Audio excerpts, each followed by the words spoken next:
Hi, welcome back guys. This is your friend, the fanfiction guy, back with another fanfiction. This is the first part of What If Deku Had Fruit of Fate quirk. Now before starting, please give this video a like and subscribe to the channel if you want more videos like this. Now let's get into the fanfic. I hate the word fate. Birth, encounters, partings, success and failure, fortune and misfortune in life. If everything is already set in stone by fate, then why are we even born? There are those born wealthy, those born of beautiful mothers, and those born into war or poverty. If everything is caused by fate, then God must be incredibly unfair and cruel. Midoriya Inko hadn't truly taken those words her husband had declared to heart. Of course, she hadn't spoken against him either. She understood that the quirk he possessed gave him a different perspective of internal clockwork mechanisms that made up the workings of the universe, not to mention what he knew from that other thing he possessed. But the first time that he had first said those words to her, Inko was still rejoicing the second chance he had allowed her. Through just the offering of half her lifespan and an impending case of future misfortune as punishment for changing fate, Midoriya Hisashi was able to use his quirk to revive Inko's childhood friend Mitsuki from the tragic car accident that had claimed her life at the young age of 20. Despite the fact he was simply an unrelated bystander at the time, Hisashi had offered the abilities of himself and his little book of miracles to Inko in the face of her despair. It was a miracle that could only be gifted through love and sacrifice, and the punishment for enacting it wasn't light, as it was proven when just a week later Mitsuki was involved in another accident which rendered her right leg permanently unusable, but it was unmistakably a miracle nonetheless. Even if fate and God are cruel, as long as people can change their lives in some way, surely there will be more fortune in life than misfortune. That is what she had thought. And she continued thinking this through her fortune of cultivating a friendship and relationship with Hisashi, through the joy of their wedding day, and especially the pinnacle of happiness that was the birth of her beautiful son Izuku. In the back of her mind she was always aware, though, of the overhanging guillotine that could be sent down from the heavens at any moment. Both her and her husband had a punishment pending for them, her for changing the fate of Bakuga Mitsuki, and him simply for being born with a quirk that could change fate, being a child of fate as he described it. She had prayed that the heavens would grant them even a little bit of mercy. Even if they were struck by an accident like Mitsuki's and became bound by wheelchairs or crutches, she would accept that sort of fate because they could still work around that. They could still have the ultimate happiness of their life that was their family. But her prayers had fallen on deaf ears. If everything is caused by fate, then God must be incredibly unfair and cruel. Looking at the pristine white hospital bed holding up the pale and still body of her child, only 14 years of age, Midoriya Inko now agreed with the words of her husband. With all her heart. After the doctor exited through the door, leaving them alone for their mourning, a steady hand settled itself on her shoulder. She turned to look at her husband's face through her tears and sobs. His curly brown hair was ragged and unkempt, and his dark eyes glistened with tear streaks down his face. I checked before coming here. His voice wavered only slightly as he explained, "This is definitely my punishment for being born with this quirk."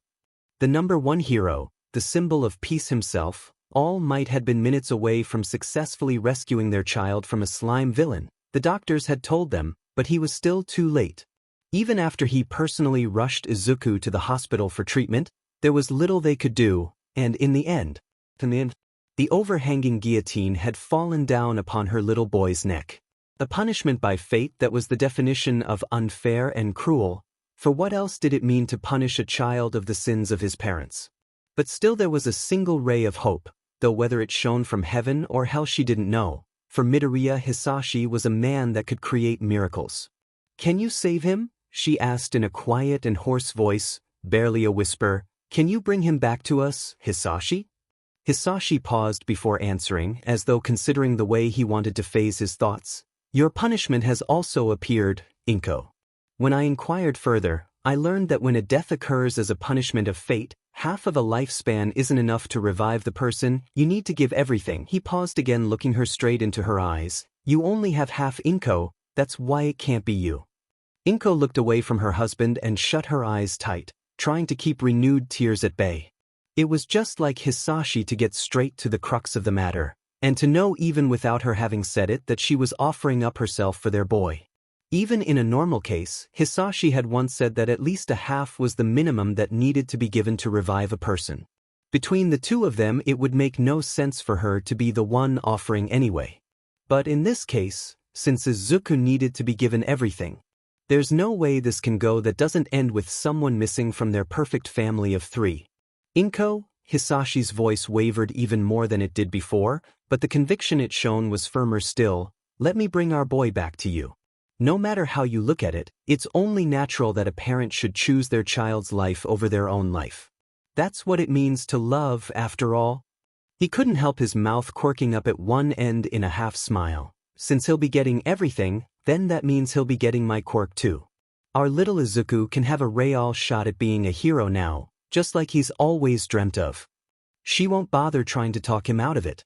She knows that he's already made up his mind, and as cold as it may seem, Inko would also choose to save their son over saving Hisashi. Just like Hisashi would choose Izuku over Inko as well.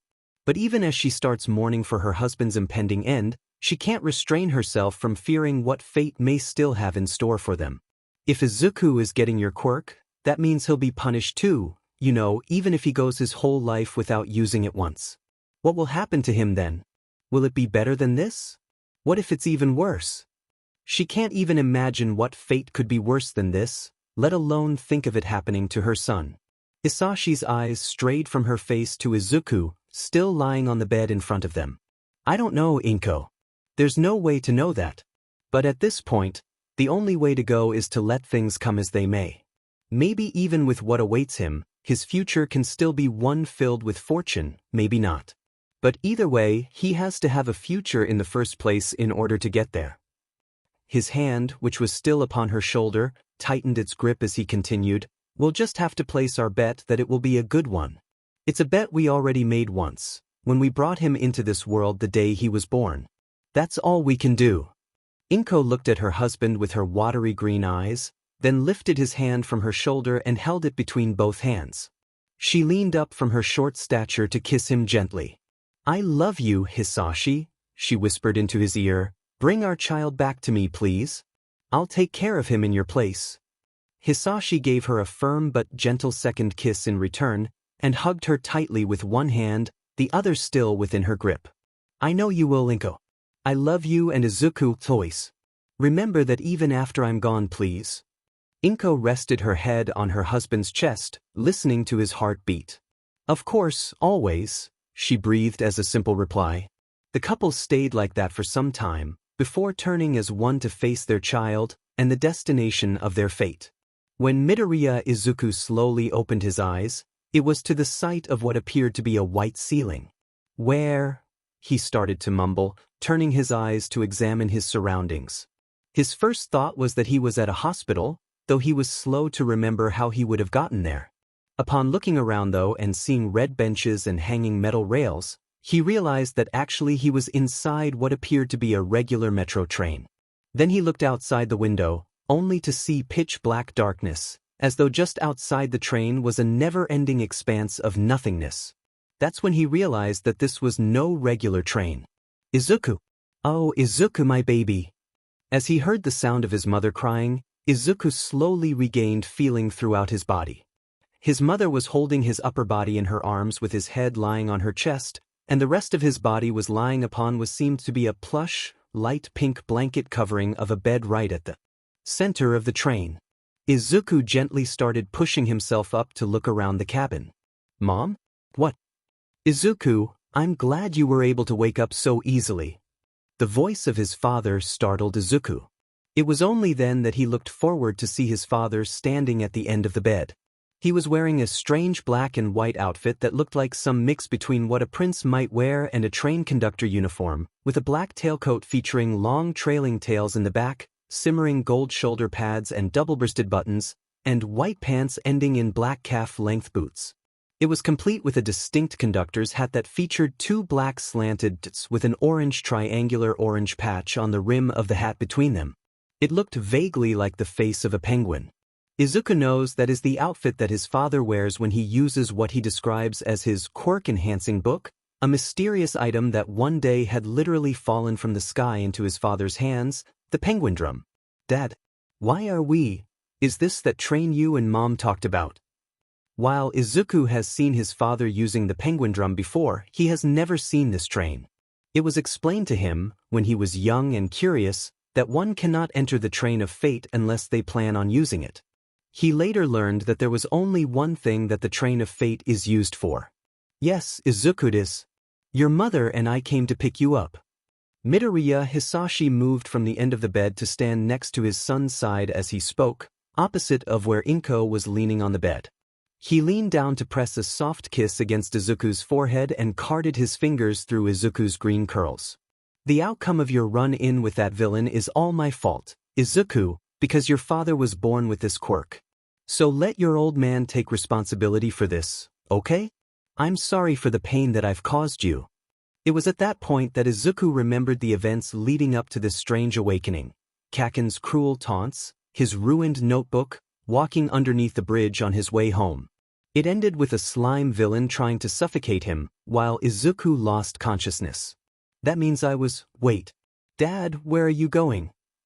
His father had stepped back from his bedside and started walking towards the door at the end of the cabin. It opened to reveal the outside of a second carriage attached to the unit they were inside. Because of my punishment, I couldn't do this like how I did with your mother and Auntie Mitsuki.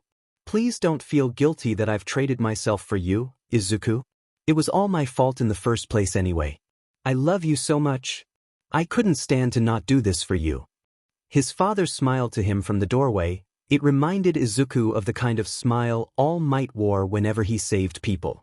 But instead of the overwhelming awe and hope that he felt when seeing All Might smile, Izuku just felt a creeping sense of alarm and dread. Dad, wait. What? You talking about? Why are you leaving? Izuku leaned forward with his hand stretched towards his father, as though trying to follow him, but the firm hand of mother holding onto his shoulder stopped him. Mom? When he looked at his mother's face, he realized that tears were streaming from her eyes. Your father and I decided this together, Izuku. He had to give you everything just to bring you back to me. I'm so sorry, but please accept this. What? No, Dad, stop. His head whipped back towards his father. He was in the middle of walking across the connection to the other train car. Izuku quickly jumped out of the bed and ran towards the door, but his mother caught him by the shoulder again once he reached the doorway. Izuku, you need to stay here. It's already been done. His mother's hand gripped his shoulder tight and her voice was quiet but firm. He's never seen her look at him so intensely. At this point, if you go out there, all you'll be doing is leaving two of our family dead instead of one. Please respect your father's sacrifice. Midoriya Inko's words rang through him like the tolling of a funeral bell, and soon he was crying too. His dad had already reached the second car. He had thought that there could be nothing more disheartening than hearing the doctor say that he was quirkless, or than hearing everyone say that he could never be a hero. He knew he was wrong as a sob burst through his throat. Dad? Izuku, his father called from across the connection, my quirk is yours now. Whether you use it to become a hero, or go down some other path in life, I'm sure you'll use it well.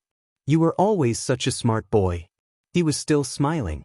Please try to be like me, though, and don't use it on yourself lightly. Think of the rest of your life as a precious gift from me if you need to. You're such a kind child. I feel like if I don't tell you this, you'll go around giving pieces of yourself to every person in need you come across until you die in early age. Please don't do that. It would make your mother and I so sad. From the train car Hisashi was on, tiny pieces of glass began breaking off from the car and floated up through the air, before disappearing altogether. It seemed as though it was slowly falling into pieces. His father turned his head to look at the phenomena, before turning back to Izuku. It seems like we're taking too long. I'm sorry, Izuku. The smile he was giving wasn't like All Might's anymore. It was a very sad smile, paired with the tears slipping from his eyes. Goodbye, Izuku Inko. I love you both so much. Please remember me. Hisashi couldn't keep his voice from wavering a bit. Oh, and Izuku, I gave you the penguin drum too, okay? Please keep it safe, but don't be afraid to use it as you please. With his last parting words spoken, the mechanism linking the two train cars together released, and the car that was still attached to the train with Izuku and his mother on board gave a JRK as it slowly began to move forward, leaving the second car with his father behind. Glass pieces started to rapidly part from the car, soon leaving whole chunks missing. Midoriya Hisashi then started breaking into glass as well, his pieces dissolving into nothingness along with the glass from the train car.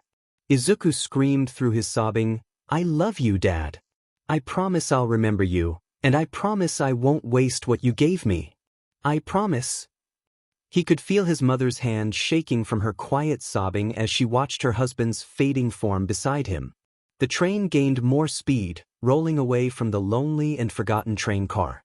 By time that Izuku could hardly see it in the distance, engulfed by encroaching blackness, the train and Midoriya Hisashi had already completely dissolved into glass and disappeared into nothing.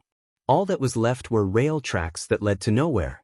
At this point, Izuku's legs gave out and he fell to his knees on the floor of the white train car. Inko followed his movement and hugged her son tightly with his head turned into her chest. His tears wet her shirt as they sobbed on the cold floor together, a family of 3 reduced to 2. The pain in his chest refused to dissipate. Thus came the end of Midoriya Hisashi's existence, having reached the destination of his fate. And thus came the beginning of Midoriya Izuku's new fate, and the beginning of the Pagindram's new successor. It was a miracle the likes of which Muzutafu General Hospital had never been seen before. A young boy, only 14 years of age, had been brought in by the #1 hero, All Might, in an attempt to save his life. But by the time he had reached the doctors, all attempts to resuscitate him had failed. The doctors, though saddened by the end of such a young life, accepted it as a reality that was often seen in a hospital, and had called in the boy's mother to explain the situation and give a short moment to grieve with the body of her child. However, sometime later the mother had called the nurse, saying that the boy had woken up. And sure enough, when the medical staff arrived at the room, the previously deceased child was instead looking at them through teary green eyes. He had held a small, light pink book to his chest, but they took no notice of it, believing it not to be of importance. This is unmistakably a miracle, they had thought. If this is the work of fate, then God must be incredibly kind and merciful to make an exception for this boy. Well, Midoriya-san, it seems like Izuku here is in perfect health now, though I've never seen anything like this in my entire career as a doctor before, stated the primary doctor on the case. But due to these unusual circumstances, the hospital would like to keep him for one more day just to make sure there are no unforeseen complications. Midoriya Inko, also with tears in her eyes, which looked very much like her son's, sniffed before replying in a steady voice, "Yes, that is understandable. Thank you for your cooperation." The doctor smiled at her softly, but as a thought crossed his mind, his eyebrows scrunched in slight confusion. For some reason I had thought for a moment that I need to inform the father as well, but that's a mistake on my part. After all, it states that you are the single parent of Izuku in your records. In any case, I'll leave you to be for now. Just focus on resting, Izuku-kun. As the doctor left the room, he never noticed how the patient and his mother forcibly stiffened, as though if they didn't hold themselves together they would fall to pieces because his words, "All men are not created equal." This was the reality of society that Izuku learned at the young age of 4. Because it seemed as though ever since that day he no longer had a future, and the only certain thing was that he wouldn't amount to anything. When Izuku was 4, he had heavily anticipated the arrival of his quirk. As a hero fanatic, he had known that the kind of hero a person could become depended on the kind of quirk they had, and that some quirks were more suited to hero work than others. He had hoped that his quirk was of a similar kind to the quirks of the people he looked up to, so that he might be a great hero in the future that could save many people. His friend Kaken, with his quirk explosion, had such an incredible quirk for being a hero. The day his quirk appeared was the day that confirmed his future as a great hero. His mother had a quirk that allowed her to pull small objects towards her, and while it would have taken some work, Izuku was sure that he would find some way to be a hero if he happened to get it. And of course, everyone knew that All Might's super strength and speed was an amazing hero's quirk that helped him to reach the #1 spot in the hero rankings. The combination of All Might's super quirk and his dedication to helping people, with a bright smile on his face and his proud reassurance of "I am here," had helped to make him Izuku's favorite hero. However, even in the face of all these possibilities as well as the many other kinds of quirks he had seen, what Izuku had wanted most of all was to have his father's quirk, conductor. Midoriya Hisashi had told Izuku the story of how he met his mother, of how with the help of a small book that seemed to be made of magic, the penguin drum, his quirk was able to help her save Auntie Mitsuki's life. While his father had said that conductor would be a hard quirk to apply to heroics, though using it together with the penguin drum would simplify things a lot, Izuku had still hoped to inherit a quirk like conductor over all else. After all, what other quirk could let a hero grant people the chance to give their loved ones a second chance at life? What other quirk could let a hero literally change a person's fate? It was unmistakably a quirk that created miracles, and in Izuku's eyes, that was the perfect kind of quirk for a hero to have. However, fate was not so kind to the young 4-year-old child. The day that he had gone to the doctor to check on his quirk development had left a mark on Izuku's dream, as well as all his interactions with society. Ever since that day, he no longer had a future, and the only certain thing was that he wouldn't amount to anything. Upon hearing that he was quirkless, the stark difference in the way people would treat him was staggering. Kaken had gone from being his best friend to being his worst bully, a constant reminder of how much of a useless Deku he was for not being born with a quirk. His teachers had gone from being attentive to being downright neglectful, because what did they care for some quirkless child that would be incapable of pulling their own weight in society? Even random strangers who happened to hear about his condition, in passing sent him pitying looks. Even his parents, who had once completely supported his dream to be a hero, now no longer believed that it was possible for him. Though at the very least they didn't think he was completely incapable like most people.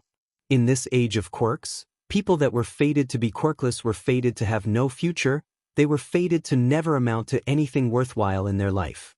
For how can they achieve success in a society that looks down upon them for simply being born missing something that everyone normal has? Quirkless people have no future because society doesn't believe they can have one. Even with a sizable 20% of the population being quirkless, the 80% majority still rules. There are those born wealthy, those born of beautiful mothers, and those born into war or poverty. If everything is caused by fate, then God must be incredibly unfair and cruel. He had once overheard his father say those words to his mother in private, sometime after his quirk appointment, and they described the reality that the young 4-year-old Izuku had realized. All men are not created equal. People are fated to be born into specific circumstances, and these circumstances were not equal in prosperity. That was why Kaken could be born with an incredible hero's quirk, while Izuku was born to be a Deku with no quirk at all. Spinning the wheel of fortune can give one person a jackpot and another person debt. It was a simple fact of life. Even so, he still wanted to be a hero. Even if his parents didn't believe he could be a hero. Even if everyone told him he couldn't be anything, let alone a hero. He still decided that that was the only path he wanted to take, that if it was his fate to never amount to anything, he would find some way to change his fate so that he could amount to something. All he wanted to do was help people. Trying to do this was his purpose in life, his reason for existing. And with or without a quirk, he would find some way to do this. However, even though he had faith in himself, living in a society that told him every day that he was worthless and would never amount to anything, took its toll. That's why on particularly hard days, when Kaken's words and explosions hurt a little too much to handle or when one too many teachers had ignored his pain or achievements, even though he knew it was impossible, Izuku would sometimes wish to whatever god or gods that exist in this universe, whether they be unfair and cruel or kind and merciful, that he would one day wake up and find that he has his father's quirk, the quirk that he had desired above all else as a young child. Then came the day where that actually happened. Now all he wishes was that he could go back and erase all those times that he's made that stupid, petty, worthless wish. Though he certainly doesn't make that wish to God now. This isn't a miracle. He wants to tell those doctors, even after they have already long left Mizudafu General Hospital behind. This is a tragedy. An ironic twist of fate, That happened because Dad spun the quirk wheel of fortune and somehow managed to land a jackpot and debt simultaneously, because Izuku couldn't even save himself let alone other people, because he was such a useless Deku that Dad needed to sacrifice his life and existence to save him. A person's life and a person's existence were two very different things, in the context of his father's quirk and the penguin drum. His father had only mentioned it once before in reply to Izuku's never-ending questions about his impossible quirk, that if a person loses their life, they simply die, but if a person loses their existence, it's as if they were never alive in the first place. That's why the hospital staff didn't remember that Izuku's father was also at his bedside along with his mother. Checking in on Hisashi's friends showed that none of them remember him, though they still know Inko and Izuku. Even Auntie Mitsuki, who was once saved by Hisashi, remembered neither him nor how she was saved in the first place, other than the fact that Inko was involved somehow. The only people who remember him are Izuku and his mother. All that's left in other people is a vague sense that something might be missing, that there might be something that was supposed to be remembered, but if it was forgotten so easily, it probably wasn't important in the first place. Birth records, the Midoriya's marriage certificate, even the framed pictures that are placed throughout their family's apartment, they are all missing Midoriya Hisashi's name, information, and image. Sometime after she had worked through their important documents and pictures, to see what had changed and what had stayed the same, Mom idly stated, "I suppose it's a good thing he ended up taking on my name instead of the other way around. This transition might have been harder if that wasn't the case. Did he know that this might happen someday?" Was left unsaid. Izuku has both the quirk conductor and the penguin drum now, but whereas before he would have explored these new abilities in an endless investigation, at this point he hasn't even used them once. Why would he want to use them? He doesn't want them anymore. He would trade them in a heartbeat just for the chance to put his father's body in a proper grave, that way at least his mother might have a chance at getting closure. If everything is caused by fate, then God must be incredibly unfair and cruel. That was the outlook that Izuku had on this entire situation, and it might have stayed that way, if it hadn't been for a certain encounter that occurred around 2 weeks after the day that he was supposed to die. Izuku, come quickly, All Might is here to see you." Midoriya Izuku, who was previously lying on his bed wandering aimlessly through his promptly fell off his bed in surprise at his mother's declaration. He landed on the floor with a thud. "What? All Might? As in All Might, All Might?" He jerked himself off his bedroom floor's All Might-themed rug and threw open the door in a rush, running down the hallway and towards the door. Sure enough, standing in the doorway next to his mother was the hulking figure of the symbol of peace himself, All Might. He stood tall in his blue and red hero costume, but the way he barely seemed to fit between the door frame and how his 2 bits of stuck-up hair brushed the top of the Midoriya household's doorway almost looked comical. And of course, All Might's ever-present smile was gleaming on his face. Izuku just never thought it would be directed at him. "I am here, young Midoriya. It's good to see you looking well, boy." While the presence of such a famous hero at her doorstep surely had her anxious, his mother's hospitable nature still shone through. "Please come in, All Might. You can rest on the couch while I make us some tea, unless you would prefer anything else." As he stepped through the entryway, All Might replied, "Oh, there's no need for that. I'm sorry to say that I won't be able to stay long. I just wanted to have the opportunity to properly meet young Midoriya and apologize." Izuku had felt a rising sense of awe at the fact that All Might actually wanted to meet him, but it was soon replaced by confusion as he internalized the rest of his statement. Apologize? What would need to apologize for, All Might?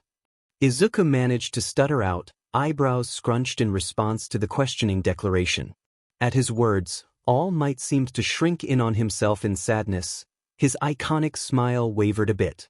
"I'm not sure if you two remember everything else that was keeping you occupied, but I was the hero that arrived on scene for Midoriya's assault by that villain. Despite being the #1 hero, I still wasn't able to find that villain fast enough to rescue him. It's only because of a miracle that the boy made it through alive." It wasn't a miracle, it was a tragedy.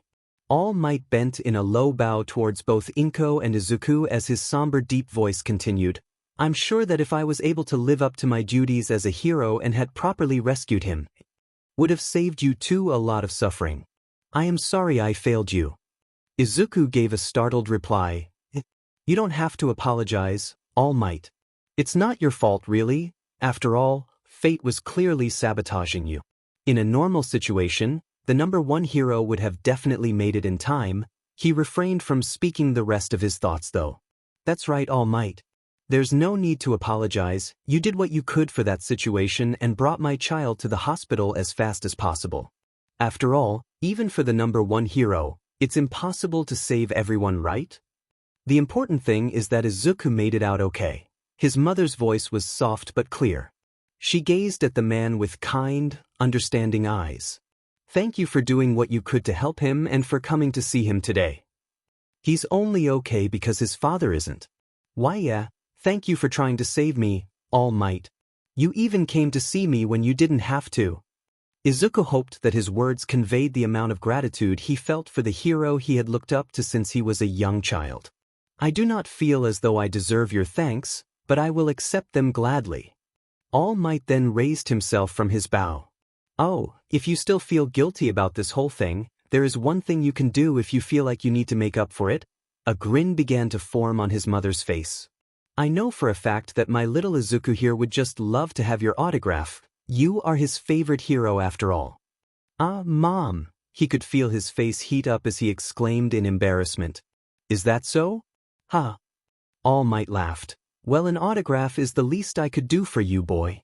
After rushing to get one of his notebooks for All Might, the hero signed his name in large black print and handed it back to Izuku, and oh god, he can't believe he actually has All Might's autograph. Well, I have to get going now. The schedule of a hero is very jam-packed, you know, ha. All Might stuck his hand out towards Izuku. I hope to meet you under less dire circumstances next time, young Midoriya. Alright. Thanks again, All Might. Izuku offered his hand for a firm handshake from his favorite. During this, the latent abilities of his father's quirk arose, and it seemed as though a golden apple had appeared within All Might's chest. Ak. Is something wrong, young Midoriya? All Might. Your fruit, what on earth happened to it? My fruit? I'm sorry, boy, but I have no idea what you are talking about. All Might's confusion was evident in his tone. Oh dear. Izuku, what's the matter with his fruit? While the hero was still in the dark, his mother knew exactly what he was referring to. All Might's fruit of fate was a sight for Izuku's eyes alone, and it wasn't a pretty one. But despite its abysmal state, there was one notable feature that gave him the most concern. What that means? But if this has something to do with a punishment that could explain what happened to his fruit, Izuku had to make a decision. The knowledge his father gained from the penguin drum is not to be given out lightly. The whole system was something that existed beyond the wildest imaginings of humankind and was almost entirely unbelievable without proof.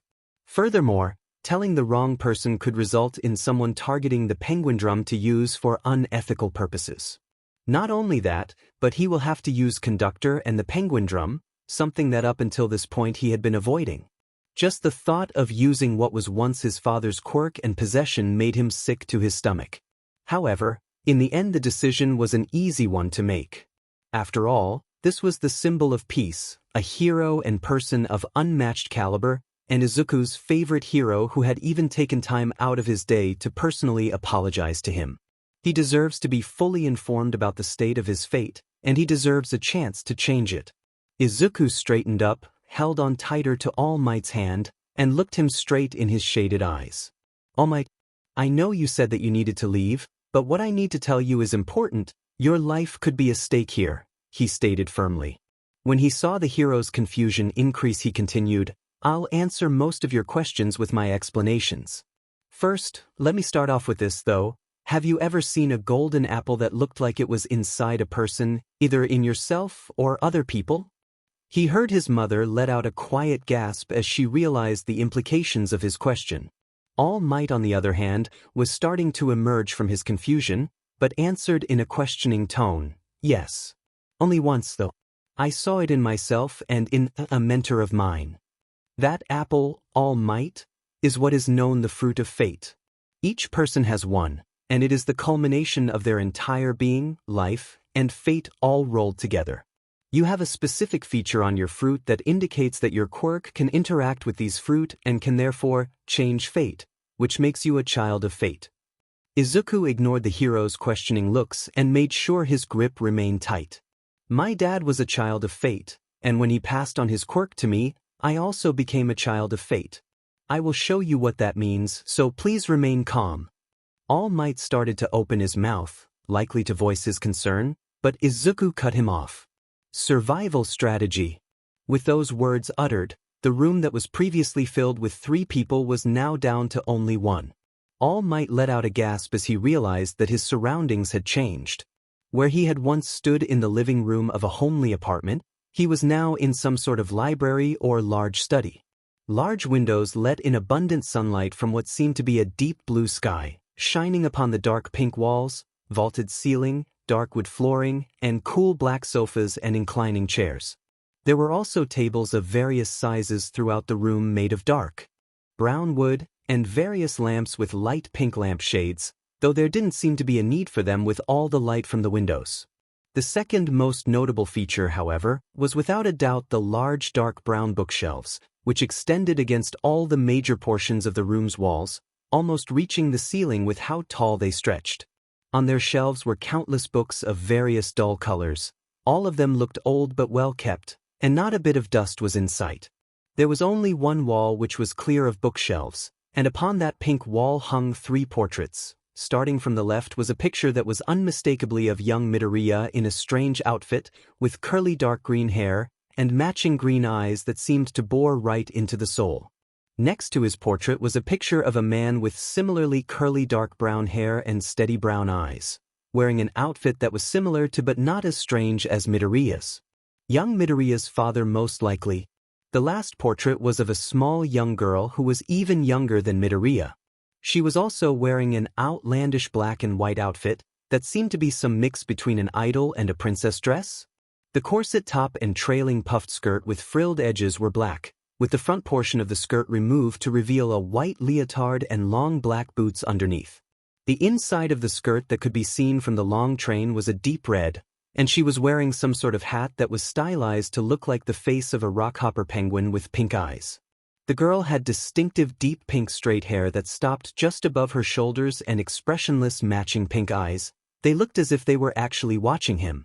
The girl's picture was set over the first most notable feature of the room, which was a tall, wide silver mirror with 2 cloth penguin hats hanging from the top corners. They had appeared in the room in such a way that they were directly in front of it. All Might choked on his breath looking into the mirror, because even though he was still in his full-blown All Might form, the person that was reflected in front of him was the frail, skinny, limp-haired, and sunken-eyed form of Yagi Toshinori, still in his ill-fitting All Might-sized hero costume. Well, he could see the eyes of Midoriya's reflection looking at him as it spoke these words, following along with the boy's voice. "You've brought quite the visitor, little Izuku. He certainly has some secrets underneath that muscled heroic exterior. You may be the best hero, but you certainly aren't the fairest. Please don't tease him, Momoka-san." The Midoriya standing next to him spoke. He wasn't looking at All Might through the mirror, but at his own reflection. His fruit of fate is in a fairly unhealthy state, so it would make sense that he's not as healthy as he seems. It was at this point that All Might realized that Midoriya and Midoriya's reflection were speaking completely independently of each other. Gah! He couldn't help his high-pitched exclamation and involuntary step backwards. Midoriya's reflection laughed at him. Instead of green eyes, he was examined by deep pink irises and pupils. Haha, but it seems like a rather easy thing to do. I'll probably just end up teasing him on accident. Midoriya sighed in response before turning towards All Might to speak. I'm sorry if this seems presumptuous, but as you can see, there really isn't a point in keeping up appearances when faced with Momoka's mirror. I'm not sure how you're keeping that form, but if the other one feels more comfortable, please feel free to relax yourself. After a moment's hesitation, All Might started letting off a mass of steam. When the steam dissipated, what was left was Toshinori's true form. The questions started spewing from his mouth, along with coughs of blood. What? Where on earth are we? What is this place? He glanced over the boy's outfit and couldn't keep himself from adding, And what are you wearing? The boy was wearing something that seemed to be a derivative of the outfit worn by the girl in the portrait. His black top had a tall, stiff collar and featured 3 sets of golden buttons on either side of his chest connected with horizontal golden trim. The top ended at a pair of tight white shorts that stopped before the mid-thigh and piece of frilled fabric that puffed out around his sides and ended behind him in coat tails. Its shape looked similar to a short skirt lacking a front. It was black on the outside and red on the inside. The outfit was complete with a pair of high black boots that reached just past his knees, black gloves that reached just past the elbows, and a high-collared deep red cloak pinned shut at the top of his left side with a small golden apple ornament. On his head was a crown featuring tall spikes, with an orange middle spike and 2 adjacent white spikes with a slanted black dot at the base. The rest of the crown was black. Some people might describe it as looking vaguely penguin-like. Izuku looked worried at the sight of blood coming out of his mouth, but in response to his question the boy examined himself more thoroughly using the mirror, and promptly choked on air. Wasp! He took off the cloak to further examine himself, with Midoriya's reflection, who was apparently named Momoka, following his movements either for amusement or so he could continue using the mirror. Its absence revealed that the boy's shirt was sleeveless, showing off his shoulders. Momoka-san, what's with this design? Actually, I always thought Dad made his own uniform. Oh no. I made it like how I made yours. I decided to give you a look that made you look more boyish. Momoka-san spoke with amusement clear in their tone. You know, I just threw in a bit of pop idol fashion here, a bit of dashing Prince Charming there, added a marching band uniform theme, stylized it with feminine tones. Throughout, and topped the whole thing with a superhero cape, since I know you like heroes.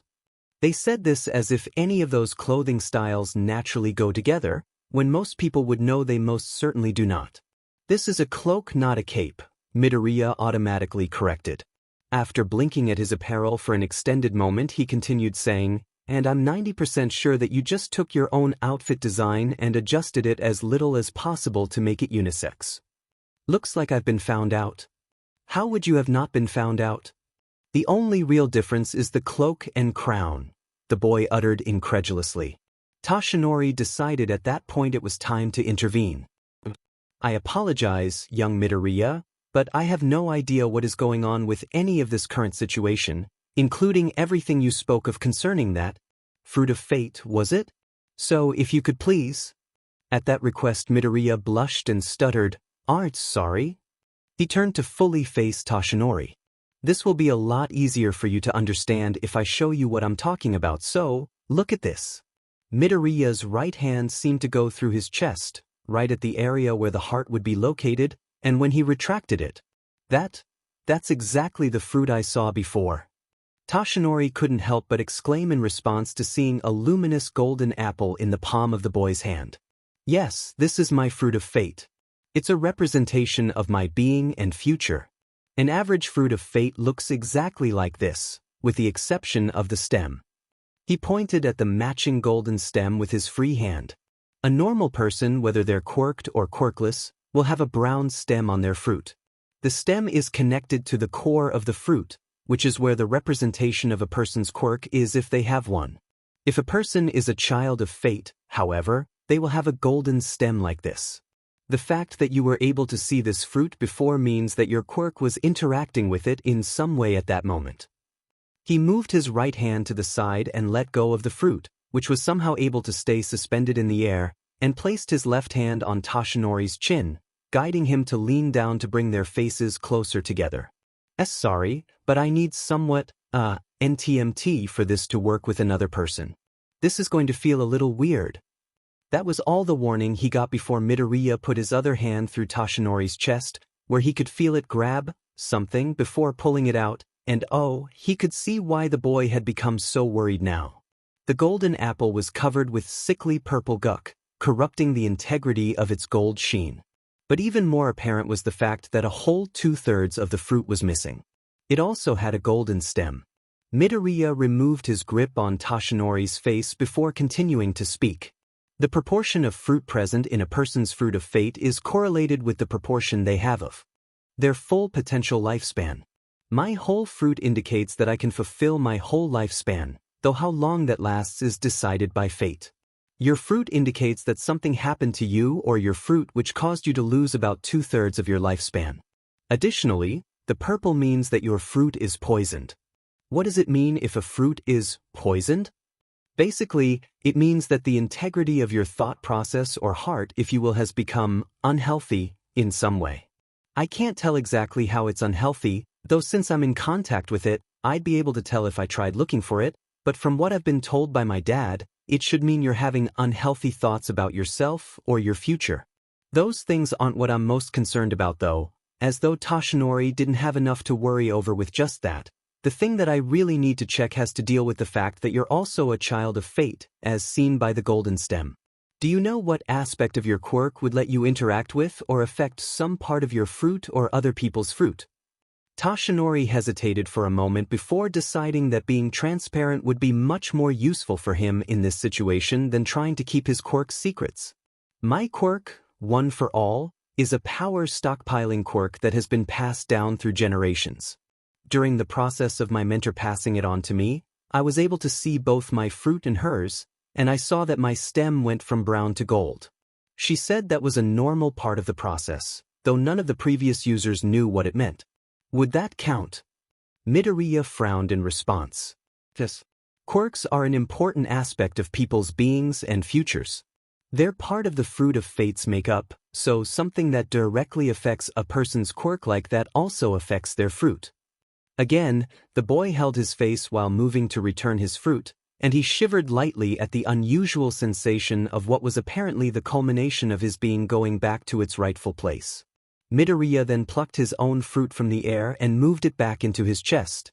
The biggest problem with being a child of fate is that you receive a punishment of some sort, supposedly due to the fact that our quirks can affect fate, which is something humanity isn't supposed to be capable of. Toshinori blinked at that. A punishment? Is there really something that actively punishes people for going against the order of the universe, I guess you could say? How is a person's fate decided in the first place anyway?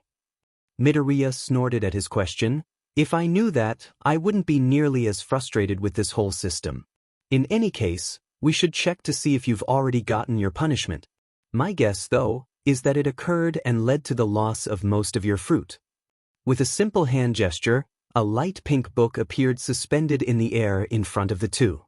The cover featured a distinctive design in darker pink with what seemed like a small simple image of a temple in the center surrounded two intertwining long-bodied fish on either side of it.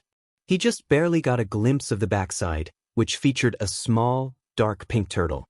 This, Midoriya spoke with tension laced in his words, is what is known as the penguin drum.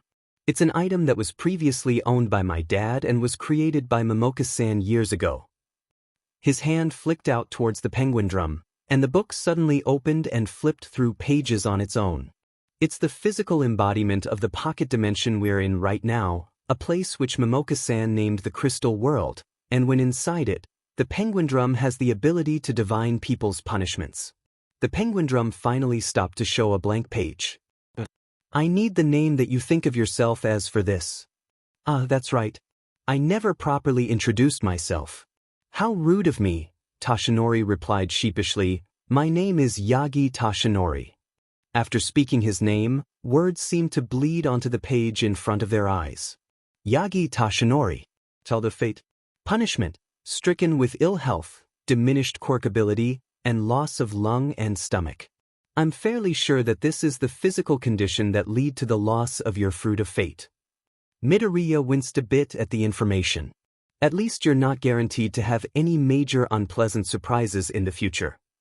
Would this penguin drum be able to show what would happen to me in the future in that case? He couldn't help but wonder. No, it just shows this instead. The book flipped through pages once more before stopping on a page already containing words. Midoriya Izuku. Tell the fate. Punishment, tending. Transfer punishment, whole fruit of fate, then. How ominous. What is that transfer punishment referring to though? When Toshinori looked back to the boy, he then noticed how intensely Midoriya stared at the page. That has to do with the quirk I received from my dad, conductor. He hesitated for a moment, as though trying to avoid speaking about the subject. He stared at Toshinori with heavy consideration, his intense green eyes probing him, before looking away and nodding to himself as though he had come to a decision. With physical contact, conductor can transfer pieces of one person's fruit of fate to another person. This comes at the price of both people receiving a punishment for changing their fate. The punishment is relatively in proportion to the amount of fruit transferred. From what Dad said, the worst punishments are associated with transfers that are used to bring people back to life. Toshinori choked, coughing up a new stream of blood. But those still aren't as bad as the punishments given for being a child of fate, I think. Toshinori-san, are you alright? Bring people back to life. Your quirk can do such a thing. Only if the user also uses the penguin drum, and it can only be used with those that have recently died. From what I remember, Midoriya's voice carried a somber tone. He clenched his eyes shut, face tensing, before he reopened them while flicking his hand to cause the pages to change again. My dad used that ability to revive me. The boy couldn't keep his voice from breaking a bit at the mention of his father. Toshinori's stomach felt like it dropped right to his feet at those words. Dread welled up in his chest. The pages stopped before he could respond. Midoriya Hisashi. Child of fate. Status, deceased. Punishment, son, Midoriya Izuku, dies early at the age of 14.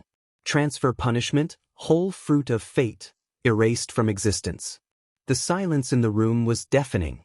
After what seemed like an eternity, Midoriya continued to speak. When a person gives up their fruit of fate in its entirety, with their quirk and all, their punishment is that they are erased. It's as though they never existed in the first place. The only people who will remember them are those who were present in the crystal world at the time, and those who are children of fate. Dad did it anyway though, because bringing back someone who died from a punishment needs one whole fruit to work. It's also the only case where the fruit transfer punishment only applies to the donor. He sighed with a wavering voice, as though he was on the verge of crying. We have a large family portrait that used to be Mom's favorite. She hung it in the place of honor in our home, on the big wall across from the door leading out. When we arrived from the hospital to see only the two of us in the frame, she broke down sobbing. Now it's not her favorite anymore. We had to take it down and move it so it's resting on the floor leaning against that wall, with the picture hidden from view. Midoriya turned away from the penguin drum to fully face Toshinori. He looked directly into Toshinori's sunken eyes with frightening intensity. When he spoke again, his voice was no longer wavering. I wanted to offer you conductor's abilities, Toshinori-san, to transfer part of someone's fruit of fate to your own to improve your health and lifespan. He felt his body jolt in shock, but the boy carried on regardless. It has to be someone who loves you deeply, though any type of love will do. All that matters is that they want to keep you in this world no matter the cost. I know you probably dislike that idea, but if they love you enough to do such a thing for you, you should at least respect them enough to discuss the option with them. Now that I know your quirk can be passed on though, I also want to give you a warning. The emerald green of Midoriya's eyes seemed to look right into his soul, resembling the portrait of him that hung on the wall beside them. Perhaps he actually was looking at his soul, using his quirk to see into his fruit of fate.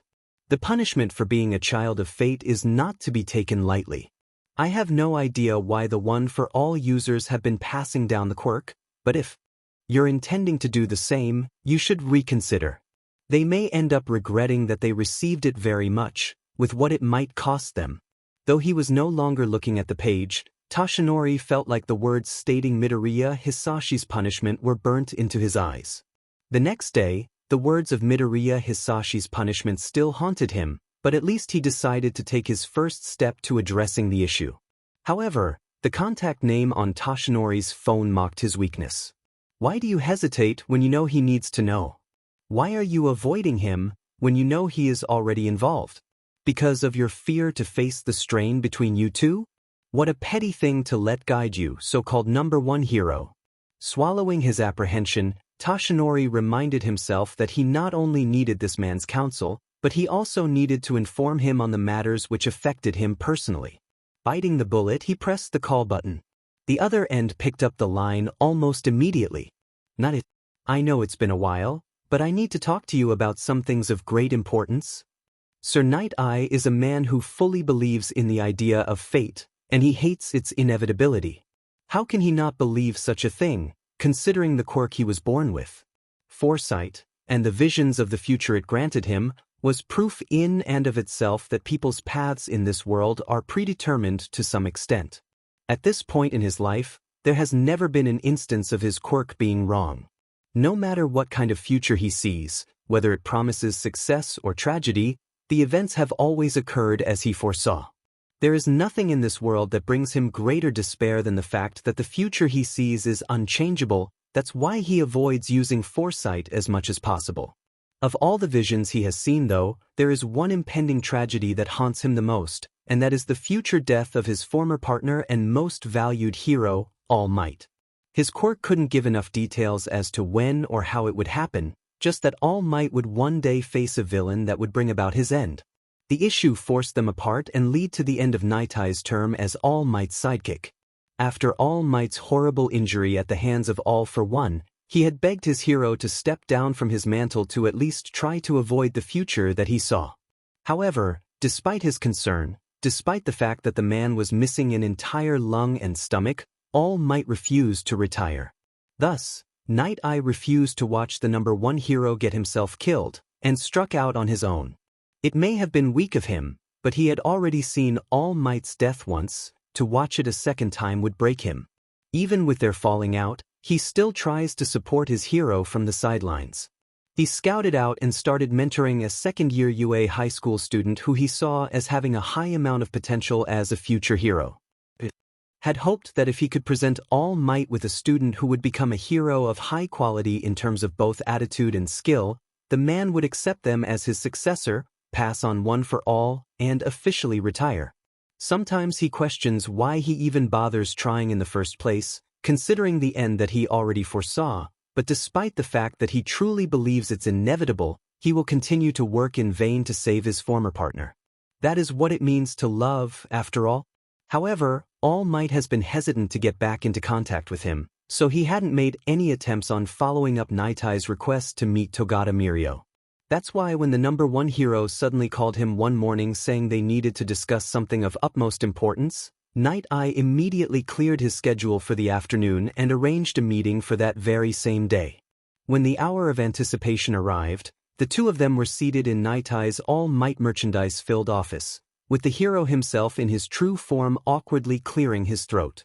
Sorry for the lack of warning, but I recently found out some important information that I thought you should be aware of. All Might started with a hesitant but polite tone. It's no issue, I'm just glad to have the opportunity to see you. It's been quite a while. Night-Eye paused to readjust his glasses in an attempt to disturb some of the tension in the air, before continuing with a steady voice. Perhaps we can try to reconcile our friendship at a later point now that we've re-established communication, but at this time whatever you have to say is obviously the priority, so let's cut to the chase. All Might nodded in response. Quite right, he trailed off awkwardly. Hesitating a moment, he gave Night-Eye a considering look, before explaining, what I have learned is somewhat hard to believe, so I hope you will keep an open mind. Let me start first by clarifying something though. I remember that you had once stated that when you initiate use of your quirk, you do so by looking into a golden apple inside of the person you are in contact with. That is correct, yes. Night-Eye was surprised at the introduction of this topic, but hid the feeling easily replying, yes. You also mentioned that you had seen a similar sight when Shimura Nana gave you One for All. Were you able to figure something out regarding this phenomenon? It would be quite a feat if he did. Night-Eye had investigated the matter himself once and had even renewed his efforts after All Might told him of his similar experiences, but he never found any information about the subject outside of ill-fitting mythological legends that involved golden apples. You could say that yes, it was explained to me by someone who had knowledge of it. He called it the fruit of fate, and apparently the fact that our quirks can interact with these fruit is bad news for us. All Might went on to tell his story of how he had met a boy who knew of the workings of fate. A boy he had failed to save at the cost of the child's father, and that boy in turn had forgiven his failings and granted him knowledge of the fruit, children of fate, and the punishments they face. It ended with the boy's foreboding warning. The story sounded like something taken straight from a fairy tale, but Sir Night-Eye was already a man who believed in fate, and he certainly felt cursed with his inability to change the future, so he accepted most of it without dissent. There was one concern, though, that he voiced: if being a child of fate, as this Midoriya referred to it, entails punishment because of their ability to change fate, then why is it I've never been able to alter the future I see, despite seeming to qualify as one? All Might seemed to look surprised at his question. He likely hadn't considered it himself. I have no idea. Maybe young Midoriya could shed some light on the matter? It'd be beneficial for you to meet him anyway so that we can check to see for sure if you are a child of fate and what your punishment is. However, All Might changed the topic with a serious tone, leaning forward with his palms on the desk between them. The thing I need to consider most at this point is the warning he gave. That's right. In a worst-case scenario, your successor may end up losing their child like Midoriya's father. He narrowed his eyes with a frown. There was a heaviness in the air at the subject of their talk. Your quirk is a power that has been the foundation of this society's peace for years, so passing down that strength to help the next generation seemed like the obvious course of action. It's a legacy that has been built upon for 8 generations now. But to ask someone to take that kind of risk with the excuse of the betterment of society, no matter how you look at it, that's quite a burden to put on them. The thought that Mirio, a bright and shining boy filled to the brim with optimism for his future, might someday be forced to face that kind of consequence as a result of Night-Eye's attempts to guide him into the role as the next symbol of peace, that if he becomes the successor, the child that has brought Night-Eye such joy could have his own joy broken by the sight of his dead child, gone before their time. He never wants to see such a future. Exactly. It's an unthinkably selfish request. The life of a hero may be fraught with burdens and pain, but there is such a thing as asking too much of someone. All Might leaned back in his chair, arms crossed over his chest while glazing aimlessly at the ceiling. He looked as though an insurmountable villain had defeated him in battle. Without the need to combat All for One. I just don't think there's enough of a reason to pass it on if that's the cost. But at the same time, I feel that not continuing its legacy is disrespectful to the sacrifices the previous holders made to advance the quirk to this point. Night-Eye folded his hands in front of him in consideration, and chose his words carefully. That is logical to a certain extent. You would be giving up multiple generations' worth of stockpiled power. At the same time though, the main goal of the One for All users was taking down All for One, so I don't believe your predecessor would be disappointed if you decide to end the legacy, especially when considering the new potential consequences for continuing it. Because ultimately, that's what it came down to. The thing All Might has always been most concerned about, other than helping people, is the execution of Shimura Nana's will. Everything he does is ultimately an attempt to prove that she was right to choose him as her successor. And his hero has suffered greatly from those attempts, so he will do his best to prevent All Might from choosing something he knows the man will come to regret. A sigh reverberated, and All Might changed his view to stare down at Night-Eye's desk in resignation. I suppose you're right. I still think I should consult Gran Torino as well before making any final decisions though. He ended the talk on that point. To counter the silence that filled the room, Night-Eye tried to change the subject. Was there anything else Midoriya said that needs to be discussed? Tension racked through All Might's body at his question, and after an extended moment of silence, he answered without looking at Night-Eye, nothing you need to be concerned about. It was statement meant to end that line of questioning. Well, the only thing that told him is that there is most defiantly something he needs to be concerned about. Don't lie to me. What else did he say? He continued the questioning mercilessly. His firm words dared the man to sidestep it once more. I'm not lying. All Might futilely maintained his defense, finally looking at Night-Eye and raising his hands up in surrender. Young Midoriya did say more, but it's not something you need to worry about. Like a shark scenting blood, he followed the trail with relentless focus. Is that so? Then please, share with me what he said, so that I may rest easy with the certainty that I don't need to worry about it. All Might cleared his throat, as though he was trying to put off the conversation for even a brief instance of reprieve. His words crawled out as slow as possible. Well, as I explained previously, young Midoriya's quirk allows him to transfer pieces of one person's fruit of fate to another's. Not being able to handle eye contact any longer, the hero shifted his focus to the All Might merchandise at the side. So, the boy had offered to transfer part of someone else's fruit to me. Night Eye let the man stew in the heavy tension between them before pulling himself together enough to reply. Yes. I can see why such a thing would be something I don't need to worry about, since there's no way you'd consider a course of action as logical as taking up an opportunity to increase your life expectancy. Trembling from uncontrollable emotion, Night Eye vehemently gestured to himself. At this point he let his frustration reign and exclaimed, "Did it even cross your mind to ask me if I'd be willing to help you with this? I'd think that it should have come up at least once, considering the entire reason for our argument was that I was trying to get you to live longer." All Might jolted back in shock, eyes wide as he looked back to Night.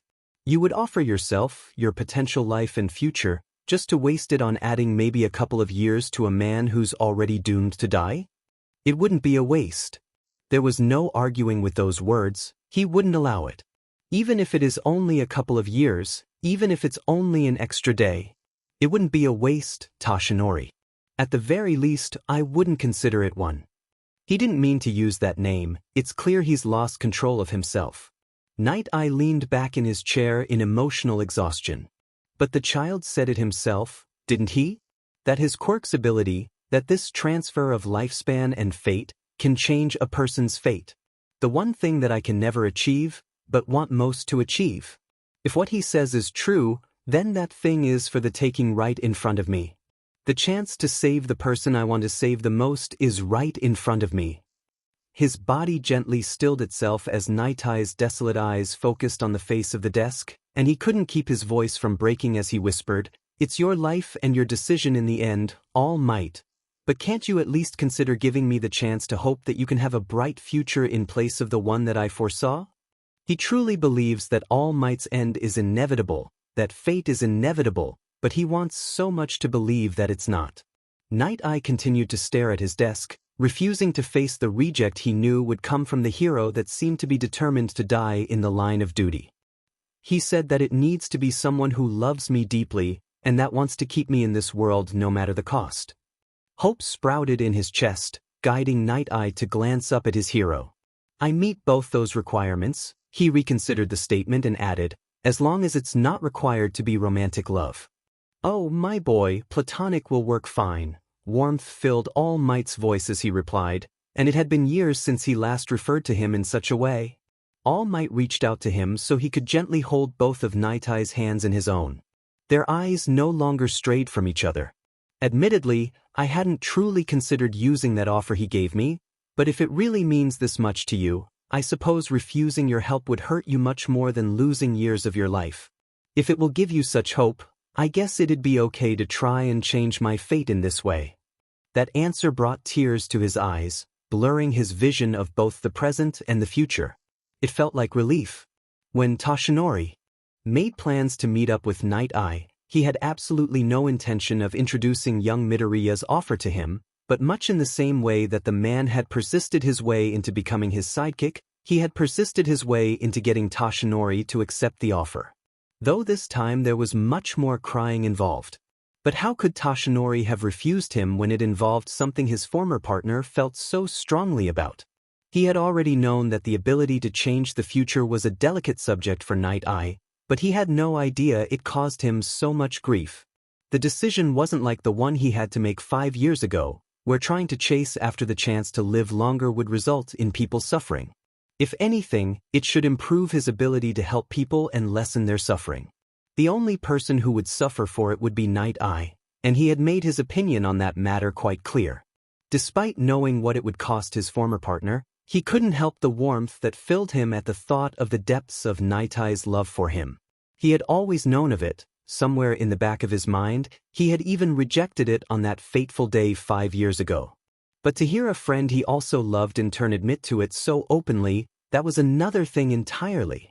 With that in mind, Toshinori arranged to meet with Midoriya at his earliest convenience, explaining Night Eye's quirk and how he was also probably a child of fate, as well as their wish to take up his offer. It was on the sunny morning of a Saturday that Toshinori and Night Eye arrived at the Midoriya family home, and after asking whether they wished to view the process or not, the boy whisked them away with the words, "survival strategy," holding both of their hands, to his mysterious pocket dimension. C-Conductor can do that type of transfer just fine outside of the crystal world, but you wouldn't be able to see it, he explained after they finished changing settings. Glancing around, he noticed that they were in a completely different area than where they had appeared last time. It was an open area, with the only discernible border being a large dome of some shining opaque material, and by large he meant large. The edges where the dome met the white-tiled floor seemed to be far off on the horizon. He could also spot some sort of looming tower in the distance. The thing that took up most of both his and Night Eye's attention, though, was the huge castle structure right in front of them. Its beautiful opaque walls seemed to be made of crystal, refracting the light to showcase small but numerous rainbows that filled the walls with color.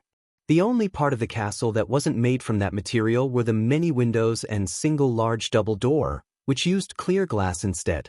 After examining his surroundings, Night Eye looked over Midoriya and questioned, "What are you wearing?" He should have guessed that would come up again. "It's a uniform that signifies I'm the owner of the penguin drum. Please don't ask any more about it." The boy shut down further questioning on the matter immediately. Noticing Toshinori's confused look, Midoriya instead answered his unasked question. "The room we were in last time, Toshinori-san, was the Crystal Palace's library." He pointed towards one of the larger set of windows on the castle. "Really? From what I recall, the view outside the windows showed a normal-looking sky. Not only that, but the walls definitely weren't made of crystal. Momoka-san made the view from the library windows to seem like it looks over a normal forest, along with some of the other windows. She also made the inside walls to look normal." "I see. Did Momoka-san create this entire world?" Night Eye then surprised him by asking another question, this time one that he wasn't expecting at all. "Why are there penguins here? They have such strange features too." "Penguins?" he echoed in disbelief. He followed Night Eye's gaze, and sure enough, there were 3 small, chubby, black and white penguins waddling towards them from one side of the Crystal Palace. They did indeed have very strange features. The penguin leading the pack had freckles on its face as well as a spiked crown atop its head. The 2 other penguins followed behind in an arrow formation, with one penguin wearing smart-looking rectangular glasses paired with a serious expression. Can penguins even make facial expressions? The last penguin looked frighteningly familiar, featuring sunken eyes and cheeks along with 2 distinct locks of blonde hair falling down around its head. By the time the penguin group had finished slowly making their way to the human group, Toshinori reoriented himself enough to let out a stream of blood and exclamations from his mouth. "Penguins? And is that one they're supposed to be me? Toshinori-san, are you all right?" "But, in a sense, yes. Each child of fate I encounter will get a matching penguin to go with them. I named my penguin Izupingu." He pointed to the crowned penguin, who waved a black flipper at him in response. "I think they're generated in the penguin exhibit." "Penguin exhibit?" Toshinori could no longer handle the weirdness of the situation and voiced one major confusion he had felt since he first met Midoriya. "I'm sorry, my boy, but I must know, what is with all the penguins?" He held both hands up in a questioning gesture. All of the outfits worn by the owners of the penguin drum feature penguins. The penguin drum has the word in its name, and now there are actual penguins complete with a penguin exhibit. Why? Penguins? He couldn't even bring himself to feel ashamed for losing it over some fat, flightless birds. "I believe, All Might," Night Eye interjected a response before Midoriya could answer, pushing his glasses back into place, "that it is a pun." There was a single beat before he responded, "Pun? Yes, I realized it just now, when Midoriya stated Izupingu's name. See, Pingu is a rather unconventional Japanese pronunciation for the word penguin, but it is also the way that one would say the kanji for apple using Chinese pronunciation. Therefore, the penguin imagery is actually a visual pun for apples, which in this case should be referring to the fruit of fate." "Wow, Sir Knight, you figured that out fast," was the boy's impressed confirmation. "Jokes and humor are my specialty." This item of fate-altering power, which can literally bring people back from the dead or erase their existence from the universe, was named after a pun. Toshinori didn't even bother to state the sentence as a question. He'd already resigned himself to never understanding eccentricities of the penguin drum. Clearly seeing that they were getting nowhere, Midoriya changed the topic of conversation. We can judge Momoka-san's life decisions another day, Toshinori-san. For now, let's just get back what we came here for. It seemed the boy had already retrieved the penguin drum itself, because he was already flicking through its pages with a simple hand gesture. The page it landed on was already marked with black ink. Oh, I guess Night Eye usually just considers himself to be Sir Night Eye. Hero work must take up the majority of his life. Midoriya's brow furrowed as he frowned down at what was written. I didn't even know a person could have a punishment like this. Sir Night tell the fate. Punishment. Physically incapable of personally changing the fate he views using foresight. Despair filled Toshinori as he saw the answer to the question the two of them had previously discussed. A bitter laugh echoed Toshinori's emotions. I suppose I shouldn't have expected anything less from something as ironic as fate.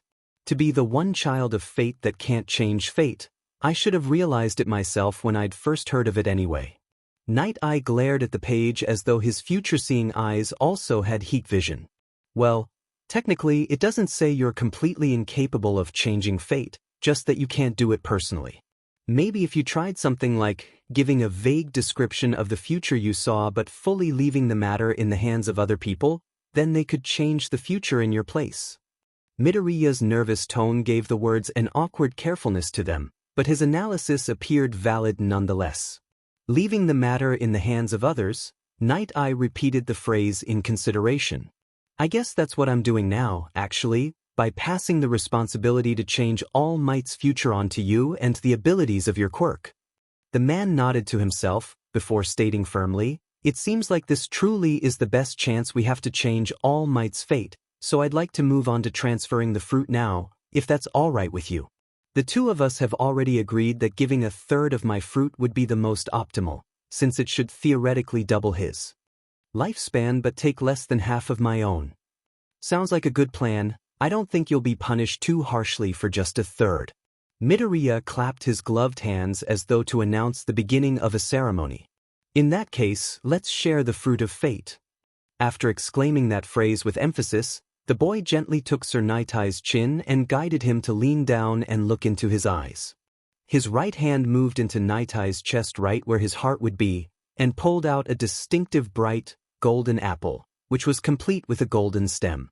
Toshinori noticed that it had some sort of clear sheen around the top of it extending from the stem, but couldn't tell what it was.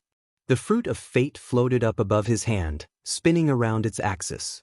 When Midoriya spread his fingers outwards, exactly 1/3 of the fruit split off with a resounding crack.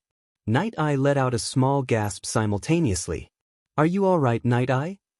Toshinori asked in worry. Yes, the sensation wasn't painful. I just felt as though I had lost something. Night Eye placed his right hand on his chest over his heart, grasping it aimlessly. His gaze never strayed from the boy in front of him.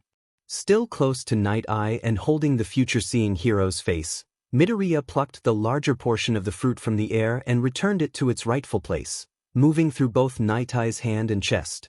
Releasing his lithe fingers from Night Eye's jaw, he glided over to stand in front of Toshinori, the remaining fruit following his movements. Much like the last time they were in this world, Midoriya cradled Toshinori's face and pulled it closer. His hand reached into Toshinori's chest and pulled out the poisoned, incomplete apple. The boy held it for an extended moment, eyes closed and grasped tight around both Toshinori's face and fruit. He finally opened his green eyes, and for some reason they projected incredible sadness. The hand holding the fruit opened with a flourish, and the Toshinori's fruit of fate started to float up. As the purple-covered fruit rose into the air above Midoriya's palm, Night Eye's pristine fruit of fate moved to join it. They danced together, circling each other, but never touching. This might not be as grandiose of a gift as bringing someone back to life, Toshinori-san, but it's still a gift that is made of love and sacrifice. This man is sharing his life with you, Midoriya's words were barely a whisper. Even as he conducted the circling apples above his outstretched hand, Midoriya never looked away from Toshinori's sunken eyes. His emerald green gaze was penetrating. So please accept this gift with all your heart. For when one shies away from love given by another, it leads to both people hurting. And when one shies away from love given by one's own self, it leads to a miserable life and an early death. Don't forget this as you go forward to the destination of your fate, wherever it may be, All Might. All at once, the two fruit of fate spun together. A bright light erupted from the scene, and once it had dissipated, the two fruit had become one. It was 2/3 in size, with 1/3 still missing. It also still held the purple guck of poison, but it seemed as though there was less of it. Instead of the entire fruit of fate being covered, the a little less than the bottom half had receded to fully showcase the apple's shining gold sheen. The fruit gently lowered itself into Midoriya's hand, and the boy gifted it back to Toshinori. After it settled back into his chest, Toshinori felt a course of energy flow through his body. He mindlessly grasped at his heart with his right hand at the feeling. It feels as though he had gained something he once lost, but never noticed was missing. Letting go of his face, Midoriya finished with, "And so it is done." He snapped his fingers, and the penguin drum glowed a soft light pink in response. "Night-Eye, how are you feeling?" The boy finally moved his gaze from Toshinori to rest on Night-Eye. "I do not feel like I'm in pain, but I am short of breath. I'm also somewhat lethargic." Night-Eye looked down over his body as though trying to find the source of this difference. When the Pengindrum's light subsided, Midoriya looked over the page once more. "Well, that would make sense, considering you're missing 1/3 of one lung and 1/3 of your stomach, now." Once Toshinori had processed that statement, a gush of blood spurted from his mouth. If someone had told Izuku previously that the number one hero was scared of a small elderly woman, he would have never believed them, but going by Toshinori-san's follow-up phone call a few days after he had rushed Night-Eye to the UA infirmary, he was very scared indeed. Apparently Recovery Girl had given both Toshinori and Night-Eye the lecture of a lifetime after confirming that the future-seeing hero was missing parts of his organs. He also happened to feature the same scar seen on Toshinori's side. While he has to deal with the long-term health effects from the loss though, it seems there was no actual injury caused by their removal. The scar was purely cosmetic and the organs themselves were intact, they just weren't as big as they should be. On the other hand, Toshinori reaped great benefits from their shared fruit of fate. He actually gained 1/3 of a lung and 1/3 of his stomach. His health has improved enough that the amount of time he can spend in his all-might form has increased from 3 hours to 4 hours. Additionally, now that he has a stomach, though it's only 1/3 of the size it should be, he can eat foods he wasn't capable of eating before. That led to a very interesting way to find out about his punishment, actually. Toshinori had tried eating what was previously his favorite food from before his injury, which he was unable to eat due to how hard it would be on his lack of a stomach, only to bite into a medium-rare American-style steak that tasted like ashes. When he called back after checking the penguin drum to confirm that, yes, his punishment is that his favorite food forever tastes of ash, the hero just let out a long sigh. It was news to both of them that fate could not only decide the paths in people's lives, but also apparently change their physical attributes and biology on the spot. Night-Eye's physical condition was the first example of this, and Toshinori's follow-up merely confirmed it. That didn't stop Toshinori from having an existential crisis over the matter though. In Izuku's opinion, it sounded like Sir Night-Eye was taking this whole situation much better than he was, and that man was the one who lost part of his organs over it. He was worried though about what he saw of Night-Eye's fruit. He could tell it was partially frozen, and after consulting Momoka-san about what he'd seen right after the heroes left, it seemed that its location indicated that the core of the fruit was likely completely frozen. However, Izuku had no idea whether the condition somehow came about from Night-Eye's punishment for being a child of fate, or some aspect of Night-Eye's thought process. Overall, Izuku thought the two heroes had come out of the situation relatively okay. Their punishments didn't seem to majorly hinder their lives or hero work. Night-Eye just had to deal with his average physical condition being lower than it was previously. The biggest drawback was definitely the loss of Nitai's lifespan. There was no way of telling the total amount of time lost, since it depended on how long his life was supposed to last in the first place, but either way a third is a sizable portion to give up. But it felt good to know that Toshinori-san has a loved one that's so dedicated to looking out for him. Toshinori had asked if it was okay to tell those he was close to, who knew about his condition, about Izuku's part in it. He especially wanted to be able to tell Recovery Girl, who was endlessly trying to interrogate him about what had occurred that caused him to regrow organs. It was obvious why she wouldn't let the matter go. Even so, Izuku had still asked to be given some time to think about it. Luckily Toshinori was understanding about it. Now that Izuku had completed his role in helping his hero, he had expected that they would part ways, but as it turns out, despite being busy with his work as the #1 hero, Toshinori still wanted to visit him occasionally. He was still curious over everything concerning the crystal world, so Izuku had offered to give him a tour of its main features. Now, almost an entire month after the death Izuku was supposed to die, he sits in his living room waiting for the man of the hour to arrive. He glanced at the clock hung high up on the wall. Toshinori-san should be here any moment now. His mother emerged from the kitchen wringing a hand towel at his statement. After looking over him in consideration, she voices her thoughts. I noticed that you've referred to him as Toshinori-san a couple of times now, but have you really become so close to Yagi-san? You haven't known him for long after all. Izuku's face heated up in a blush. It isn't like we became close per se, but once I literally held his fate in the palm of my hand, it just felt natural. It just seemed like formalities didn't matter anymore.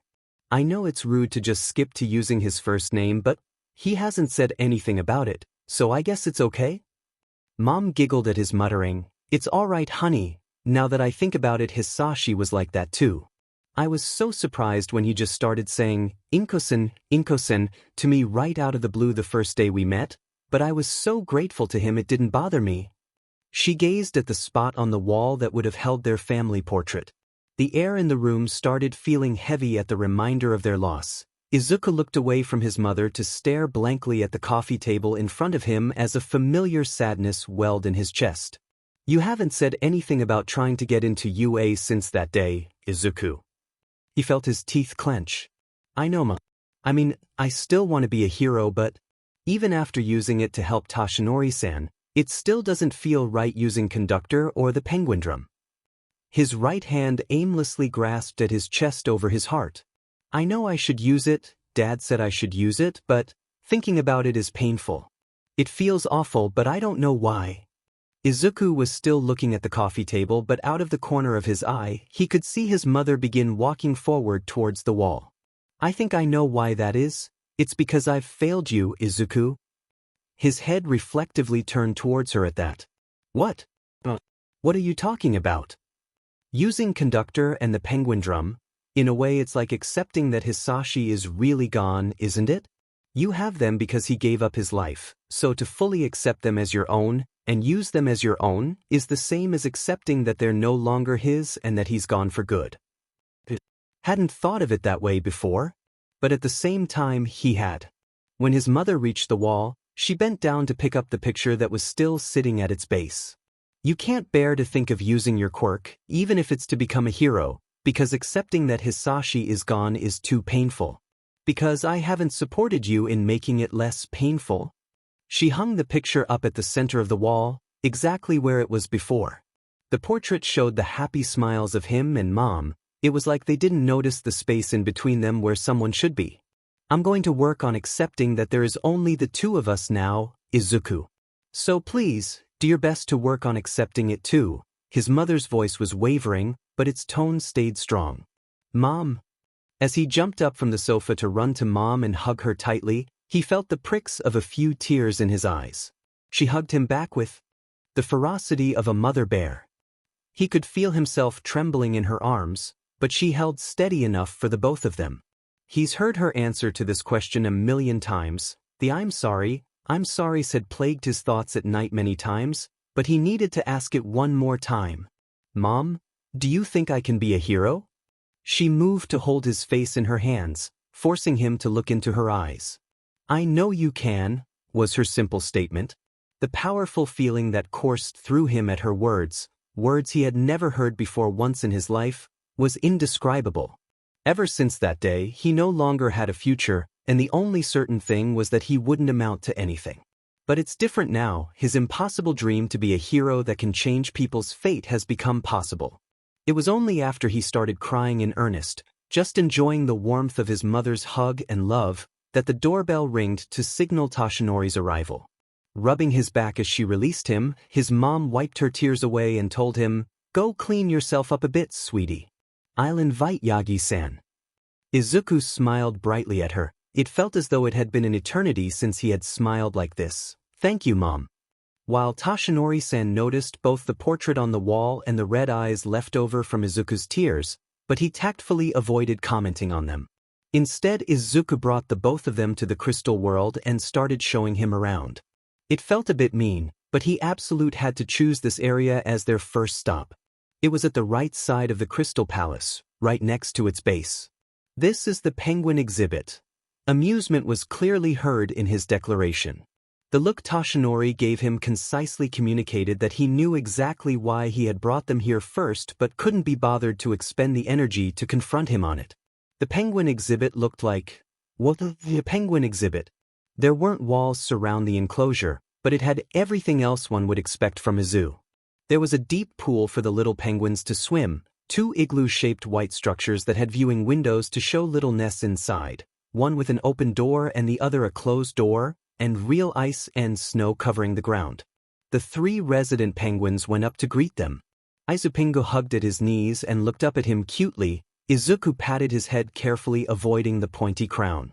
After carefully observing the area, he felt a spring of quiet sadness flow into his chest. "So Pingasashi is gone too then?" Putting the thought aside, he interrupted Toshinori's examination of both the exhibit and the penguins. "Have you or Night Eye decided what you wanted to name your penguins yet?" Toshinori blinked at him in surprise. "I didn't know we were naming them in the first place?" He ended the statement as though he was asking a question. Izuku just shrugged in response. "Well, you don't have to name them, but I thought I'd give you the opportunity." "I see, I'll be sure to let Night Eye know that." He sighed in the direction of his penguin, as though if he avoided naming it, he might be able to ignore its existence. The penguin just tilted his head in response, as though asking, "What are you gonna do about it, huh, number 1 hero?" Toshinori sighed a second time. "I suppose I'll just copy your idea and go with Toshipingu." Toshipingu nodded his head at the name, blonde hair flowing with the movement. His beak seemed to form a grin that said, "Yeah, that's what I thought, you coward." One of human Toshi's sunken eyes involuntarily twitched. As Night Eye's penguin brought his flipper up to his beak as though trying to contain laughter, Izuku deadpanned, "I have no idea why your penguin ended up being such a punk, Toshinori-san, but I think it'd be better if we left before this escalates to violence." "I wouldn't start a fight with a defenseless penguin," he yelled insistently. "Considering that penguin was made in your image, it's anything but defenseless. But whatever you say, Toshinori-san. Whatever you say." "I wouldn't." The hero easily accepted leaving the penguin exhibit, probably attempting to put it off his mind entirely. Izuku continued his tour, taking advantage of the ability to manipulate the crystal world as its owner that he had once seen his father use.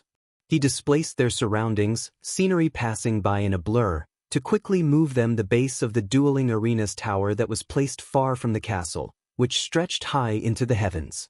Since Toshinori had reacted by spurting blood and shouting the English curse, "Sheet," Izuku made sure to warn him before he did it a second time to show him the actual arena. This method allowed them to avoid more curses and blood. He continued this way, bringing Toshinori to the workshop at the left side of the palace where the 2 teddy drums are repaired. "Robots? And why are the robots shaped like teddy bears? And the teddy bombs are built. Why are the bombs shaped like teddy bears? Actually, why does it even make bombs in the first place?" Unfortunately for both of them, Izuku didn't have answers to any of the questions Toshinori had concerning that place. The man was almost as eager to leave the workshop as he had been to leave the penguin exhibit. They then circled around to behind the Crystal Palace to appreciate the beauty of the sprawling Garden of Eden that was contained in a large greenhouse. It served no purpose outside of aesthetics other than acting as a place to hold the tree of knowledge. Toshinori enjoyed the garden much more than he had the other areas. However, when Toshinori was admiring the tree of knowledge, Izuku had warned him that taking a bite from one of its apples would grant a single piece of unknown divine information at the price of facing punishment, which caused him to become weary of the place. Finally, Izuku guided Toshinori through various rooms in the Crystal Palace, including the throne room, the ballroom, and the treasury, before ending back at the room that started it all, the library. Momoka-san greeted them from her mirror. "Hello again, Snow White, it's good to see you." Izuku found her teasing smile to be ill-fitting on his face. "Snow White?" Toshinori voiced his confusion. "Don't worry about it, Momoka-san likes giving titles like that to everyone. She enjoys finding connections between reality and fairy tales. Fairy tales are made to reflect real-life issues and situations. You know, it's only natural to try to learn about life through finding those connections. That's why stories are made in the first place." "I guess you have a point," Izuku half-heartedly replied. Passing by the Momoka's mirror and the wall holding the portraits of all the penguin drum users, he pointed out the one above the mirror featuring the little pink-haired girl. "That's Momoka-san's portrait from when she was still the owner of her penguin drum, Toshinori-san." Toshinori looked it over with vague surprise. "Is that so? Why is it that she's in the mirror now? She looks so young in that picture too." "It's rude to talk about someone right in front of them, you know," Momoka interrupted, but besides the Izuku in the mirror showing a single raised eyebrow, there was no sign she felt offended. "All you need to know is that I created the penguin drum with my quirk when I was young, making me the first owner, and that I set it up to be passed down to continue its legacy. That's all." Izuku sighed at that. As you can see, Momoka-san refuses to give any more information concerning how all this came about other than that. Toshinori glanced at Momoka in suspicion. "A quirk was able to make all this? That's quite incredible. Set it up to be passed down? How is it that your father came into ownership of the penguin drum in the first place, young Midoriya? And how did he pass it on to you?" Izuku moved to stand in front of his father's portrait. "He said that when he was around 10, the penguin drum fell from the sky and into his hands. That's all that was needed for him to become its owner." "Fell from the sky? I suppose that's not significantly weirder than everything else in this place, but it's still strange. I'm guessing Momoka-san won't mention how that came to occur." At his last sentence, Toshinori redirected his focus to the mirror. "Exactly, Snow White," was the cheerful reply given with Izuku's voice. Izuku decided to continue the conversation to avoid Toshinori becoming annoyed with Momoka's lack of information. "In my case, Dad just gave it to me directly, or, well, my corpse technically. Then when I came back to life and exited the crystal world, being in physical contact with it automatically made me its owner." Toshinori raised his eyebrows at that, and spouted in alarm, "All that's needed for ownership is simple contact? Does that mean anyone could happen upon it and become the new owner?" "Only if they're a child of fate," Izuku clarified. "If they aren't, I would just stay the owner. But obviously, it wouldn't be good to lose it like that anyway.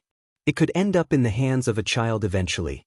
The only ability the penguin drum gives its owner outside of the crystal world is the ability to transport people and things into it, so I'd have to find it myself." He still hadn't stopped staring at his father's picture. He was trying to memorize the image that was missing in the photos throughout their apartment. After some apprehension, Toshinori moved to stand next to him. He was also focused on the portrait. Respectful silence filled the room before Izuku broke it. I have a confession to make.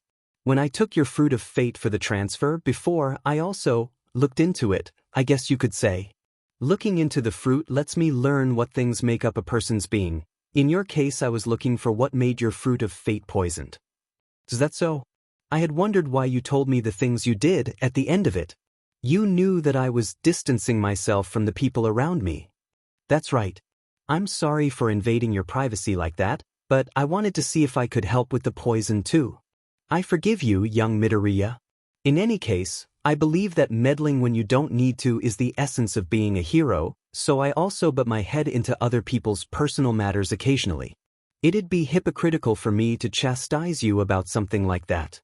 Tashinori turned to look at Izuku and his voice took on a questioning tone. But on that note, I was wondering, what were you referring to when you mentioned shying away from love from one's own self? I don't think I'm doing such a thing. Izuku blinked in surprise and felt a frown settle on his face, brows furrowing. Ah, I guess you haven't realized it yourself, then? He was quiet for a moment, pausing his viewing of his father to look over Tashinori with a judging eye. He's not going to want to hear this. Looking back to the portrait, he gave a firm response. This isn't a conversation you can go into without being prepared, Tashinori-san. I think it might be better if you had more time to think about the answer to that yourself. So, consider this question and how it relates to your love for yourself first. Why do you do things which involve ignoring your self-interests or hurting yourself for the sake of hero work? When the man began to open his mouth to reply, Izuku cut him off. Don't answer now. Really think about it first. If you still can't figure out what I mean, the next time I take you here we'll talk about it, okay? Tashinori awkwardly closed his mouth without having said anything, before opening it a second time to confirm, all right, if that's what you think would be best, my boy. Speaking of hero work, Momoka interrupted, despite the subject having barely been touched in their previous conversation. Don't you have something you want to ask, Izuku? Izuku decided to accept her help changing the topic, but was still nervous about hearing this answer from the hero he looked up to the most. His eyes glanced down towards his feet, before refocusing on the number one hero. In contrast to his previous attitude, he hesitantly asked, Tashinori-san, do you think I could be a hero? Tashinori blinked at the question, before his mouth formed a gentle smile. Based on the little I know of your capabilities with the penguin drum, as well as your will to help people, I think you certainly can become a hero, my boy. He walked forward to meet Izuku at the wall and placed a thin but large hand on his shoulder. As for being a hero who can change fate, you've already taken the first step towards that by changing my fate, haven't you? Izuku's eyes widened. After a moment, he gave a large, open-mouthed smile. Why, you really mean that? He asked in wonder. Of course. You've really done quite a lot for me, my boy. Tashinori then took on a serious tone. You see, Night Eye had once looked into my future, and had seen me dying at the hands of a villain. It's part of what made him so angry about me returning to hero work after the incident which caused the injuries for my punishment. I knew that continuing work with such a poor physical condition would just be inviting this fate, but I couldn't step down as it would disrupt the peace of society, so I accepted this eventual death. Izuku lost his smile and felt dread well up after processing this prophecy. For Tashinori-sen, all might, to be defeated and killed, that's... Tashinori's other hand grasped at his chest. But now, with this bit of improvement to my health and increase in my lifespan, I feel like there may be a real chance to avoid this fate. Night, I think so as well. You're the one who gave us that hope, my boy. And even now, you're still trying to help me by looking into the poisoning of my fruit of fate. That's just further proof to me that you'll be a great hero. The dread only subsided halfway. After all, there was no way to know for sure if that fate had been changed, but a small smile grew back on his face. There's nothing to be done but wait to see where fate takes Tashinori-san at this point. He'll just have to try and be there so he could create a miracle if need be. An elating sensation of power gathered inside him, like it had after his mom had answered that question. For the first time since his father had been erased, he really felt okay about using Dad's quirk and the penguin drum. Riding the high, he straightened his spine and marched to stand directly in front of Momoka's mirror. Momoka-san, Izuku's green eyes firmly held Momoka's pink in place. Please, accept me as the successor to your penguin drum. I want to use it to become a hero. In place of her usually more sardonic grins, Momoka formed a fond smile. It very much suited Izuku's face. That warmth was reflected in her words, which also suited Izuku's voice. You're already my successor, little Izuku. I was just waiting for you to catch up. Momoka pointed at him with Izuku's hand, demanding his attention. Imagine the spells and unbridled power of this book that you'll come to learn. Imagine the feats you'll come to achieve with your little book of fate. Izuku's left hand in the mirror reached forward, open palm held up like it was offering something intangible. May those who accept their fate be granted happiness. Izuku's right hand in the mirror moved to match the left. May those who defy their fate be granted glory. I think, in different ways, you can achieve both this happiness and this glory, my dear Prince of the Crystal. Izuku's hands in the mirror clapped together once, then spread out wide with a flourishing gesture encompassing Izuku himself, as though he were being presented to an audience. Rejoice! Momoka declared, for the new prince of this land has been born. After committing to his role as the successor of the Penguin Drum and resolving to use Conductor to change people's fate, Izuku fully set his sights on becoming a hero. The high school that he wanted to attend to help him achieve this goal was, of course, the school that only took the best of the best, UA High School. It'd also be more convenient for him to go there, since apparently the principal was one of the people Toshinori wanted to inform about his quirk, along with UA's nurse recovery girl. In the official quirk registry, he'd actually written the Pegindrum's transportation power for his quirk description instead of Conductor's actual abilities, just like his father had. So there'd be no way for his future teachers to know about his real quirk unless he tells them himself. Knowing that it'd be helpful to have people in authority aware of the power his quirk had to offer, and trusting Toshinori's assessment of their character, he allowed the hero to finally inform both them and two other trusted people about what happened. UA was a school which had produced some of the greatest heroes society had to offer, including the #1 hero, All Might. Whether the course one took was in heroics, support, business, or even general education, UA provided a high-quality experience, and as such only accepted high-quality students. When it came to the heroics course, the practical portion of the entrance exam was said to be quite brutal, only passing the very top-scoring examinees out of the thousands that apply.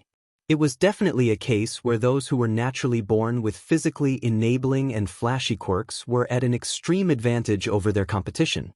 Spinning a jackpot on the quirk wheel of fortune was nothing to scoff at in this society. When he had been quirkless, it would have been impossible to get in. Now that his fate has been changed, though, the impossible has become possible. Even with a quirk, he was still at a disadvantage in this case. While his father's quirk was unmistakably a quirk that created miracles, it couldn't help him. In a fight, the Penguin Drum could make up for this disadvantage. In the crystal world, the owner's quirk was actually enhanced. That's what let him physically remove the fruit of fate from Toshinori's and Naitai's chest, and would let him bring someone back to life when the time for it came. But the real advantage he'd have would be all the other abilities and objects that could be accessed by the owner. If he was able to transport his opponent to the crystal world, as the Prince of the Crystal, he could smite them with all that the crazy world had to offer. It was an instant win condition for him. The problem was getting to that point, since he would have to do it of his own human power. Luckily for him, Momoka-san was dedicated to setting up the crystal world as a roleplay fairy tale kingdom, though it'd definitely be the weirdest fairy tale he'd ever heard, and as such, created features to enhance this roleplay. One of these features regularly kicked his butt in the name of training. Come on, Izuku. The mannequin is already on easy mode and you still can't land a hit on it. He could hear Momoka jeering with his voice from the portable Momoka's hand mirror that Izupingu was holding between his little flippers. Didn't you say that you made it in the image of a first-class duelist? He paused his complaint to drop himself to the floor and just barely dodged the lithe sword blade that passed right over his head. He rolled to the side to try and swipe at its legs with his own sword, but the mannequin simply jumped over it. You even named it, the Champion of the Rose Bride. You wouldn't give that kind of title to something unless it lived up to it. Obviously, its easy mode is still just too hard. At that point he wasn't allowed room to breath anymore, let alone talk, too busy trying to desperately block and dodge. It ended once he had exhausted himself and the Champion of the Rose Bride had pinned him in place with its foot on his shoulder and its sword impaling one side of the puffy-looking coattails on his Prince of the Crystal uniform. He complained about it a lot when he'd first seen it, but by now he doesn't think it looks too bad on him. The Champion of the Rose Bride was a tall, slim mannequin wearing long pink hair. It wore a princely-looking black long-sleeved shirt with red shed pads that ended at form-fitting red shorts. The sword it had used looked like the one he had still in his hand, featuring a slim blade and curved handle that held a beautiful silver gleam. Momoka had said that she made the champion to match the image of a strong and beautiful princess. The princess had once met an inspiring prince who promised they would meet again one day, but instead had decided to become a prince herself. Its face, smooth and blank, looked to him as it removed its sword and it held out its hand to him. He accepted the offer, grabbing its hand, and it helped him to his feet. Thanks. Some might have thought it was unnecessary to thank a mannequin, but from what he knew of the penguin drum, this thing might actually have sentience. It couldn't hurt to be polite. As though proving his thought right, the champion of the Rose Bride nodded at him. It then bowed at him respectfully with its hand over its heart. Izuku nodded awkwardly at the formal bow. I think that'll be all for right now. You can go do as you please. The champion nodded once more, before turning and leaving the training room they were in.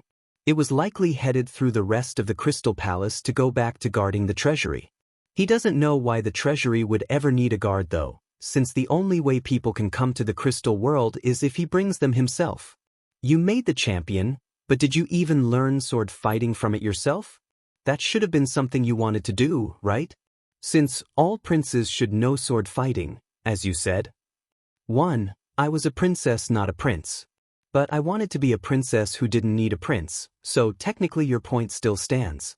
She counted off fingers as she spoke. 2. I really enjoyed just watching the champion of the Rose Bride wreck everything that I threw at it, so I never really wanted to fight it myself since I would be too distracted to watch. He rolled his eyes at her, before his mood turned and he just sighed at his efforts. Being able to use a sword will help with after I get clearance to use it as a support item, but for the entrance exam they probably wouldn't even let me take one in, right?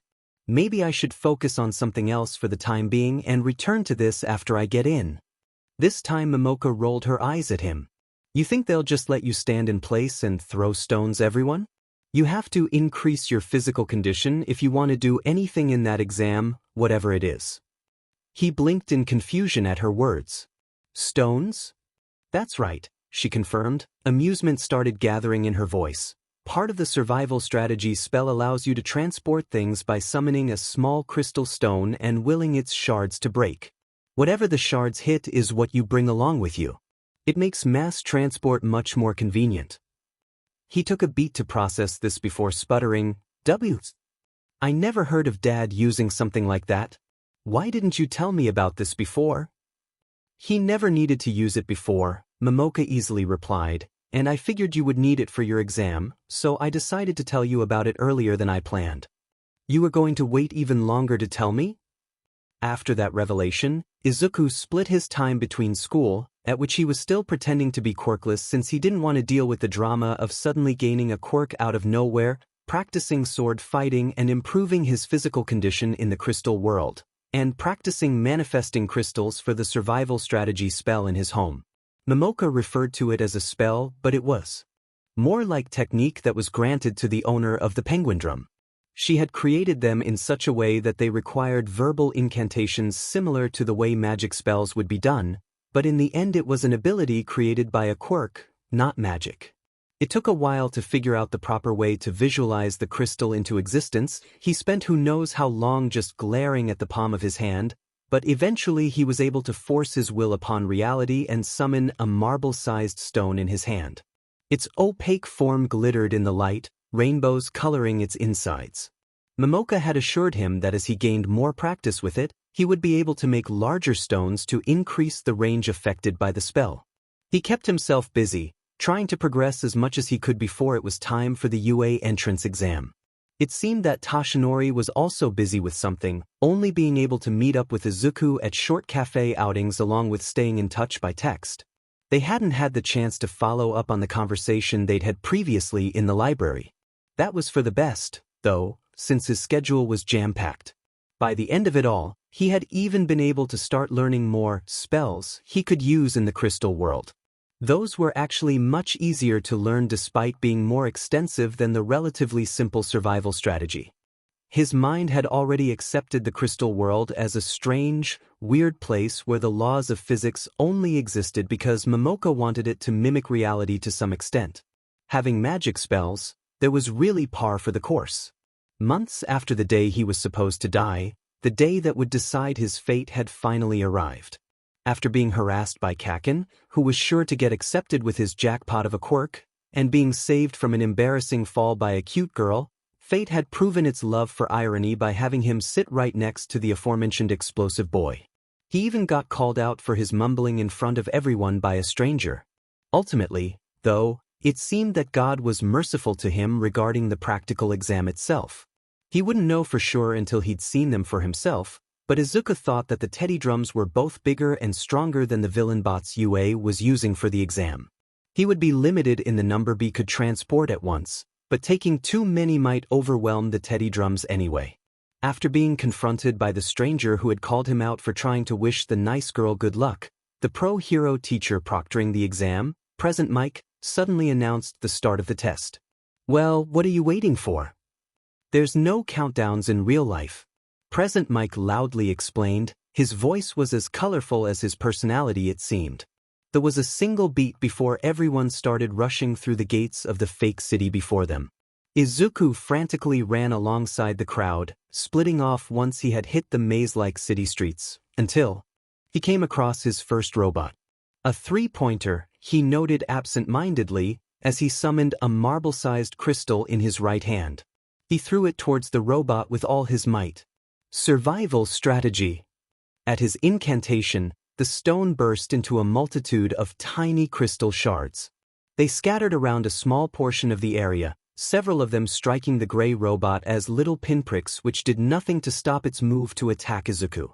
But that didn't matter, since an instance later they were already in the crystal world. The circular dirt ground and two sides of stands, one side black and one side white, featured by the dueling arena surrounded them. The moment they appeared, a giant teddy bear-shaped black robot rocketed into the other robot, with actual rockets spouting flames from its feet. It raced towards one of the sides lacking stands and suddenly stopped once it reached the edge. There were no safety features to prevent people from falling out of the arena, so the villain bot went flying off the tower the dueling arena was on top of, falling down in an arc. Izuku looked over the edge to see that it kept falling. And falling. And falling. He couldn't see the body anymore by the time it landed, but a small crashing sound echoed up to the arena. After hearing the sound, clapping started. It came from the champion of the Rose Bride, Toshi Pingu, Night Eye's penguin.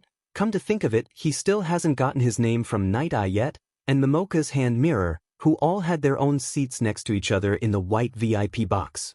Instead of clapping, Izupingu raised a large point card showcasing the number. He looked up at his robot. It stood at least 4 people tall and had the kind of rounded limbs and head that one would see on a stuffed animal, a rather slim torso, and dark pink accents. Its glowing red eyes watched him intently. Good job, Teddy Drum Black. But, do you think next time you could just beat up the robot regularly? It sort of took a while for it to land. Teddy Drum Black hung its head in shame. The second Teddy Drum in the arena, which had white coloring and black accents, hit the black robot on the back of its head with a metal clang as if to scold it. No, don't do that, Teddy Drum White. And Teddy Drum Black. It's okay, you were just excited, that's all. And I didn't give specific enough instructions anyway, so really it's my fault. Both of the robots cut him off by vigorously shaking their heads in denial and crossing their arms together to form X's. Why don't I just leave and bring back more robots, okay? Make sure you're prepared. When he arrived back in the fake city, he was standing within the range of where the crystal shards had spread out. A pile of decimated, bulky, gray robot parts appeared in the same spot the three-pointer had been. That definitely looks like it fell off a cliff. He continued running around and transporting robots with crystal stones. Teddy Drum Black followed his advice and, with the help of Teddy Drum White, smashed, laser-beamed, and tore apart the robots he brought instead of throwing them off the edge of the dueling arena. The biggest problem was that the robots tended to stay rather far apart from each other. The only times he had been able to take more than one at once was when a pair of them had happened to be close to each other. After watching one of these pairs, a one-pointer and two-pointer, get demolished by the Teddy Drums, he ignored the clapping to read the score Izupingu held up for him. 35 points. He has no idea if that's enough to qualify, but he has to get as many as he can if he wants to be sure that he beat out the jackpot winners. His thoughts were interrupted when, upon returning to the exam site, giant steps caused the city to shake around him. Looking up into the heavens, what he saw was that a villain bot taller than the buildings around him was way too close for comfort. It approached slowly, causing total devastation to the streets it walked through. What the hell? Is that supposed to be the 0-point robot? Yue is crazy, a voice he didn't know screamed. Not as crazy as Momoka-san, but they're certainly trying. He couldn't help but think as panic burst inside him. The yell from the random examinee kick started the exodus out of the area. He began to flee with them, but stopped when he heard a cry of pain. Examining the grounds, he found the girl who had helped him earlier was crushed under some debris and unable to run away from the giant robot that seemed close to treading on her. Izuku didn't even think about what he was doing, his body just moved on its own. Running towards the 0-pointer, he summoned a crystal and threw it up at the robot hard enough that he felt like his arm might fly off his shoulder. Survival strategy, he desperately screamed. A cluster of shards hit the villain bot, and the next thing he knew, Izuku was standing in front of the giant robot in the dueling arena. It stood much higher than the stands around it. Teddy drums, distract the 0-pointer for me. I need it to stay standing at one place. His robots were quick to follow his command, flying up around the face of the opponent robot and swarming its head. They were dwarfed by the villain bot, which tried to swat at them like they were annoying bugs. Little Izuku, my beloved Prince of the Crystal. He could barely hear Momoka's sardonic words in Izuku's voice coming from the hand mirror seated in the VIP box. What the hell is this literally gigantic waste of time? It was about to kill someone. I had to do something. Izuku shot back firmly, and it's not like it'll be hard to take care of it now that it's here. As Izuku steadied himself, his deep red cloak bellowed around him, reacting to the Pengindrum's power as it surged through his body. His right arm stuck out straight towards the stationary robot as he called forth what Momoka had referred to as the signature spell of the crystal world. Will of the crystal. Princess.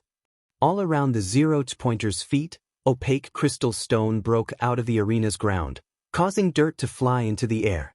It grew up the robot's bulky legs, casting rainbows on its body and encompassing the entirety of the surface it passed. If this was a person, it would have covered them instantly, but on something this big it's just not fast enough. The robot finally realized something was wrong once the crystal had reached its pelvis, but by that time it was incapable of using its legs. Izuku willed the crystal to detach from the ground with a flick of his hand.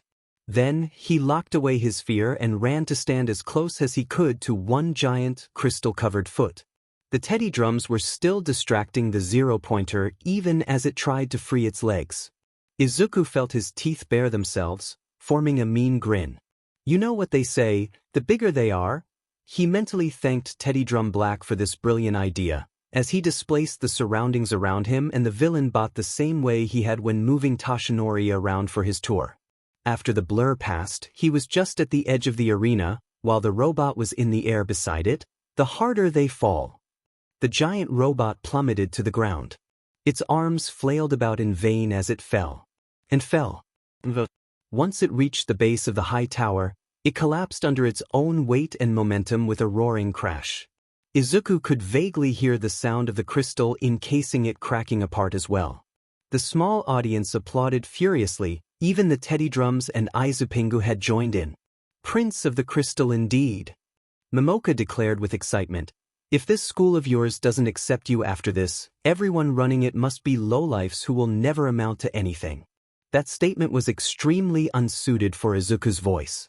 Izuku rolled his eyes at her insult. The robot isn't even worth any points, so who knows if they'll take it into consideration. Like I said, if they don't, they're lowlifes who will never amount to anything. He just sighed in response. Survival strategy complete. With those words, he left the crystal world, only to find himself up in the air. Oh, that's right. Gravity took hold and he began falling. He's been appearing wherever the stone shards go, and he threw it quite high this time. The shards probably hadn't reached the ground before he transported them. His fear grew as he began to vaguely hope that he'd get out of this with just a few broken bones. He hadn't been able to throw it too high after all, only to be cut off by a sudden slap to his arm. Gravity stopped working, and he floated in place a little above the ground. What? When he looked around to see the gravity quirk girl floating on a piece of debris above him, hands stretched out, he finally understood what occurred. Release! Her voice sounded strained as she brought the tips of her fingers together. They plopped down to the ground in unison. Izuku glanced over the pile of robot pieces that came along with him, and noticed that giant chunks of crystal had come along with it for the ride. Could he actually take things out of the crystal world too? Momoka-san, please, explain more of the basics. He was distracted when the girl who had saved him promptly threw up. Are you okay? Time's up. Present Mick's loud voice resounded through the speakers. The exam is officially over. After a moment of surprise, Izuku gulped at the proclamation. He just has to hope 35 will be enough then. The attitude in the observation room for the heroics practical exam is what Toshinori will now officially name post-Penguindrum astonishment. Unfortunately for the rest of these teachers, they've barely glimpsed the tip of the iceberg that is the Penguindrum. The giant robot disappearing only to return as a giant heap of scrap metal still surprised him though. It had all started after they had noted that both young Midoriya and the three-pointer robot he had been facing suddenly vanished. What happened there? Where did the examinee and villain bot go? Snipe pointed to one of the monitor screens. Midnight flipped through the school's information on the exam candidates. Let's see. Looks like the quirk that boy, Midoriya Izuku, has is called Conductor. It allows him to transport himself and other things to some kind of pocket dimension. That's probably where they went then. A pocket dimension quirk? How interesting. I wonder if he put anything in there that would help him with the villain bot.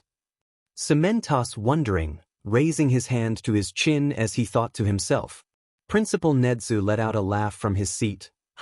Oh, I'm sure he probably has something up his sleeve in there. Toshinori hoped that the others failed to notice the bear dog rat's knowing tone. Seeing Eraserhead's subtlety move his eyes to examine the principal with suspicion, he knew at least one teacher had caught it though. It was then that Midoriya finally popped back into existence, his placement slightly off from where he had been previously standing. Instead of a robot, he was joined by a pile of destroyed robot parts. This time Power Loader commented, he really managed to do a number on that thing. What does he have in that pocket dimension exactly? Nedzu just let out another laugh, which Eraserhead again observed with suspicion. Watching the green-haired boy, Toshinori couldn't help but think of the question that had plagued him for months. Why do you do things which involve ignoring your self-interests or hurting yourself for the sake of hero work? Isn't that just something that's necessary for being a hero? But the boy wants to be a hero as well, so there must be something more to it. But it wasn't the time to think of such things, so he put it off his mind. Throughout the exam, everyone continued observing Midoriya along with the other examinees. The boy kept on disappearing with robots and reappearing with broken robots, though none of them looked as bad off as the first one had. It became clear that he was throwing something towards the robots before he transported them, but it was too small to see on the screens. Sometimes he was even able to bring 2 robots in one go. So he can bring more than one thing with him at a time.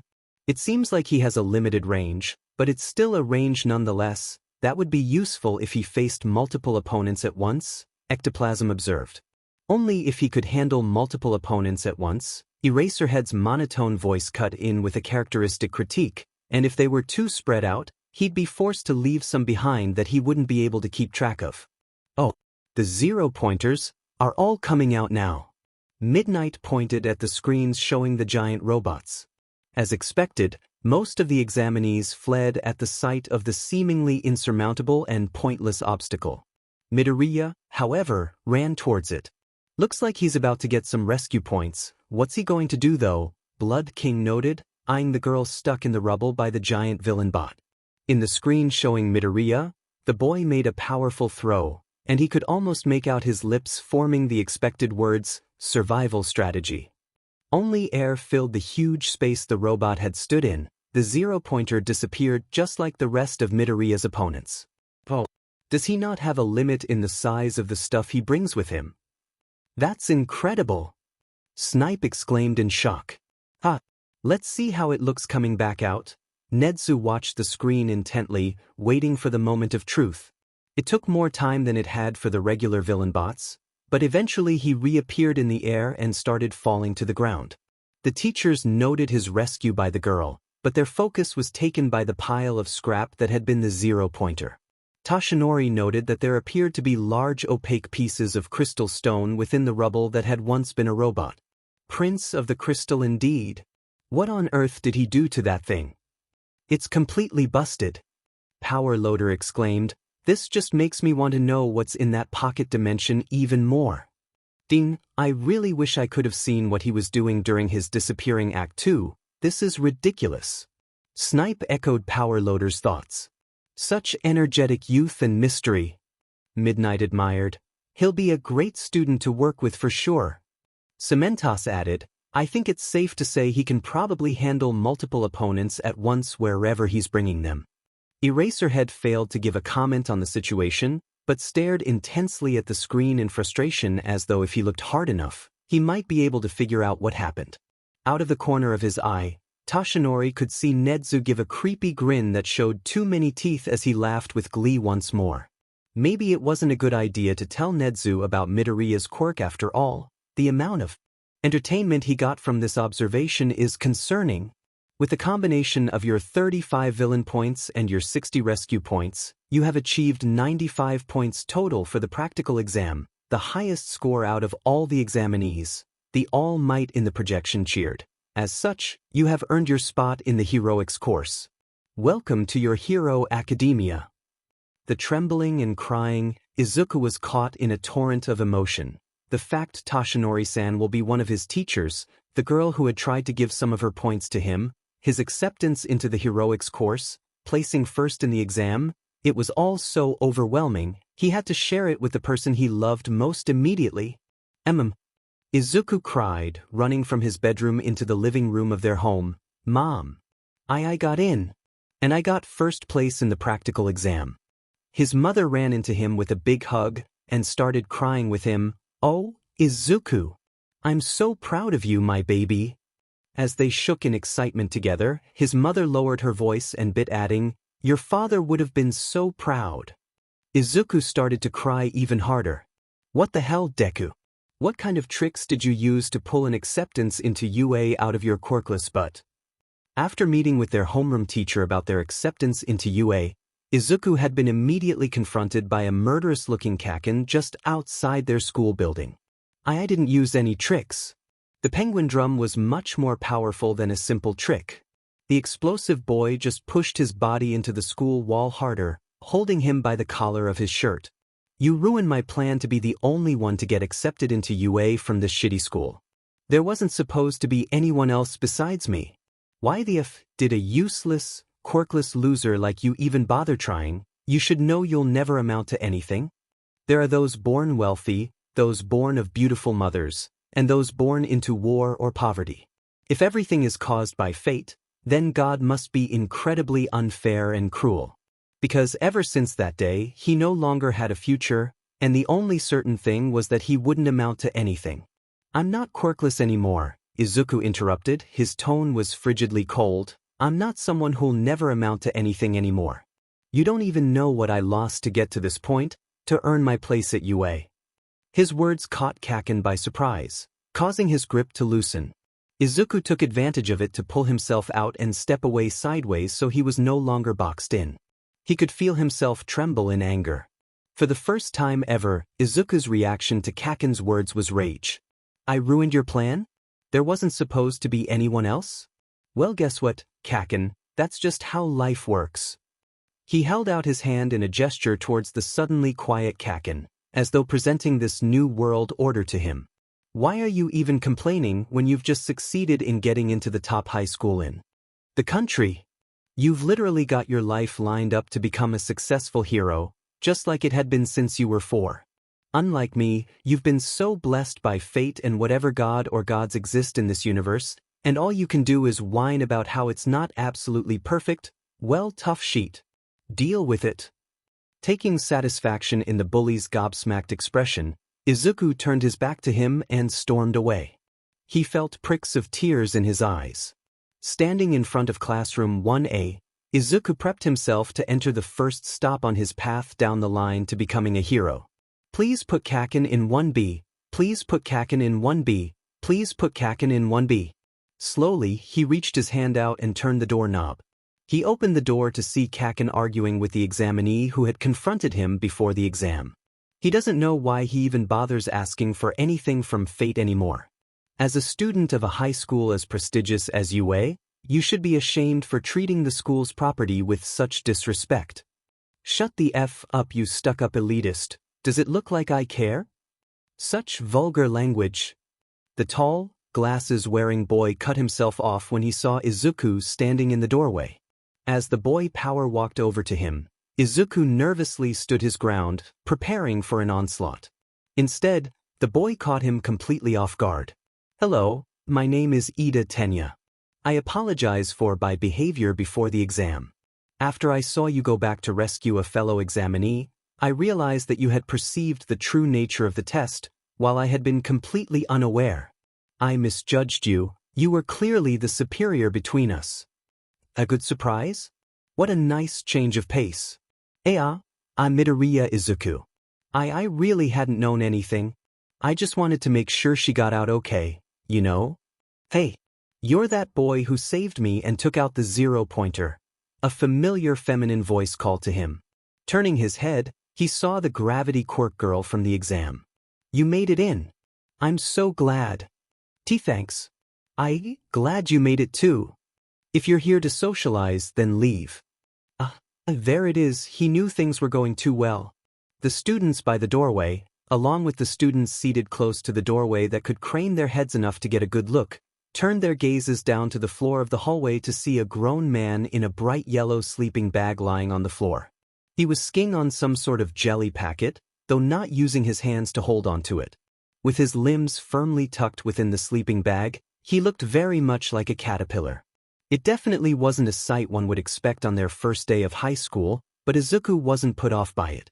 It isn't that strange, really, he thought to himself, not exactly normal, but things could definitely be weirder. As the caterpillar got off the floor and started to move into the classroom, Izuku glanced around at his fellow classmates and saw that they all looked vaguely weirded out. Or maybe it is strange and he's just too desensitized to notice. Rising out of the sleeping bag, the caterpillar who turned into a man started speaking in a monotone voice. It took 8 seconds for you to quiet down. Time is a precious resource, don't waste it uselessly like that. Now that the yellow eyesore was gone, it was easier to look over the man's features. He had a generally unkempt appearance, with his long black hair and light dusting of facial hair, and the bags under his eyes suggested many sleepless nights. The only notable aspect of his plain black clothes was the white scarf-like cloth he wore around his neck. He doesn't look like one would expect a hero who doubles as a teacher to look, but if he's here he must be. I'm your homeroom teacher, Aizawa Shoyuda. Pleased to meet you, was his uninspired introduction. His fellow classmates again seemed surprised, despite Aizawa's role as their homeroom teacher being the most logical explanation for his presence. Then again, he supposes most people wouldn't find a man like Aizawa being a hero or a teacher to be logical in the first place. Now, quickly change into your gym uniforms, and follow me down to the field.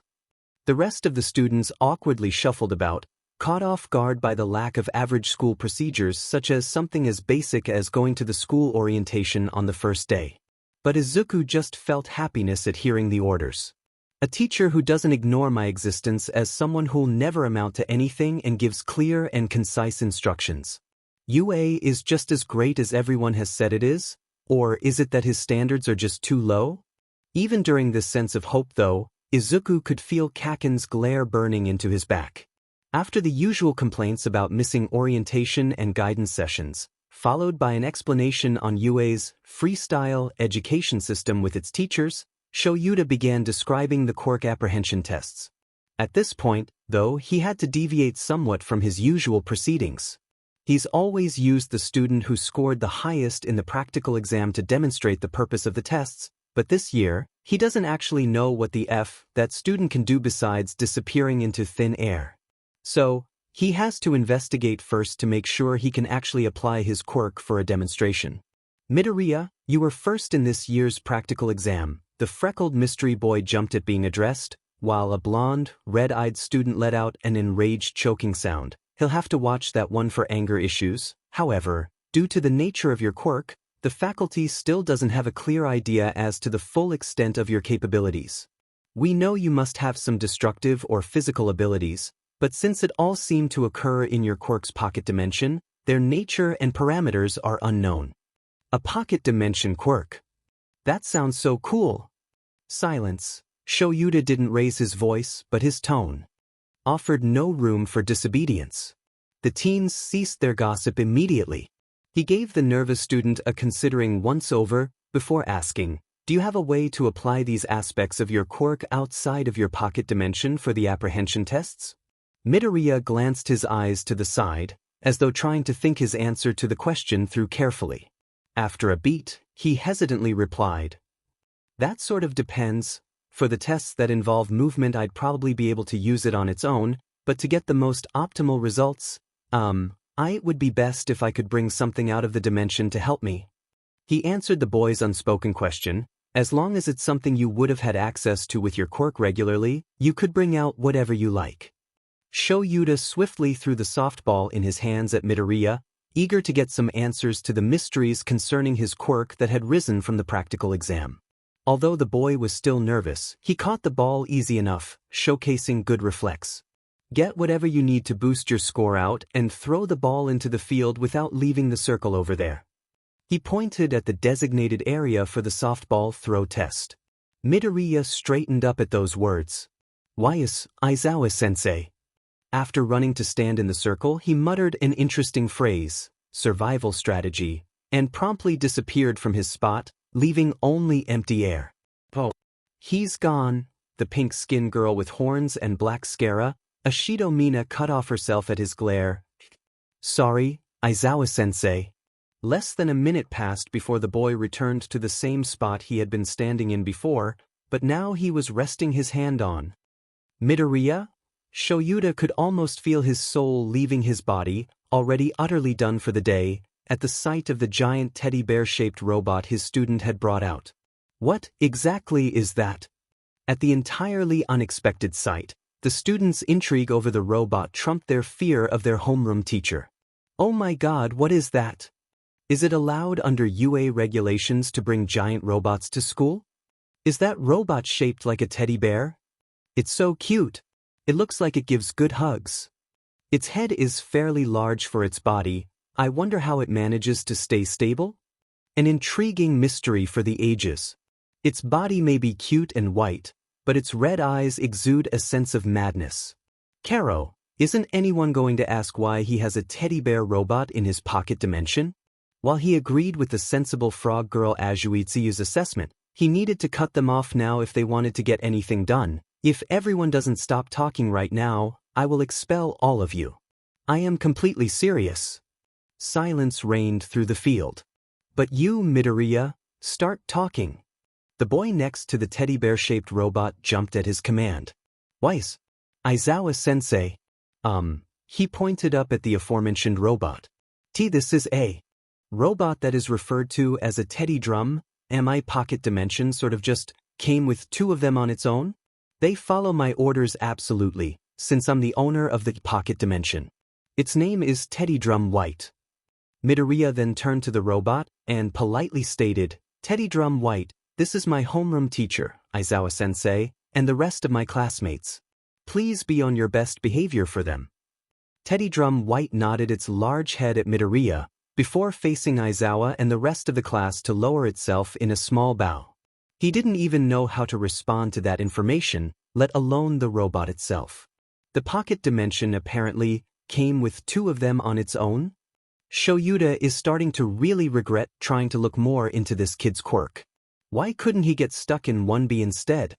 He had a responsibility as a teacher though, and thus gallantly continued his questioning. "So these teddy drums, as you referred to them, are the ones who took out the robots once you had transported the bots with your quirk during the practical exam?"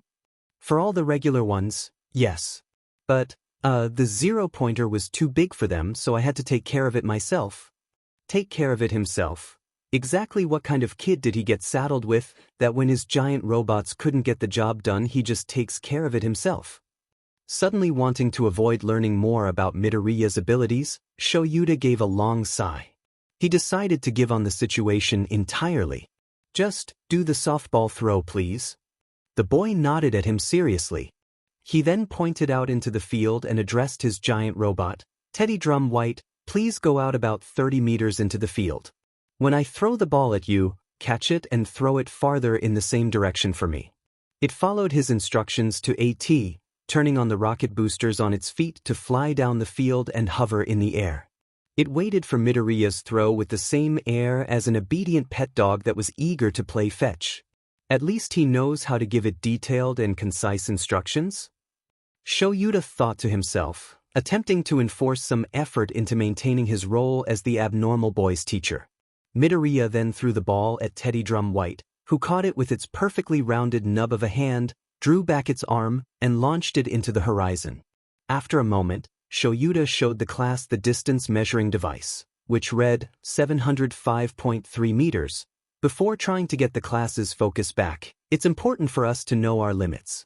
That's the first rational step to figuring out what type of heroes you'll be. 705.3 meters. Well, I guess that makes sense since a giant robot threw it, even if it is shaped like a teddy bear.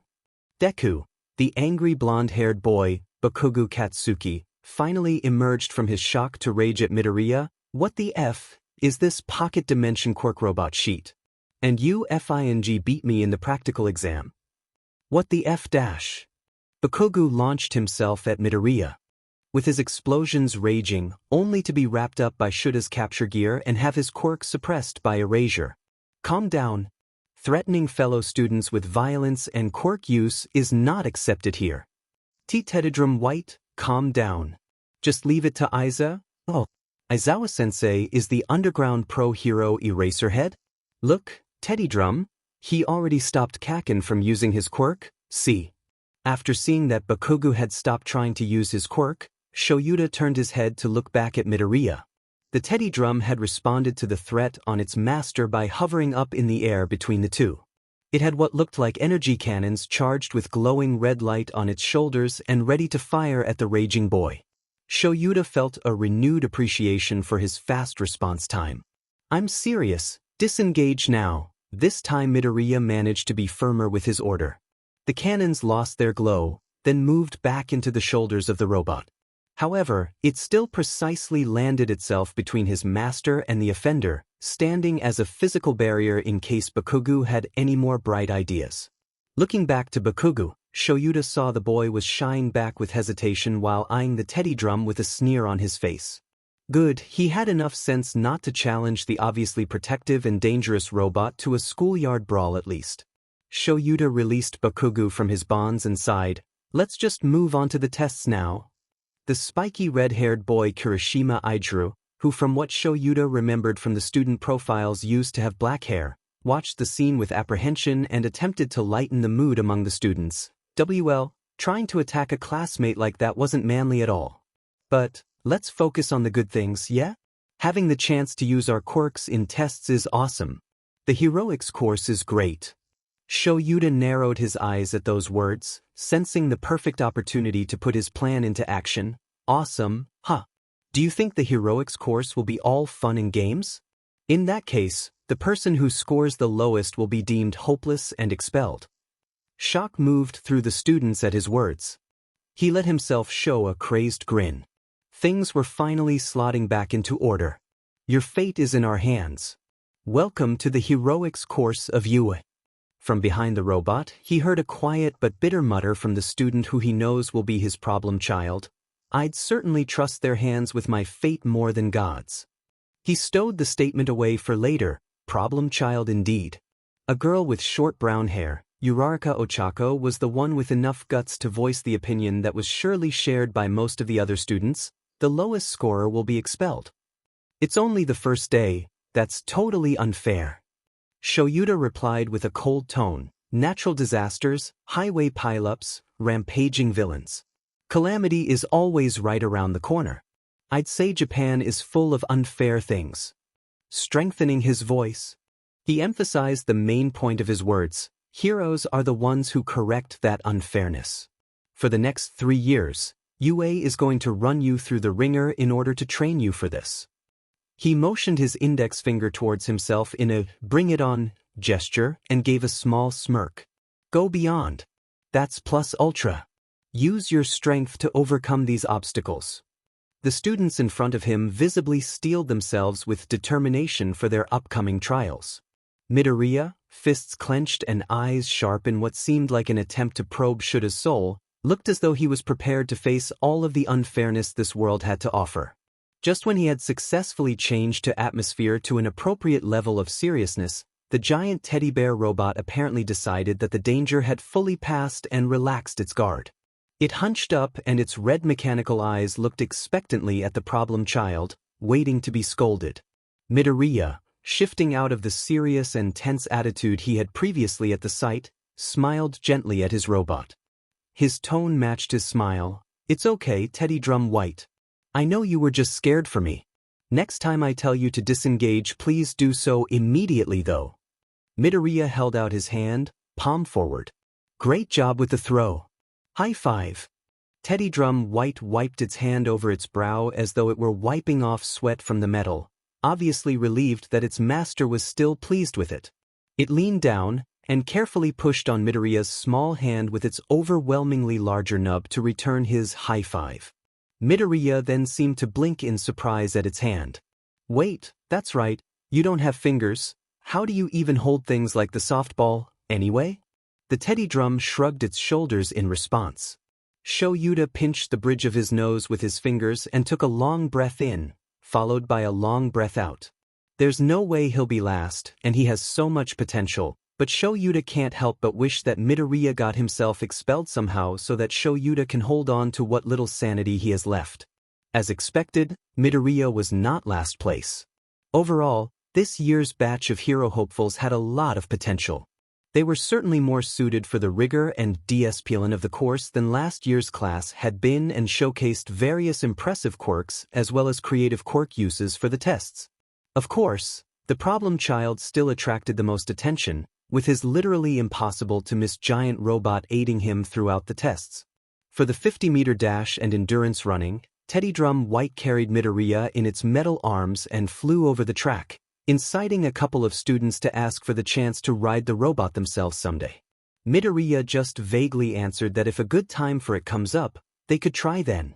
Note to self: keep an eye on Kirishima, Kaminari, Uraraka, and Ishido to make sure they don't get themselves killed riding Midoriya's giant robot.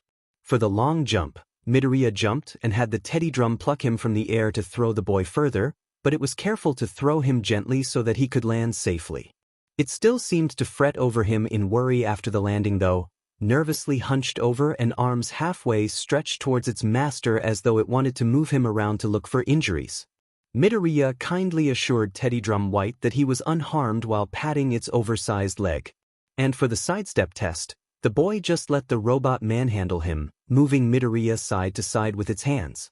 In this case, the teddy drum just didn't have the kind of motion precision necessary to quickly move him without jostling, causing Midoriya to suffer from nausea by the time the test was over. The robot looked absolutely beside itself, cradling its master as if it had killed him. Midoriya just gave reassuring strokes to its arm, and softly assured Teddy Drum White that he was alright and that it didn't do anything wrong. At these two instances there were some returning squeals about how cute the robot was, and some new ones on how adorable the problem child's interactions with it were. Hagakure Toru was a particularly frequent offender for these comments. Lord have mercy on Shura's soul, 'cause clearly these kids won't. The grip test, seated toe touch, and sit-ups were all performed by Midoriya without the use of Teddy Drum White, but his other scores made up for it. After the last test, Midoriya transported the robot back to his pocket dimension with the same phrase he had used before. More than one student looked sad to see it go. Despite the robot shenanigans, Shoyuta had come to the decision throughout the process of the tests that all of the group had potential, and thus informed them before displaying the results that his threat of expulsion was a logical ruse. The last placing student, the abnormally short and grape-haired Mineta Minoru, looked so relieved he might pass out on spot. After dismissing his students to go back into the school building, Shoyuta walked over to the hero who had been stalking them for most of that time. "All Might, what do you want? Do you really have so much time to waste?" The bulky hero cleared his throat nervously at being caught.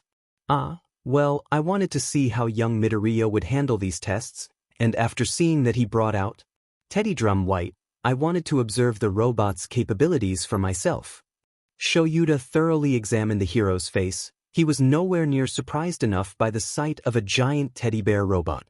"You knew," he couldn't keep the agitation from his voice. "You knew about Midoriya's so-called teddy drum. How did you know?" The number 1 hero started sweating. "Please, I've actually had the chance to go to the boy's pocket dimension. He showed me around and introduced me to it then, along with the other one." "Is that so?" Shoyuta narrowed his eyes at All Might. "Does this have something to do with whatever Principal Nedzu knows about the kid's quirk?" "Yes."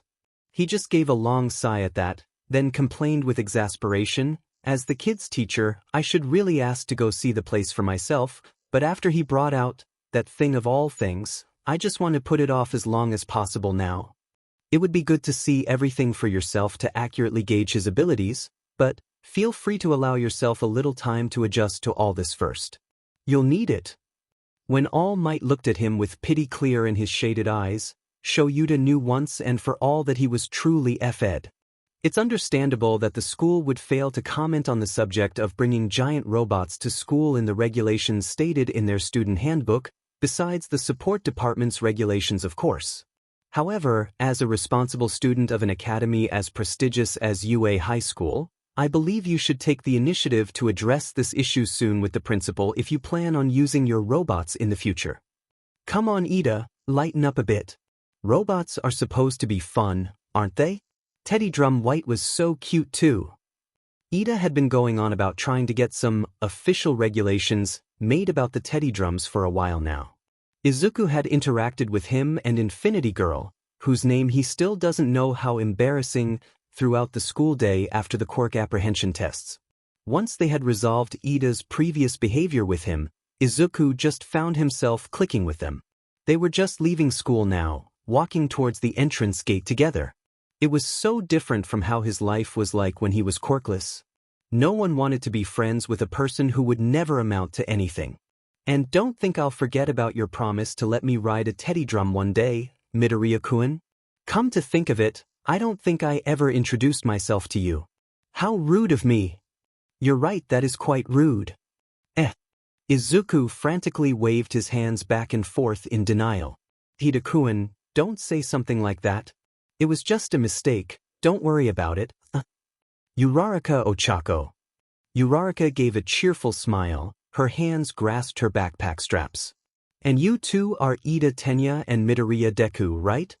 Izuku's body involuntarily jolted and stopped walking towards Yue's gate. He turned a wide-eyed look to Infinity Girl that matched his bewildered tone. "Deku?" She just blinked at him in surprise. "Oh, is that not your name? I heard Bukun call you Deku before, so I assumed it was." How was he supposed to explain something like this? "No. That's just Kaken's mean nickname for me." "So, it's a derogatory insult," Ida expanded, pushing his glasses up his face and his eyes narrowing at his thoughts. "How crass. Bakuga's behavior throughout the whole day has been completely unacceptable. I'm so sorry, I've been thinking that was your name the entire day." Uraraka placed her hands on her cheeks in embarrassment. Izuku noted that she was careful to keep her pinkies lifted. "But I was just thinking it sounded like Dikairu, you know?" She removed her hands to pump one arm up in a cheer. "To me, it was like you can do it. Deku." Izuku felt his mouth open and close a bit without any words passing through his lips. He stared at Uraraka with wide eyes. His world turned upside down. To be Deku is to be useless. because it seemed as though ever since he was 4 he no longer had a future, and the only certain thing was that he wouldn't amount to anything. He was such a useless Deku that Dad needed to sacrifice his life and existence to save him. But what if it doesn't have to be that way? What if him being Deku doesn't mean him being useless, doesn't mean him being worthless and without a future? After all, his fate has already been changed, hasn't it? Now that he has a quirk, he has a future.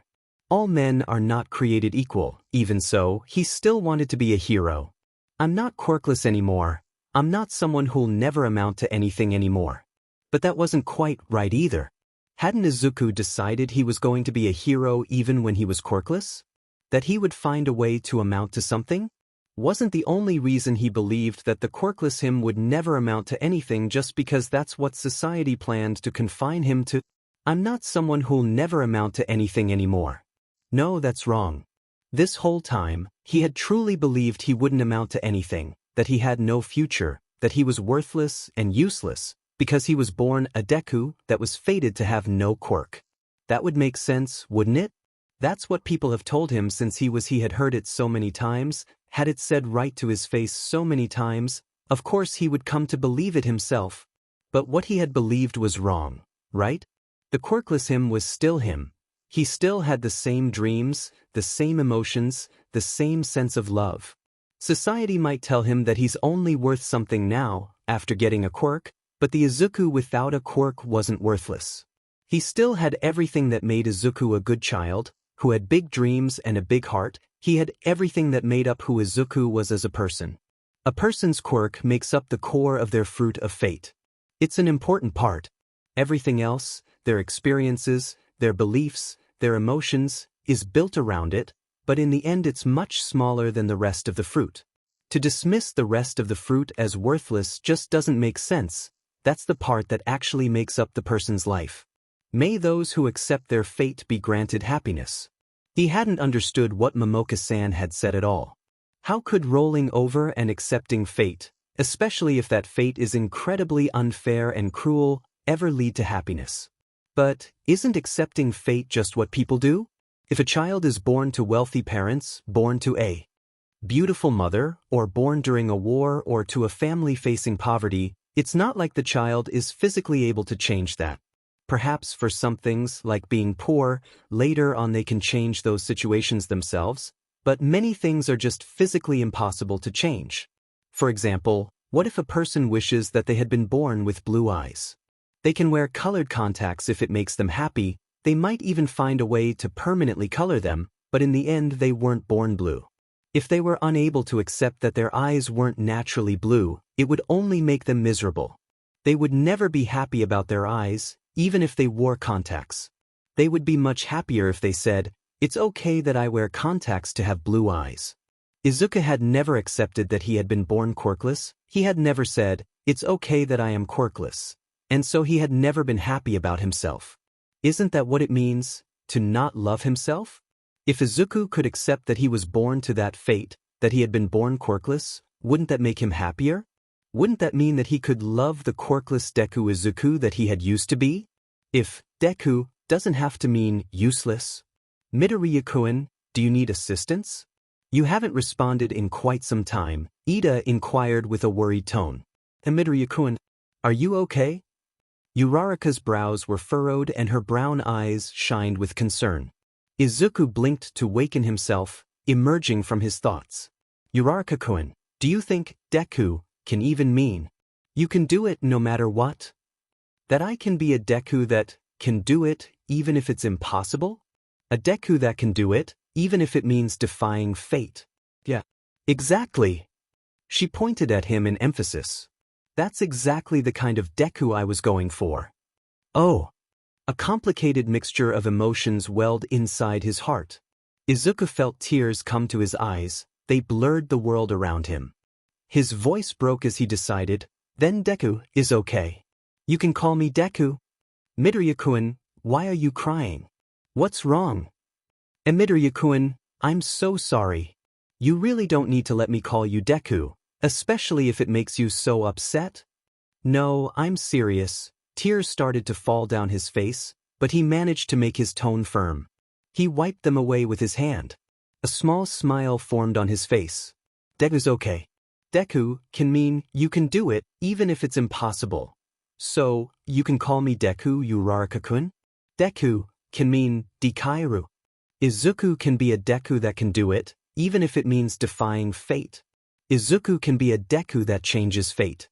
If Izuku can be that sort of Deku instead of useless Deku, then he can try to accept and love the quirkless Deku Izuku that he used to be, and that he still is, by every other metric besides whether he has a quirk or not. Deku is useful. Deku is worth something. Deku has a future. Deku can amount to anything. It's okay to be Deku. It's okay to be Izuku. Izuku's tears failed to stop, and his two new friends fretted over him without pause. But Izuku thought that, for some reason, he couldn't help but feel happy in that moment. It was a very melancholy happiness. But even so, for the first time since he was 4, Izuku is happy to be Deku. Izuku is happy to be Izuku. The next day at school, Izuku noticed that Uraraka and Ida were carefully watching him, looking for signs that he was still upset from yesterday. Uraraka had also started referring to him as Deku-kun. It made his heart feel a little lighter to finally have friends that cared for him like this. During the beginning of the day, things at UA ran as though it was a regular high school, with the only exception being that the teachers were pro-heroes. The 1A students sat through various classes on normal curriculum. Present Mike gave an energetic but normal English lesson, though it seemed like most of the other students hadn't found it as engaging as Izuku had. In his opinion, Present Mike's presentation of the material and feedback on their answers may have been showy, but his praise and interest in their learning all felt genuine. What does it matter if it was a little over the top? In a way, it sort of reminded him of Momoka-san's personality. Except Mike-sensei was kinder and actually answered his questions. No matter how he looked at it, it was an improvement. Similar to how Aizawa-sensei was an improvement, though that logical ruse thing very much felt like something Momoka-san would do as well. But in the afternoon, after a delicious lunch made by Lunch Rush, basic hero training helped to remind them all that this was the UA's heroics course. Tashinori, in his all-might form and hero costume, exclaimed that they would kick off basic hero training with a battle trial in the fake city that the practical exam had been in an area referred to as Ground Beta. Leaving the changing room, Izuku couldn't help but feel self-conscious about his hero costume. Wow, Deku-kun, your hero costume looks good on you. It makes you look like a prince. Why you think so, Uraraka-kun? I think your costume looks good too, very spacey. His hand rubbed at the back of his head as he looked down at himself. He styled his hero costume to look similar to his father's penguin drum outfit. It had a princely-looking long-sleeved black shirt, with double-bursted gold buttons connected in horizontal lines with gold trim, a high stiff collar, and golden shoulder pads. The shirt ended in long coattails, leading into stark white pants that were topped with a gold-colored utility belt that he planned to have filled with various items that could be used to help Izuku immobilize his opponents to whisk them away to the crystal world, such as smokescreens and tear gas. He also plans to add a place to hold a sword on the belt later. The shirt and pants have elbow pads and knee pads for safety. The outfit also featured pristine white gloves, knee-length black steel-toed boots, and a dull orange visor shades that fit over his forehead, eyes, and the top of his nose ending in an angular shallow V shape. His curly green bangs fell over the top of the visor. Additionally, the visor was connected to a pair of black and white over-ear headphones by his ears, which showcased the stylized images of a penguin's face on the ends and was secured with a normal headphone band that fit snugly around the top of his head. They should be able to connect to radio and communicator frequencies. He also had a watch with a penguin face that doubled as a timer. He finished it off with a deep red cape that was attached to his shoulders but could easily be removed if necessary. In the end, he couldn't resist making his hero costume Prince Penguin-themed as well. It'd also be better since it wouldn't be such a drastic change for people to see him in his Prince of the Crystal uniform after transporting them with his hero costume on, since they were styled fairly similarly. C'est magnifique. The sudden French catching him off guard, Izuku looked up to see a sparkling blonde boy with a hero costume that was similar to Shining Knight's armor. It had a long glittering blue cape and a sweeping winged red visor over his eyes. I underestimated you, Midoriya.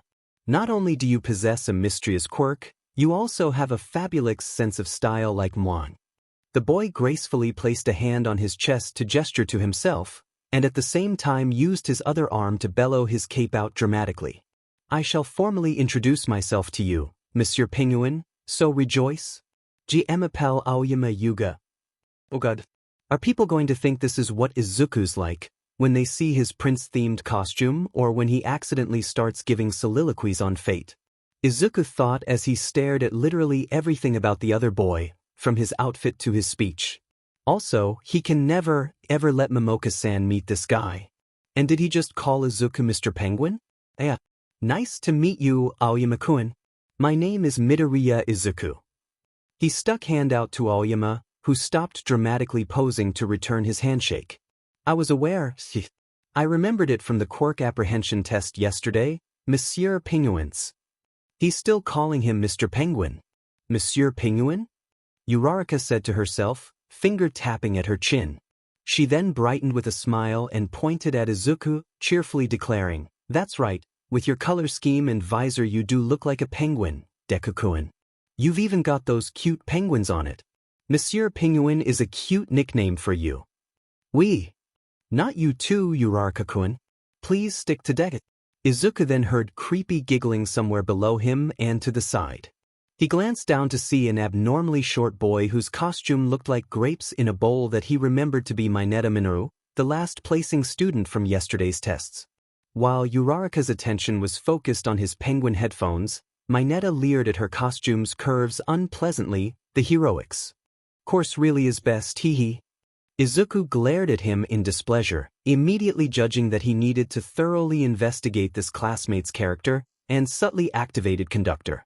He can't interact with other people's fruit of fate without physical contact, and he can't look into it without having physical contact with either the person or their fruit in the crystal world, but he could still see the fruit when the quirk was on. Mineta's fruit of fate, while mostly normal, had an obvious and concerning imperfection. A small portion of the very bottom of the fruit was covered in black rot. He's only in high school. How on earth has this guy managed to corrupt his being and future to the point where it rotted his fruit of fate? Izuku needs to watch this guy carefully when he's around the girls. What an interesting choice for a costume design, Midoriya-kun, very regal. Though I do wonder why you chose to add penguins to it. Ida's arrival took Izuku out of his thoughts. His costume made him look similar to a Gundam robot. But now's not the time to dilly-dally, let us meet up with All Might Sensei once more. Right on. All Might's booming voice interrupted them. Gather around, students, it's time for me to explain the indoor anti-personnel battle training. Izuku glanced over Uraraka and Ida, and took relief at the sight of their whole and golden fruits, complete with normal brown stems. He was about to turn off conductor, but noticed some light in the corner of his eye, causing him to reflectively turn towards it. Oh! His eyes are on Kaken, who is glaring at him the same way he has been all of yesterday and today, but instead of making eye contact, Izuku just stared at his literally on fire fruit of fate. Kaken's fruit is burning. It makes sense in hindsight, his desire to be number one was certainly toxic, but if it's like this then… Ida's armor-plated hand rested on his shoulder and his voice was gentle but firm. Midoriya, I understand how Bakugo's attitude towards you must be upsetting, but I believe the best way to put it off your mind for right now would be to ignore him and place all your focus on the classwork for today. Let's go to All Might Sensei now. Uraraka solemnly nodded beside him, brows furrowed in determination. That's right, Deku-kun. Don't worry, we'll help you figure out something for Bakugo. Thanks. Ida-kun, Uraraka-kun. If it's like this, then Izuku needs to do something to help him. It's one thing if it's partial, that would be bad for his mindset still, but at least it wouldn't be outright dangerous in the long run, but the entire fruit. Izuku will put the information off his mind for now, but it definitely wasn't forgotten. Izuku turned off conductor while following his friends to the large group of students ahead of them. Noticing that Aoyama was walking at the edge of their group, near them but not quite with them, he realized that Aoyama had still been with them during their discussion. About Bakugo. He must have tactfully decided to stay silent through it. After everyone had collected around All Might, he explained the basics of the exercise. It was simple enough. They would be divvied up into pairs and then assigned to be villains or heroes. The villains would protect a papier-mâché bomb, while the heroes would have 15 minutes to apprehend either both villains or the bomb in order to win. If they fail to do this, or both heroes are apprehended themselves, the villain team wins. What about basic training? The girl with the frog-themed costume, whom Midoriya vaguely remembered to be named Azui, asked with her head tilted to the side and finger on her chin in a questioning manner. Practical experience will teach you the basics. All Might explained proudly with a thumbs up. Izuku blinked at that. Red flag. Red flag. Toshinori-san, that's exactly the kind of logic Momoka-san uses. Please think your lesson plan through more and teach more of the basics. Isn't this class literally called Basic Hero Training? Why are you skipping basic training? The students were randomly paired into teams, but somehow Uraraka and Izuku ended up together, while Ida had the misfortune of ending up with Bakugo. Whoa, it's like fate. Uraraka had exclaimed happily when paired with him. Definitely. A very kind fate too. Then Izuku's team was randomly set to fight against Kaken's. Never mind. It was all for the sake of dramatic irony. He should have known better. However, Izuku could feel Kaken's glare on his side but didn't return his stare. This was way too good of a chance to miss. Maybe fate did have a reason for this besides dramatic irony? Uraraka-kun, Izuku quietly spoke to his partner. Kaken is definitely going to come after me as soon as he can, so during that time look for the bomb, okay? I'll meet back up with you after capturing him. She glanced nervously in Bakugo's direction through her pink face shield. Are you sure you'll be alright fighting him? I don't think a teddy drum can fit in there. Yeah, he responded with confidence in his voice, something which was usually abnormal for him concerning anything involving Kaken. Izuku has the feeling it's going to be his new normal someday. He fiddled with his watch to prepare the timer.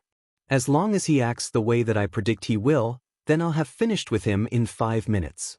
Katsuki has always been the biggest fish in his pond, the top of the top among the merciless hierarchy of the youth. He was born with a quirk that was guaranteed to give him a career as a pro hero but wasn't so cocky that he didn't realize that he still needed to work on his abilities if he really wanted to make it to the top. His battle prowess was born of both natural talent and hard-earned skill. That's why he knew he would follow All Might's steps and reach the top of the ultimate social ladder to become the #1 hero. In the end, everyone else would be extras compared to him. But that was the case. Wow, Kaken, your quirk is so amazing. I hope I get my quirk soon. Then why the if? I ruined your plan? There wasn't supposed to be anyone else? Well, guess what, Kaken, that's just how life works. Was that shitty Deku? Why are you even complaining when you've just succeeded in getting into the top high school in the country? You've literally got your life lined up to become a successful hero, just like it had been since you were 4. In his stiffing head. Unlike me, you've been so blessed by fate and whatever god or gods exist in this universe, and all you can do is whine about how it's not absolutely perfect. Well, tough sheet. Deal with it. Repeating bullshit to him constantly. Are you alright, Kaken? Can you stand okay? Why is he looking down on him, as if he'd ever need a useless Deku's help? I'm not quirkless anymore. I'm not someone who'll never amount to anything anymore. You don't even know what I lost to get to this point, to earn my place at UA. What was even up with him? Katsuki's never seen him so angry in his entire life. But all of a sudden he grows a backbone and starts spewing words about fate and God and how Katsuki was apparently blessed and even FNG cursed at him. Of course Katsuki's path through life and Katsuki himself have to be absolutely perfect. How else was he supposed to be the best? And just now before the trial, he had been looking at Katsuki weirdly. What was Deku thinking? The thoughts exploded from Katsuki's head and turned into action. 4 eyes, I'm going on ahead to deal with the nerd. But Kugu, wait. He didn't bother listening to the rest of his partners complaining and was already running through the hallways headed towards the ground floor. He'll show that useless Deku, he'll prove to him that he's better than him. That he's the best. That he was meant to be the best, he has to be the best. Once on the ground floor, he rounded a corner to deliver a surprise attack to Deku and his extra of a partner. The nerd predictably pushed the girl to the ground and avoided the attack. He wasn't able to keep Katsuki from glancing his face with the blow though. His stupid orange visor was cracked on one side but still whole. "Don't dodge, Deku." Deku looked at him in a cool manner. "The nerve of him, Kaken, I knew you would come for me." He pressed a button on his watch, which upon closer inspection, Katsuki realized had a FING penguin on it, and took out his capture tape to hold in his left hand. Katsuki ran at him full speed, swinging his right hand back and punching it forward. It would give a devastating blow when combined with an explosion. Katsuki's teeth gave a wide grin. "I'll mess you up just enough to not get disquali." Deku moved within his guard and grabbed his arm. Survival strategy. Suddenly the colors of their surroundings were all wrong. The moment of speech had given him just long enough of an instance to rip his arm out of Deku's grasp.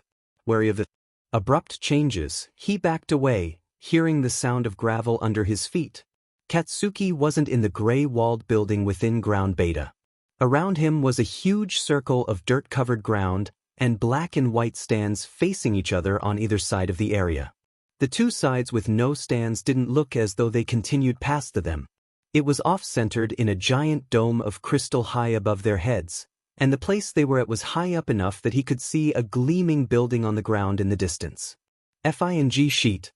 That's right, Deku was touching his F-ed up, cutesy, murder robot when he came back with it. Katsuki shouldn't have gotten so close. Just a few feet away, Deku seemed to look down at him despite them being eye level. For some reason, he seemed to be looking into Katsuki with sadness of all things. He's still looking down on him. Also, his costume had changed and gotten even more stupid somehow. The sight of the shining penguin-like crown enraged him. Katsuki sneered. "This is that pocket dimension sheet Sensei was spouting about, isn't it? But what's up with those almost FNG booty shorts and almost FNG skirt? At least make up your goddamned mind. And you gave yourself a DMN crown. How high up do you think you are compared to me, Deku?" Even though his words were full of fury, Deku just looked exasperated. "Kaken, please just ignore my outfit and start trying to beat me up." "Trying? I will beat you up, damn it. Useless Deku, stop looking down on me." His right-handed punch had been predicted. In hindsight, it's not surprising with how much time the nerd wasted on random analysis of sheet, but it burns Katsuki nonetheless. He'll just faint the a-hole then. Katsuki burst forward, pretending to prepare his right arm for a punch. "How the F did you even manage to get a quirk?" As he approached, Deku stood his ground. Once in range, he switched to using his left hand. "Like this." Abruptly, the scenery around him inexplicably blurred, making him disoriented. When his sight fixed itself, he was moving forward into a drop that could easily be the height of Mount Fuji. He felt the sensation of falling and instinctual fear rise. He forced his body to turn back and barely got a glimpse of Deku standing on the edge. Katsuki was falling off, still looking down on him and moving a hand to his chest. As Deku got farther and farther away, Katsuki could hardly hear over the sound of wind rushing past his ears. "Don't worry, I've got Teddy Drum Black ready to get you just in case," before he lost sight of him. "Got Teddy Drum Black ready to get you?" Looking around, he saw a black shape a few ways away keeping pace with him. The fear of the fall was easily masked over with his anger. If he was mad before, now he was a human container of unbridled fury.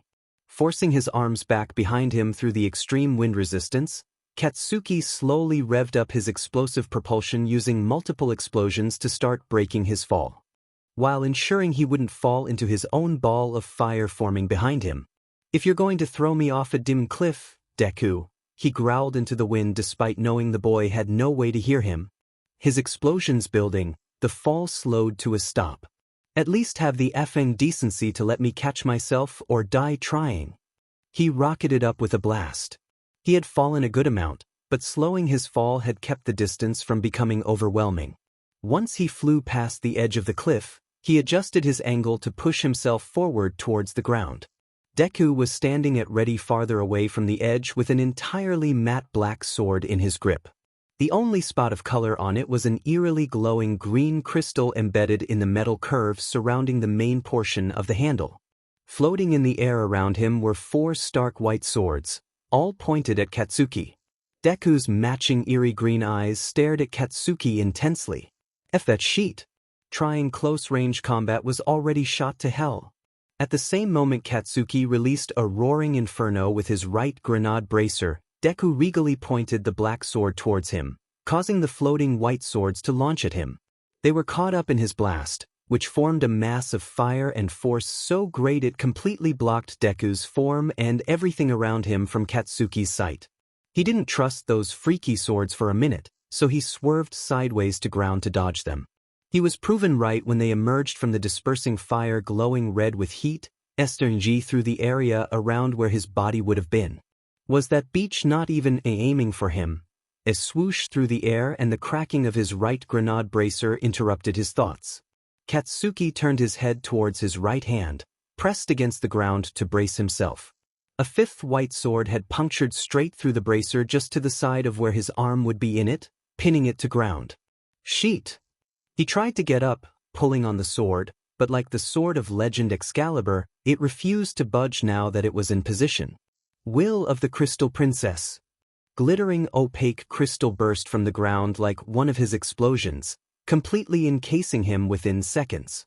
The hand he was using to pull at the sword, which was covered with him, was stuck grabbing the handle and the other was still stuck lying on the ground, leaving him in an awkward position. He couldn't move his body at all, let alone trigger his remaining bracer explosion, only his face and ears were left open to the air.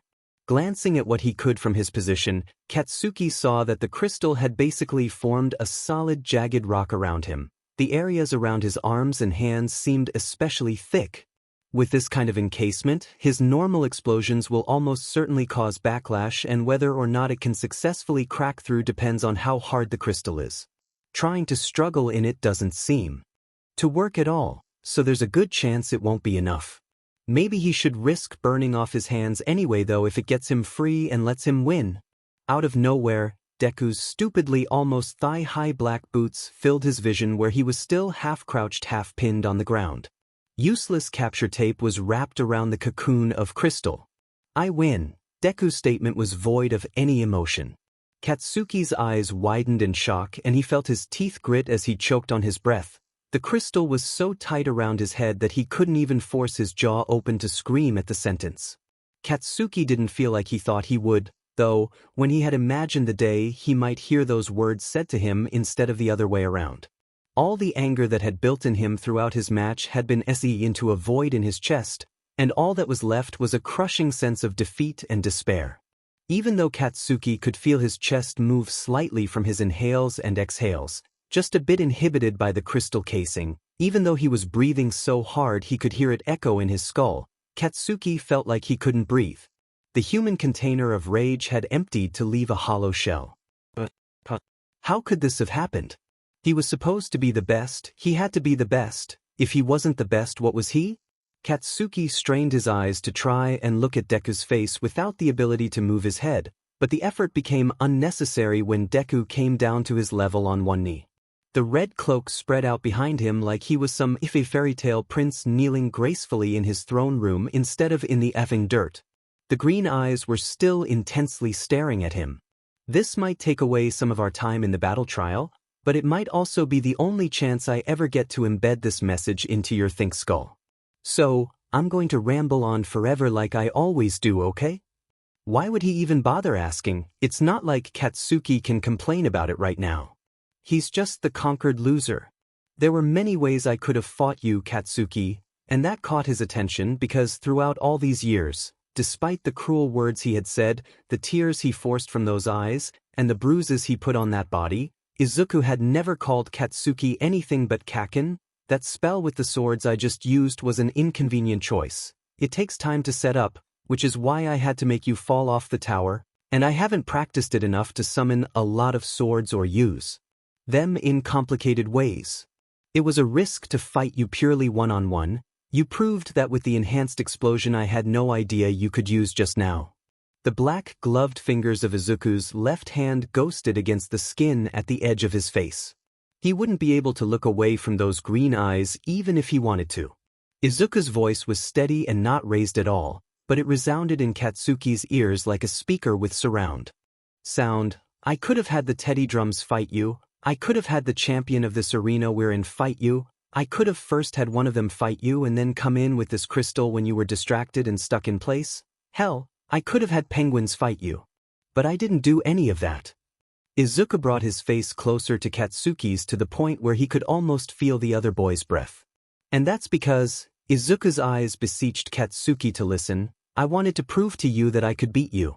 Even more than that, I wanted to prove to myself that I could beat you. No third parties, no tricks outside of the abilities I have as the prince of this crystal world, just me. Are you alright, Kakin? Can you stand okay? The green eyes finally glanced away, giving Katsuki a reprieve. The tension in his body had nothing to do with his forced confinement. I've realized, Katsuki, that I don't need to believe in your meaning of the name, Deku. Deku can mean Dekairu. Deku can do it, no matter if it's impossible, even if it defies fate. I can be the Deku who changes fate and not Deku the useless child with no future. That's what I want Deku to mean from now on. And that's all I wanted to show you originally, after I had attained this power, but…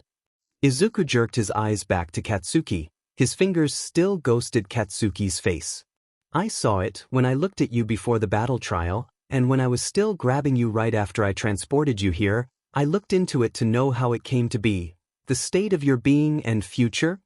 Incomprehensively, Izuku's right hand slipped through the crystal and Katsuki's chest. He felt it grabbing something, and when it pulled out, there was fire in his palm surrounding an oddly colored apple in a thin layer. This is your fruit of fate, Katsuki, the culmination of their entire being, life, and fate all rolled together.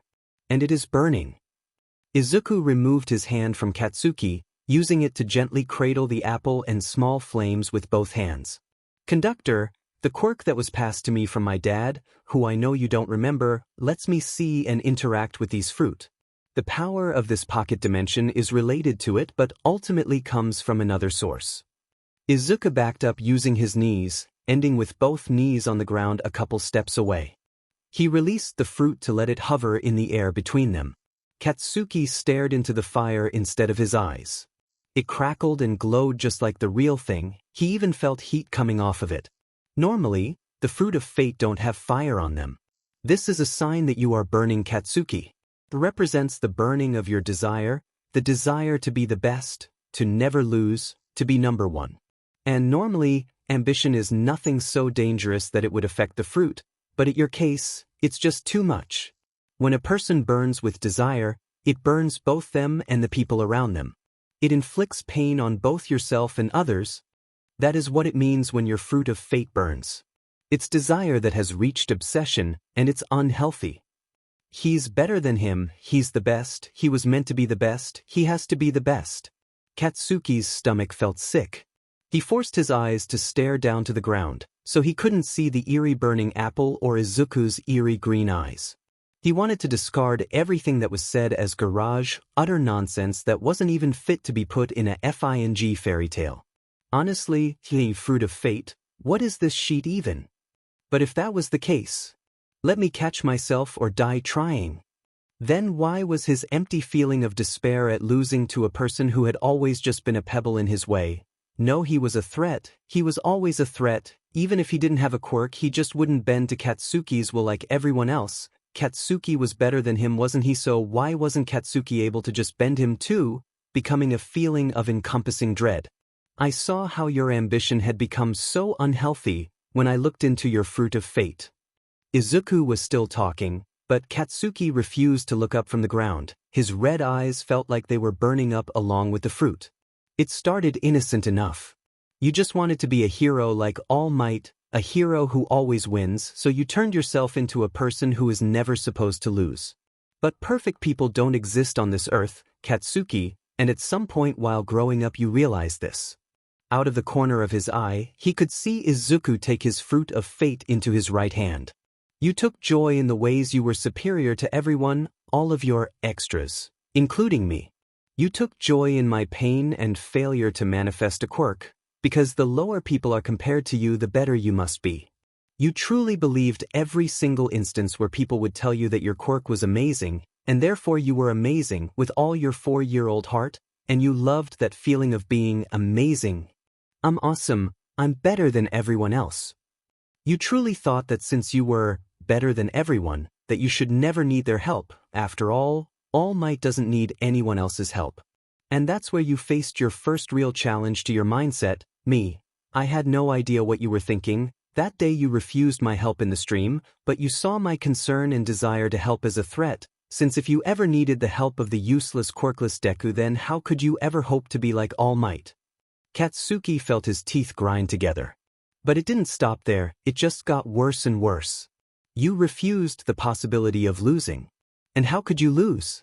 You were born with a perfect quirk, you worked hard with that quirk, everyone says this is what you were meant to be and where the destination of your fate would lie.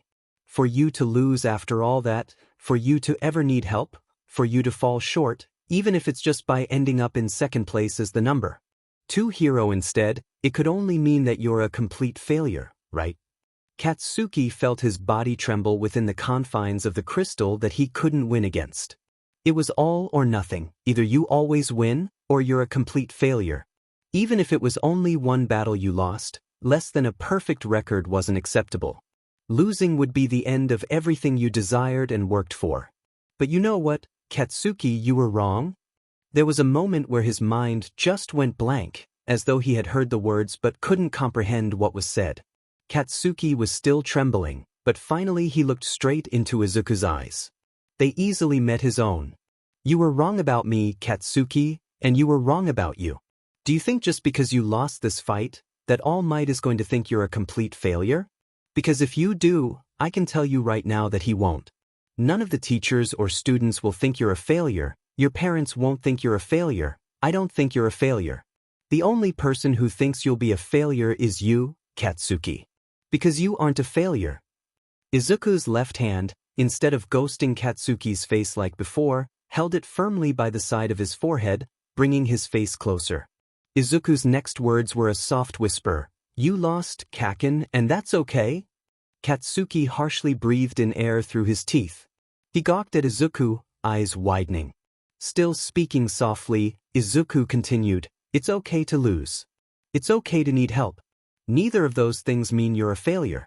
Neither of those things mean you're useless, or worthless, or have no future, or will never amount to anything.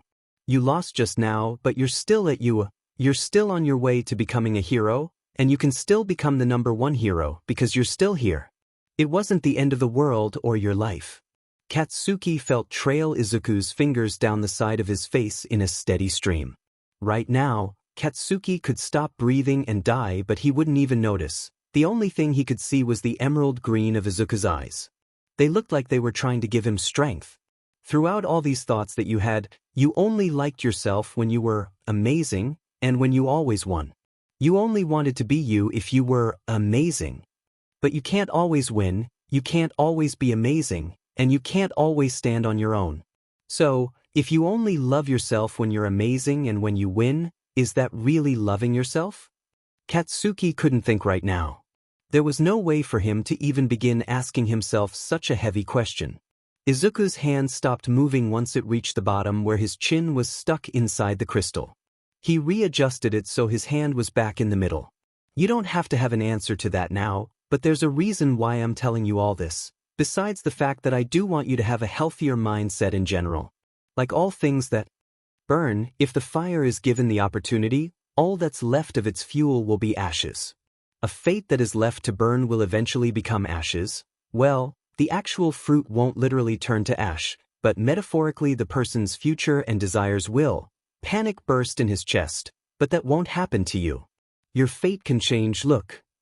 Izuku leaned back from his close proximity to Katsuki and held up his right hand to bring his attention to his fruit of fate. Examining it thoroughly, he found that the flames around the fruit had become thinner after Izuku's one-sided conversation. Izuku smiled at Katsuki in that way he always hated. You can stop the burning, Kaken. It will take a long time, maybe even years, but it will go out eventually.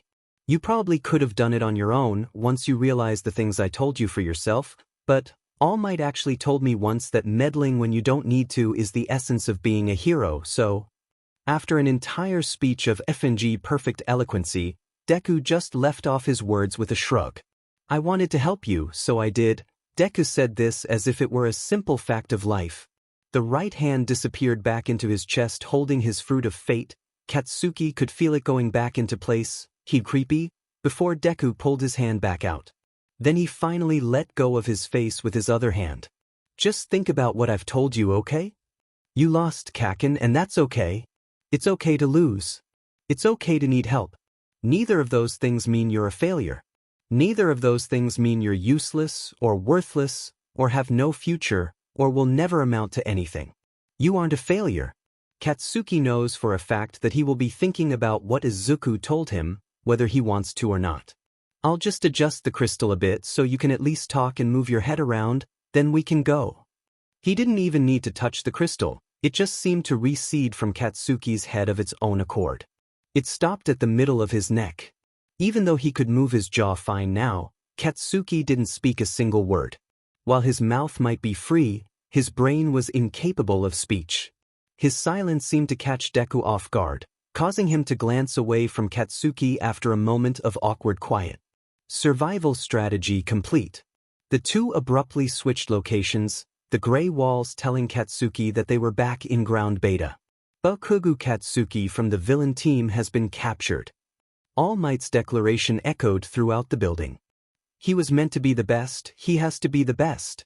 You lost, Kaken, and that's okay. Deku checked his stupid penguin watch. Wow. The timer could actually keep going wherever it gets transported to when I switch outfits. That took 6 minutes instead of 5, but considering I really did ramble a lot there, it was pretty close. Katsuki choked on his breath at that, and suddenly found himself capable of words. Just, oh, Izuku. That turned to him in shock, but his glare was enough to convince him to heed Katsuki's words and go after his partner. Uraraka-kun, I'm back. Where's your current location? Deku's voice trailed off as he ran down the hallway away from Katsuki. Katsuki sulked in his stupid butt crystal for maybe 4 minutes tops before his surroundings instantly changed back to the arena he had been in previously. Deku was there with his team's fake butt bomb a few feet away from him, again in the outfit he had on previously with the crown. He looked at Katsuki in surprise, then held up his hands with a shrugging gesture. He sheepishly explained, oops. I didn't know you'd come back with me. Katsuki growled at that.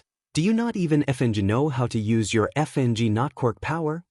Learn the demon basics. Deku motioned his hands towards Katsuki as though trying to calm him down. I know. It's just that I have to do a bunch of trial and error with it cause the person who knows everything about it hardly tells me anything, including how any of the abilities function. It's been going slow cause of that. Then, trial and error, faster, dumbass.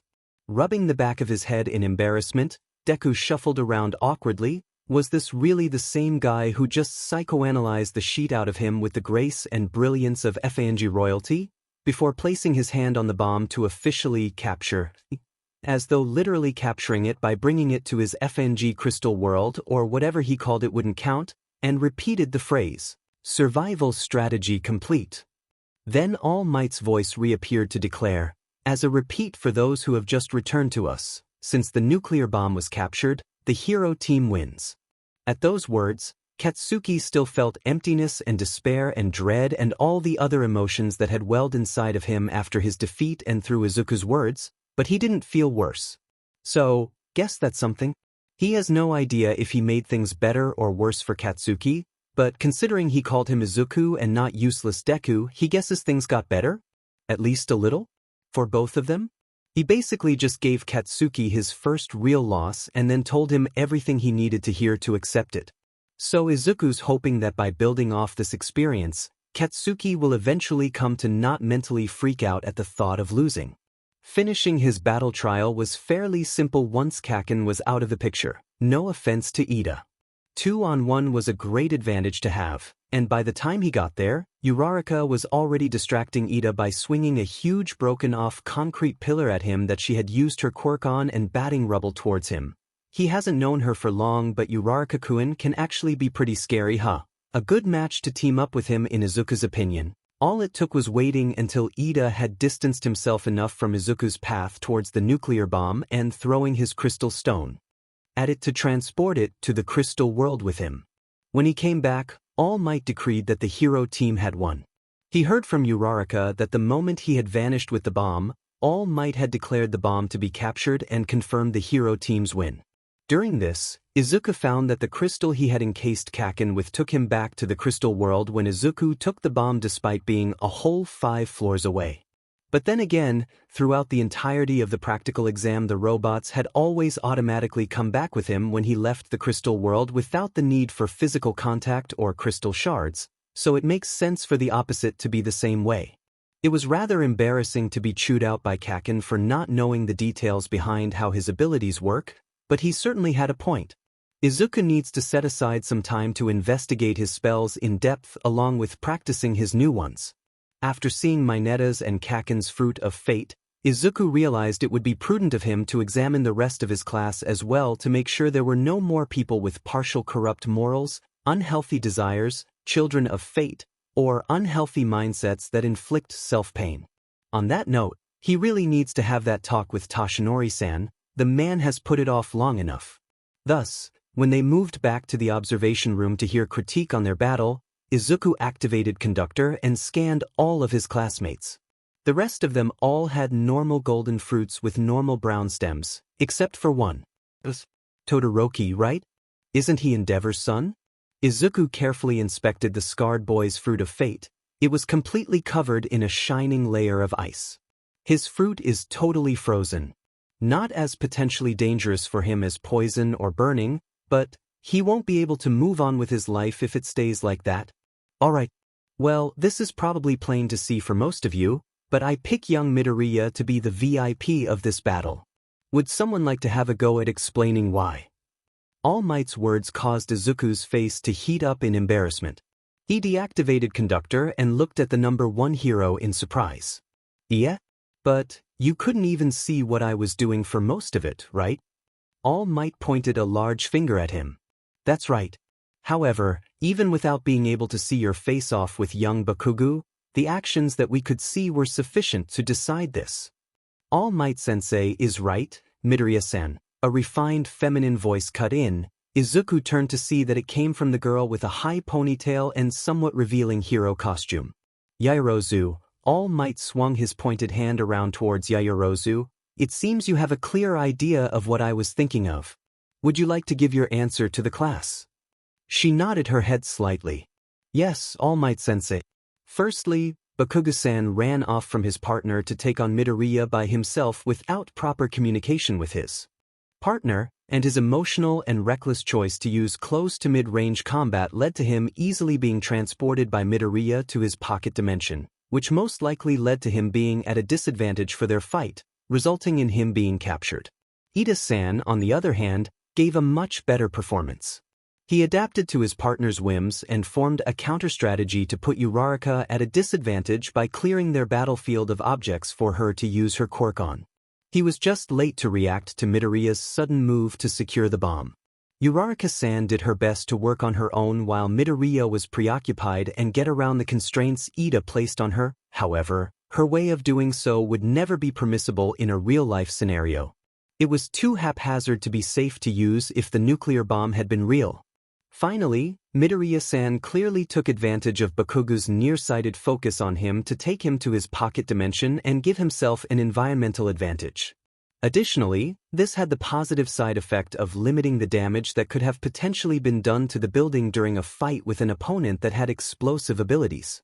After securing Bakugo, he properly coordinated with his partner to set up an ambush to take the bomb and waited for the right opportunity to do so. These factors all make his performance the best of the group. The only concern that I have is whether transporting the bomb with his quirk might have set it off if it was real, and the fact that Bakugo had been transported with both him and the bomb. Technically, he seemed secure enough to not be a problem, and he had the capture tape on which officially removed him from the match, but there was the possibility of reintroducing him as a problem with that. I'd also add that Ito was somewhat stiff, but what an excellent analysis by Yaoyorozu. Even though All Might was giving her a thumbs up, he looked a bit intimidated by her. Midoriya was also intimidated by Yaoyorozu's extensive analytical abilities, probably more than All Might was too, but thought it would be good to address her concerns. Unless the bomb was sensitive enough that it could be triggered by being hit with a few pieces of very small shards of rock, I don't see a way for it go off during transporting it. Transporting things merely changes their location, it doesn't have any other effect on them. He carefully didn't look at Kaken, who was abnormally quiet through the critique of his actions, when Izuku continued with, and it would be hard for someone to escape that crystal, but if they had some way to remove themselves that didn't require moving their body, they might be able to escape once they had left my pocket dimension. The only way Kaken would be able to do that is if he'd been willing to severely hurt himself with his own explosions, and it would have been for nothing since he was out of the match anyway, like you said. Yayazor accepted his reasoning with a firm nod. I see, it seems you thought of those factors as well. You put the prior knowledge you gained through your familiarity with Bakugu to good use for this exercise. Quite right, Yaoyorozu. Take note, students, knowledge is power, especially on the battlefield. Next up is Team B and Team I.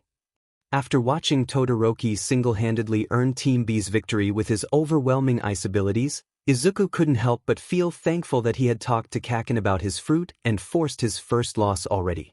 Kaken was glaring at the screen during Todoroki's battle, likely feeling threatened by his power and comparing himself to him. There was no way Kaken would have been able to feel secure in his position as the best here at the heroics course. All of the students here are also the best, it's how they made it into the course in the first place.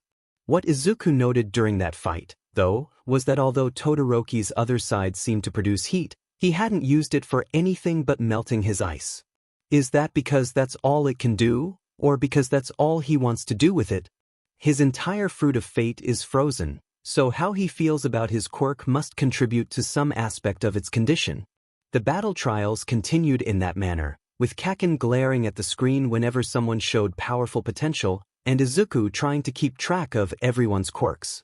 Well, and also keep track of Mineta's behavior when it was his turn. He's in the middle of preparing for a fight and all he can do is stare at Yaoyorozu's body. Is All Might really not noticing this? Midoriya needs to make sure the hero gets some training on how to look for these things. Eventually, the battle trials came to an end, and everyone changed out of their costumes and prepared to go home. Kaken left without a single glance at him, probably trying to work through everything he had been told by Izuku. All Might caught Izuku before he could leave the classroom himself. Young Midoriya, can I trouble you for a moment before letting you go home? It shouldn't take long. His tone was uncharacteristically nervous for his All Might form. Of course, All Might Sensei, Izuku responded. He then turned to Ida and Uraraka, who were standing by his side. You guys can go on ahead, okay? Uraraka looked at him with worry, maybe she was still thinking of his behavior yesterday. Are you sure? I'm fine with waiting for you. Yeah, I'm sure. Don't worry, I'll be just fine. Ida nodded his head and moved to leave. Well, if you insist, then we'll take our leave. Uraraka still looked a bit uncertain, but after a reassuring smile from Izuku, she left along with Ida. Izuku followed All Might out of the classroom and down the hall until they reached what looked like a conference room. Once they were securely inside, All Might deflated back into his Toshinori form. They hadn't spoken a word to each other the entire way there. Is there something wrong, Toshinori-san? Izuku was the first to break the silence between them, quite curious why Toshinori was feeling so tense.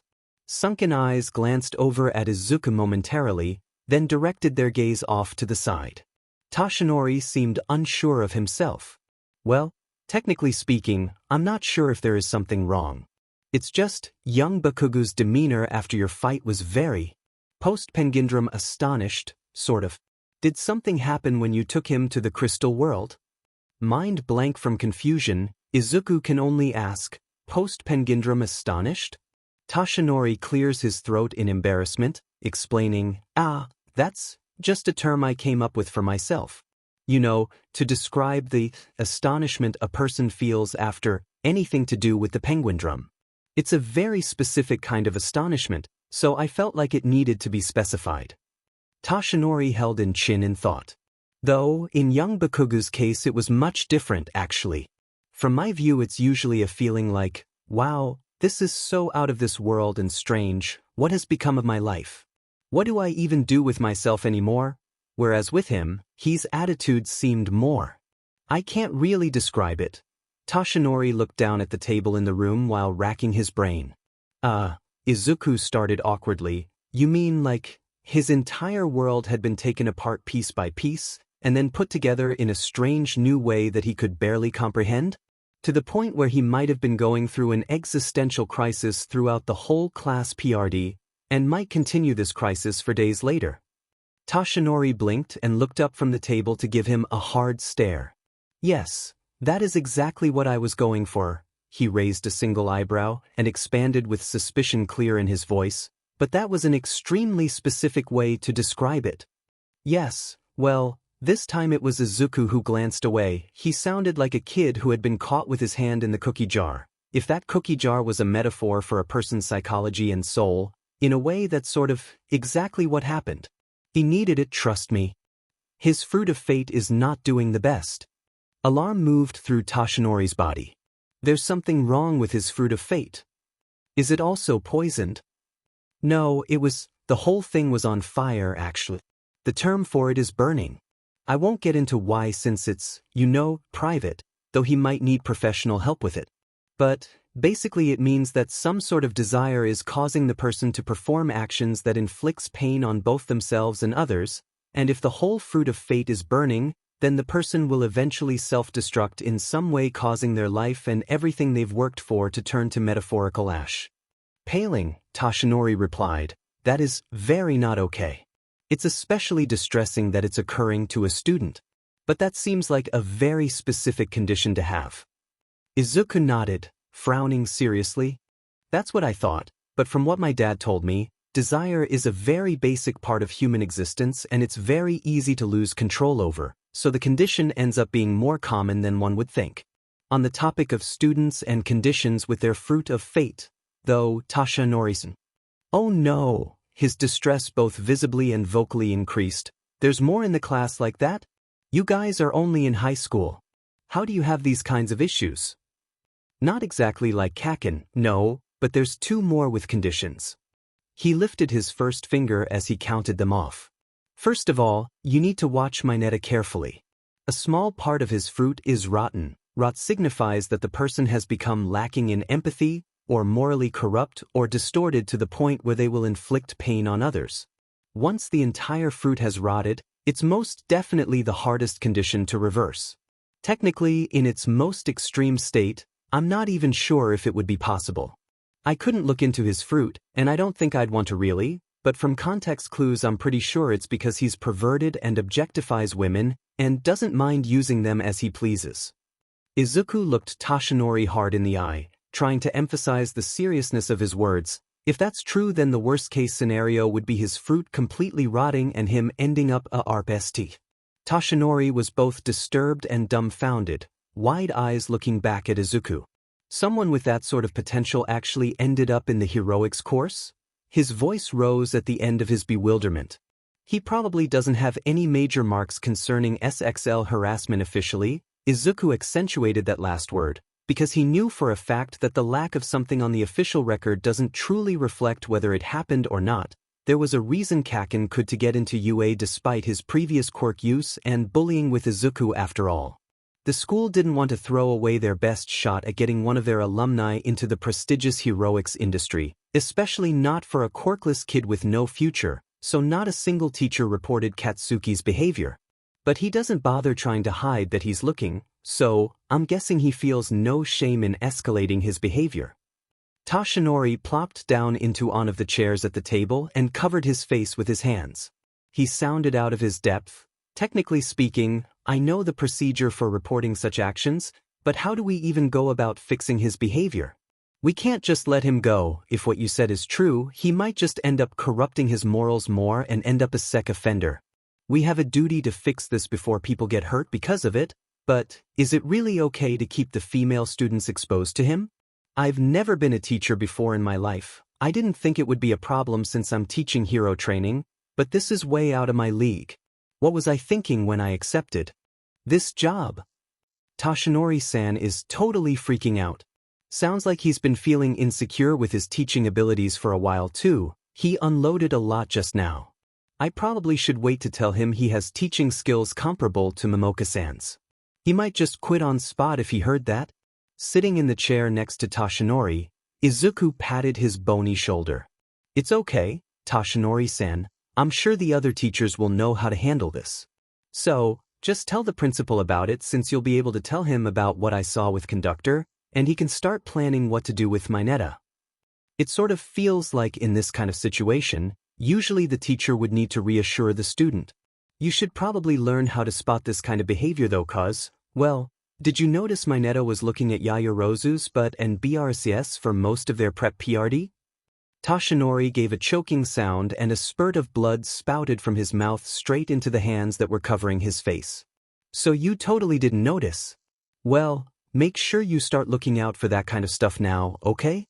And also, never pair Mineta with any of the girls ever. Toshinori sighed and removed his head from his hands. Getting out a handkerchief with practiced movements, he wiped the blood from his hands and face. It's only 2 days into the school year and I'm already a failure as a teacher. I couldn't even tell when a student was preying on another inappropriately, he desolately decreed. You're not a failure, Toshinori-san. Izuku suddenly felt like he was talking to Katsuki again. Now that you know the kinds of things you're lacking in, you can work on improving them. And maybe work on improving your actual teaching as well. Honestly, basic hero training with no basic training. Toshinori just gave another sigh, then shelved the subject. And who is the second case? Todoroki-kun, his entire fruit of fate is frozen. Toshinori blinked at that. Do these conditions correlate with people's quirks? First Bakuga's fruit is burning, and now young Todoroki's is frozen. Izuku sighed. It's not supposed to, but fate likes to be consistent, I think. So, that just happens sometimes. Getting back to business, Izuku explained, a frozen fruit basically means the person is majorly stuck on something and can't move on in some way. I have no leads besides it possibly being connected to his lack of using his heat side. I see. Toshinori's response seemed exhausted. All we can do is watch him for now, and maybe see if the principal has any ideas of how we could look into it without breaching his privacy. He looked back to Izuku. You seem to have previous history with young Bakugo, so that's one thing. But I don't think it would be appropriate for you to take apart Todoroki's world piece by piece, and then it put together in a strange new way that he could barely comprehend, when he hasn't even spoken to you, let alone approached you about the subject. Heating up, Izuku exclaimed, I know. I wasn't going to. He was kind of thinking about it actually, but Toshinori's thoughts sound more reasonable. Toshinori just eyed him at that. Izuku quickly diverted the conversation. Speaking of taking apart people's worlds, he firmly clasped Toshinori's shoulder and tried to show a reassuring, gentle smile. You're next in line, Toshinori-sen. Ack. Blood appeared for the second time during their conversation. Izuku didn't think it was possible for a person to blanch so much. During the morning next day, Izuku was accosted by the media, who had recently learned of All Might's appointment as a teacher of UA and was loitering outside the UA entrance gate for a scoop. While nervous upon a reporter questioning him on what it was like learning from All Might, Izuku was able to put them off with his bland but true response of, oh, it sure is something. Class 1A voted to decide their president and vice president. While Izuku had initially been voted to be class president, he turned the position down immediately. He already foresaw the need to keep his time open to focus on learning about the penguin drum, the classmates and people he knew that had problems with their fruit of fate, as well as the future people he knew he would come across with problems that he needed to plan for. Therefore, the position passed to the next highest voted student, Yaoyorozu, and upon Izuku's suggestion, she appointed Ida to be her vice president. Izuku learned during lunch that Ida was actually part of the Ida family, who had been in the hero industry for a couple of generations. He was the brother of the hero in charge of the hero agency team Idaten, Ingenium. Ida then proved himself to be a worthy choice for their class leadership by calming the crowd of students panicking at the intruder alarm being set off. He was able to see that it was simply the press who had forced their way through the destroyed entrance gate, and thus earned the nickname exit sign through his and Uraraka's joint effort to communicate this to the crowd. Admiring Ida's quick planning and action, Yaoyorozu offered Ida the chance to switch positions. After she insisted she was alright with it, Ida accepted and became Class 1 as official class president. Izuku knew that it was only the press that got in, but he also knew that UA's entrance gate was nothing to scoff at. For them to make it past it would be quite a feat. He tried to put it off his mind, but still, the Prince of the Crystal knew fate very well, and on that day, it stirred in the air like a brewing storm. Toshinori spent the rest of the week and the beginning of the next fearing for his life. Well, technically that would be an over-exaggeration. Toshinori was actually fearing for his current perception of his life. He managed to convince young Midoriya to put off tearing his world to pieces until that coming Tuesday, the day before the USJ field trip, citing the need to start his discussion with Nezu concerning Todoroki and especially Mineta, as well as time to work on putting any plans concerning them into motion. And it's honestly not as though Toshinori didn't consider that to be top priority. He had every intention of putting that time to good use. He needed it for covering all the options the school had for dealing with Mineta, as well as recording his behavior throughout the days to act as proof that his behavior was reoccurring and a record for what needed to be addressed. Aizawa had been told of the matter to some extent, and that he should chastise and punish the boy for every occurrence of misbehavior during this watch PRD, but even with that Mineta didn't seem to take any of his punishments to heart and continued his leering. No matter how Nezu decides to move forward with the boy, Toshinori was certain that Aizawa would insist on dropping him from the class. If he refuses to learn and refuses to examine his behavior seriously, his potential drops to zero, is what he said on the matter other than his general disgust for Mineta's actions. The man has expelled students for less, after all. It was a time-consuming ordeal. But in the end, Toshinori was also certainly using the situation as an excuse to avoid his future mental undoing. Observing Bakugu's behavior, he felt like this was reasonable. The boy had gone from spending his free time cursing everything and everyone under the sun, to only occasionally cursing. Instead, he would sometimes just stare blankly out the window, seemingly contemplating his life choices and mental perception of life itself. Clearly, Toshinori has every right to fear young Midoriya's promise to talk. Aizawa, proving himself to be the superior teacher between the two of them, immediately realized something was going on with Bakugu and somehow connected the dots to All Might's battle trials. Confronted with the man's glare and demanding inquiry of what happened, all Toshinori had to do was give him the honest, simple, one-word answer of Midoriya, and the issue was dropped like a hot rock. He knew the Class 1A homeroom teacher was still watching Bakugu closely, and Midoriya even more so, but he had every intention of shelving any investigation into anything involving the giant teddy bear robot owner for as long as possible. God, he wishes that were him. He could feel Midoriya's probing eyes on the back of his true form at the end of the school day on the heavily dreaded day of anticipation. He was hiding in the teacher's lounge. How did the boy even know to look here for him? Slowly turning his head towards Midoriya, his eyes were automatically drawn to the sunken-eyed, blonde-haired penguin in his arms. Toshi Pingu had a haughty look on his face, as though he was saying, "Thought you could run from me, huh? Know your place, human." He knew that Penguin would be no good. Isn't he supposed to be Toshinori's technically? That good-for-nothing traitor. Ready to go. Toshinori-san, young Midoriya asked, as though he had not caught the number one hero hiding from a boy less than half his age. Toshinori gave a long sigh and lied, "I suppose so." One survival strategy. Later, the Prince of the Crystal was back in his uniform and they were back in the library with Momoka's mirror. Her pink eyes shone from Izuku's face in the gleaming silver mirror, watching Toshinori like a predator watches its prey. "Excuse me, Momoka-san, but do you think you could go into your hand mirror that I left at the arena? I want to give Toshinori-san some privacy." Momoka continued looking at Toshinori for a moment longer, then addressed Midoriya, "If that is what you wish, my prince." And with that, the mirror became empty of Izuku's image, leaving only Toshinori's lank form in the frame. Toshinori blinked at it stupidly. "Oh, I never considered what would happen if she wasn't there. It's like you're a vampire, my boy." Midoriya rolled his eyes at that and promptly ignored his attempt to stall their conversation. "So, Toshinori-san, You've had months to think on my question now. What's your answer? Why do you do things which involve ignoring your self-interests or hurting yourself for the sake of hero work? Tashinori tried to stand up straighter, instilling confidence in himself, but he still felt like he came up short.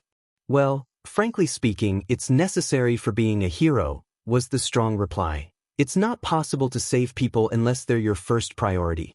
I'm already limited in my capacity because of my health, so I need to do everything else I can to fulfill my duty as a hero.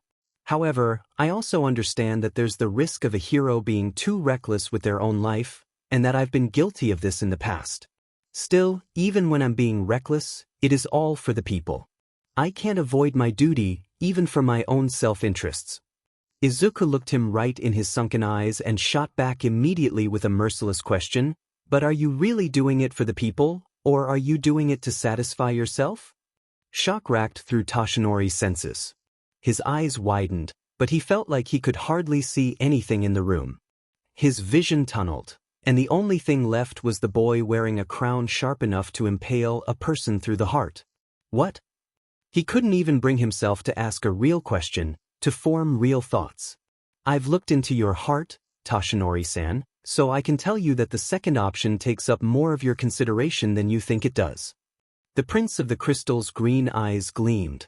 Even though you're the #1 hero, you believe that you don't do enough. That when you just happen arrive too late and someone dies, that you failed as a hero because you could have done something to get there in time. But sometimes that's just not true. I was meant to die. That wasn't your failure, that was fate. The last part was said with a finality that refused to invite rejection. He already knew that it's impossible to save everyone. It's a truth he lives with every day. But even so, he still couldn't accept it. He can't use it as an excuse, he can't. He's the #1 hero, the symbol of peace. He's supposed to always make it on time. He's supposed to always win the battle against evil. He's supposed to do it all with a smile on his face. He's supposed to be better than fate. Midoriya finally looked away from the shaken hero to walk towards the empty portion of the wall next to his father's image and leaned against it. I'm sure there were many more people like that, where there was absolutely nothing that you could do to save them, but still you burdened yourself with the sin of their death, as though you had personally stuck a sword through their heart. Midoriya glanced at the silver mirror that had held Momoka's form and was still empty of the boy's image, a reminiscing look on his face. The final destination of all people's fate is death. There's nothing a person can do about that. But throughout your entire career as a hero, you've been going to unnecessary lengths to help everyone at the cost of yourself, despite the fact that you're physically incapable of helping everyone. He gestured his hand towards Tashinori in emphasis. I mean, you literally made yourself the symbol of peace, the sole pillar holding up the entirety of society's order, even though there are plenty of other pro-heroes who could help support your burden. But you chose to not seek their help. Do you know why that is, Tashinori-san? And I'm not just talking about after you solidified yourself as the sole pillar and didn't want to chance the pandemonium that would come from changing the system by you retiring. I'm also referring to the decision to even become the sole pillar in the first place. He thinks he knows why, but he's starting to think that the boy will prove him wrong. It took a while for Tashinori to answer. He had been struck speechless by everything Midoriya had rambled on about, but in the end he pulled himself together enough to let out an unsure response. Because one for all makes me strong enough to do it on my own? Because with one for all, I am the only one strong enough to do it. It's just a quirk, but it's a quirk with an immense legacy and immense power, and that allowed me to become the symbol of peace society needed. That's why.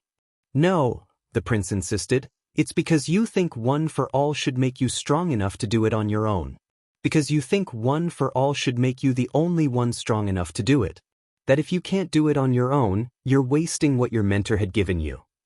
Tashinori's newly gained stomach dropped into his feet. He felt like he had lost it all over again, like one of his lungs was missing and he couldn't breathe.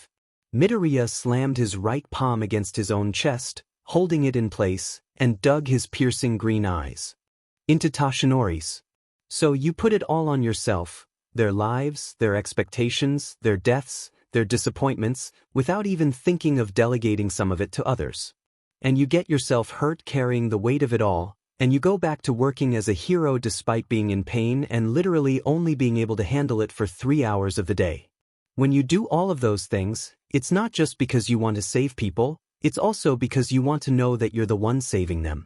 Because if you're not the one saving them, if you're not saving them with a smile on your face, you're failing them and you're failing your mentor. You don't let yourself have a reprieve because you feel like your comfort is a sign of you failing. No matter how scary things get, give them a smile as if to say, I'm okay. The people in this world who can smile are always the strongest. It's okay for you to rest. Let's find someone who's cheerful, strong, and amiable like you, and entrust it to them. Just look, you can't even smile properly. It's okay to put others before yourself, but if you're always putting yourself last, that's not selflessness, that's what it means to not love yourself. The air was so thick with tension that someone could impale a sword into it. Tashinori stared wide-eyed and slack-jawed at the prince, his body pale and frozen in place. This must be what it feels like to have an existential crisis. He couldn't help but think to himself. Physically incapable of forming words, Tashinori let the minutes pass in total silence. Midoriya eventually relented. Okay, that was probably a bit too much, but most of the poison that's left is coming from your lack of love for yourself, Tashinori-san, and you didn't even know it was an issue. So, clearly an intervention was needed. A poisoned fruit of fate means that you're hurting yourself deeply, and that can very easily translate into physically hurting yourself, whether it's with a knife in your hand or with the risk that you take with your work. Was he really hurting himself so much? Was he really failing to love himself so much? He didn't want to believe it, he didn't want to believe everything he inflicted on himself was actually for himself, but if it wasn't, then why did he have to do it on his own? All for One was a villain only he could take on, but would things really have been worse if he let some other heroes into the fight, not as main combatants, but out of his way in supporting roles, and after the villain that only he could defeat was gone, why didn't he trust in the next generation to hold things up on their own? Or to be able to grow strong enough to take on the next impossibly powerful villain on its own? Or at least enough to help support his pillar holding up society? When you do all of those things, it's not just because you want to save people, it's also because you want to know that you're the one saving them. More silence reigned. That was, without a doubt, the words didn't come from the boy in front of him, but from the silver mirror just a bit further down the wall, the most hypocritical thing I've heard said by someone other than me in my entire existence. I literally told you most of that when you first said you wanted to be a hero, because you were failing to do it yourself.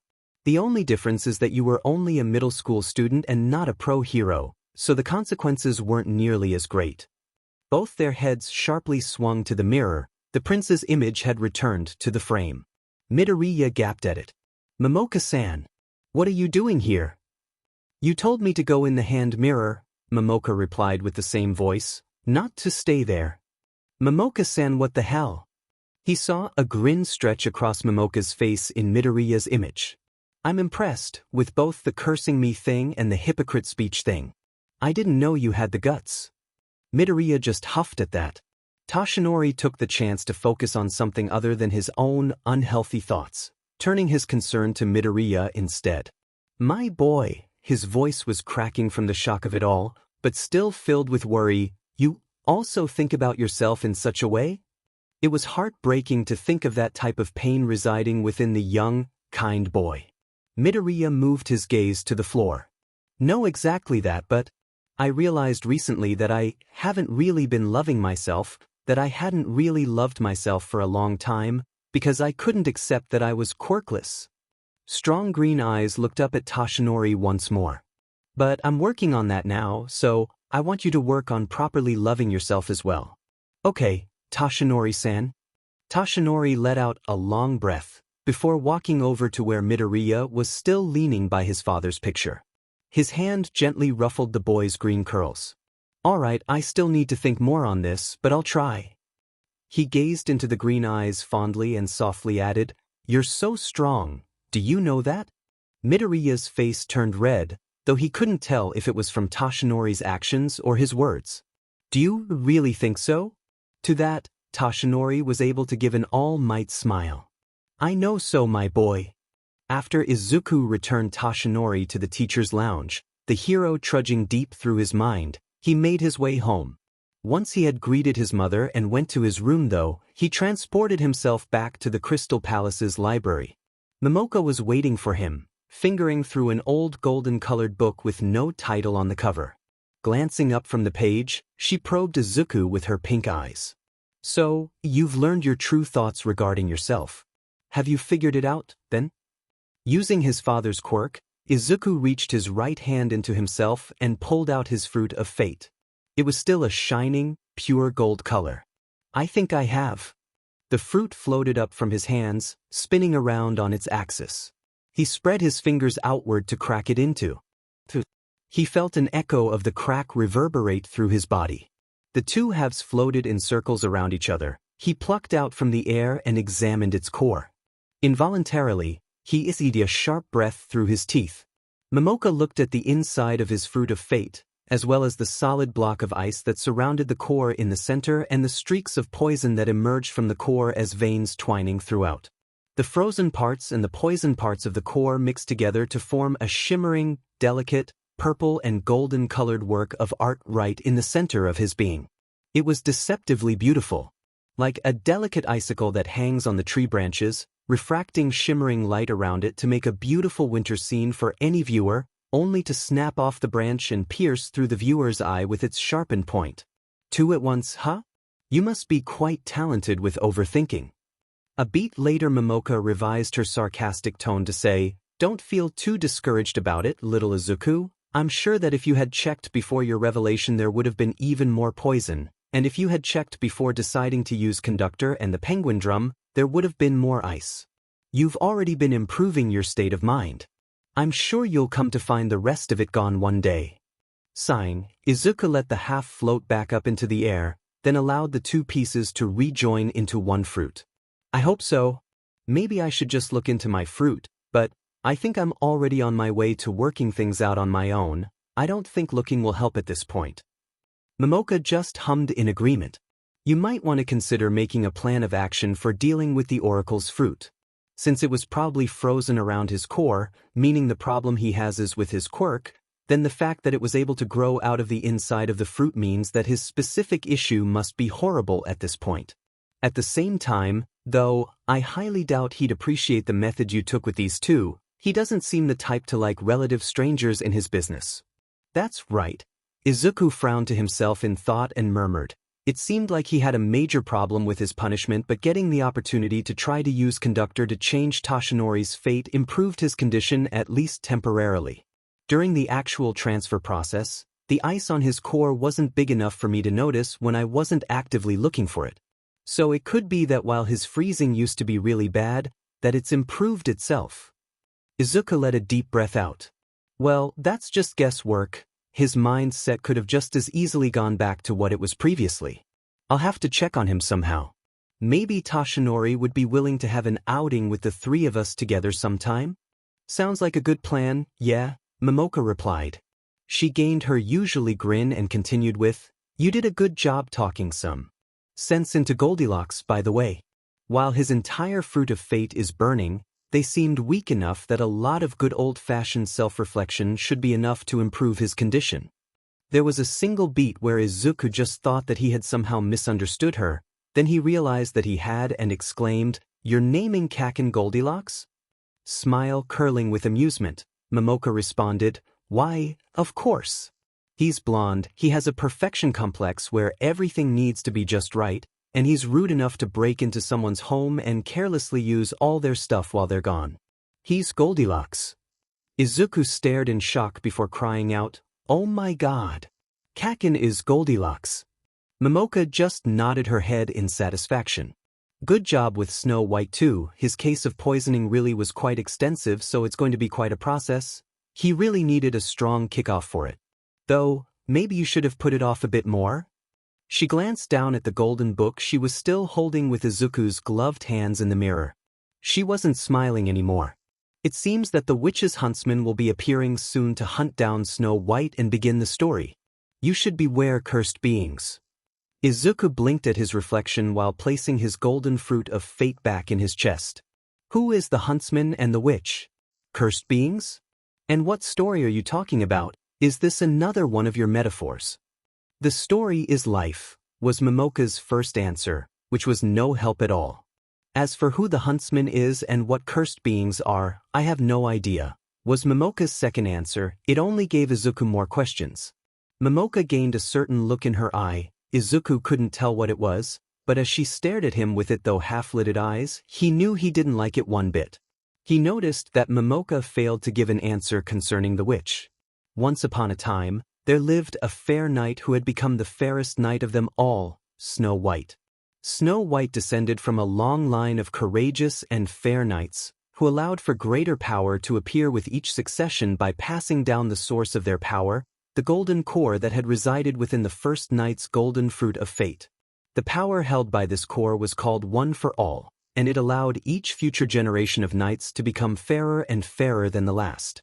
However, these knights were unaware that this golden core they were passing down was something that was considered forbidden by fate, and thus, the power of One for All was poisonous, causing each successor of the golden core to be cursed. Snow White had been punished by fate because of this curse. During his battle against the witch, who was the fated enemy of all One for All knights, he was stricken with ill health and weakening of his power. He was still the fairest knight in all the land, but he was no longer as fair as he had been, a fate which caused him great despair. Even so, this fated battle did end with good triumphing over evil once more. Snow White even believed that he had defeated the witch once and for all, and so he was content in his success of defeating the evil all his predecessors had fought and in his vengeance for the death of his immediate predecessor who he had loved very much, the fair stepmother. But Snow White was mistaken, for the witch, while also of ill health, had survived. He bided his time hiding in the woods, building cursed beings of power, some of which could even be victorious against the injured Snow White. The witch planned for his reign and life to last for eternity, but he was interested in using a successor that could help him achieve what he believed to be his fate as the defier of good. Thus, now that the time has come to initiate war with Snow White once more, the witch will send his huntsman to lead the charge. Will the fairest Snow White be prepared for the huntsman's first battle, and the renewed conflict with the still-hidden witch? And what will be the fate of the other knights Snow White had come to join in allegiance with, who might be caught up in the battle between these two forces of ultimate good and ultimate evil? Only fate will decide, perhaps. A golden book closed shut once the reader had reached the end of the black-inked words and could see only blank pages followed. I wonder how you will insert yourself into this tale, my dear Prince of the Crystal?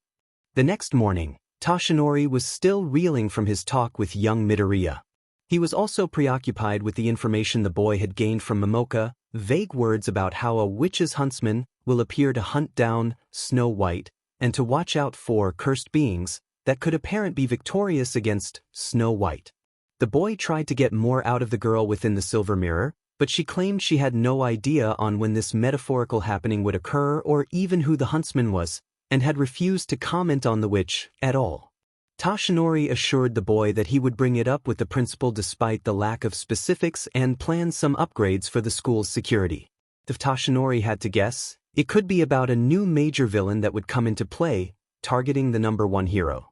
Even with this vague prophecy to consider, he was mostly focused on the words that had been spoken in the library. He had hardly been able to sleep that night, too deep in the thoughts running through his mind. It's okay to put others before yourself, but if you're always putting yourself last, that's not selflessness, that's what it means to not love yourself. He can understand what young Midoriya was trying to say, that when he discards his own well-being with the excuse that it's for the people, it's rooted in his own lack of regard for himself and guilt. That to be solely driven by those things discards his ability to love himself. Perhaps he even dislikes himself, because he's always felt that he was coming up short in Shimura-sensei's expectations for him as her successor. But even so, I was meant to die. That wasn't your failure, that was fate. How could he accept that? How could he accept that a boy 14 years of age was just meant to die? That even as the #1 hero, he could never hope to go against fate? Young Midoriya is trying to become a hero who changes people's fate, so as another child of fate, can't Toshinori strive to do the same? Or is his own fate and the fate of any successor he chooses the only fate he is capable of changing? How can he call himself the true, number one hero if he couldn't even change the world to be a place where children don't have to die young? Stay back, heroes, or this family gets it. The villain's declaration brought All Might out of his thoughts. Fear not, good family. Missouri smash. After putting down these people, he can start heading back to work again.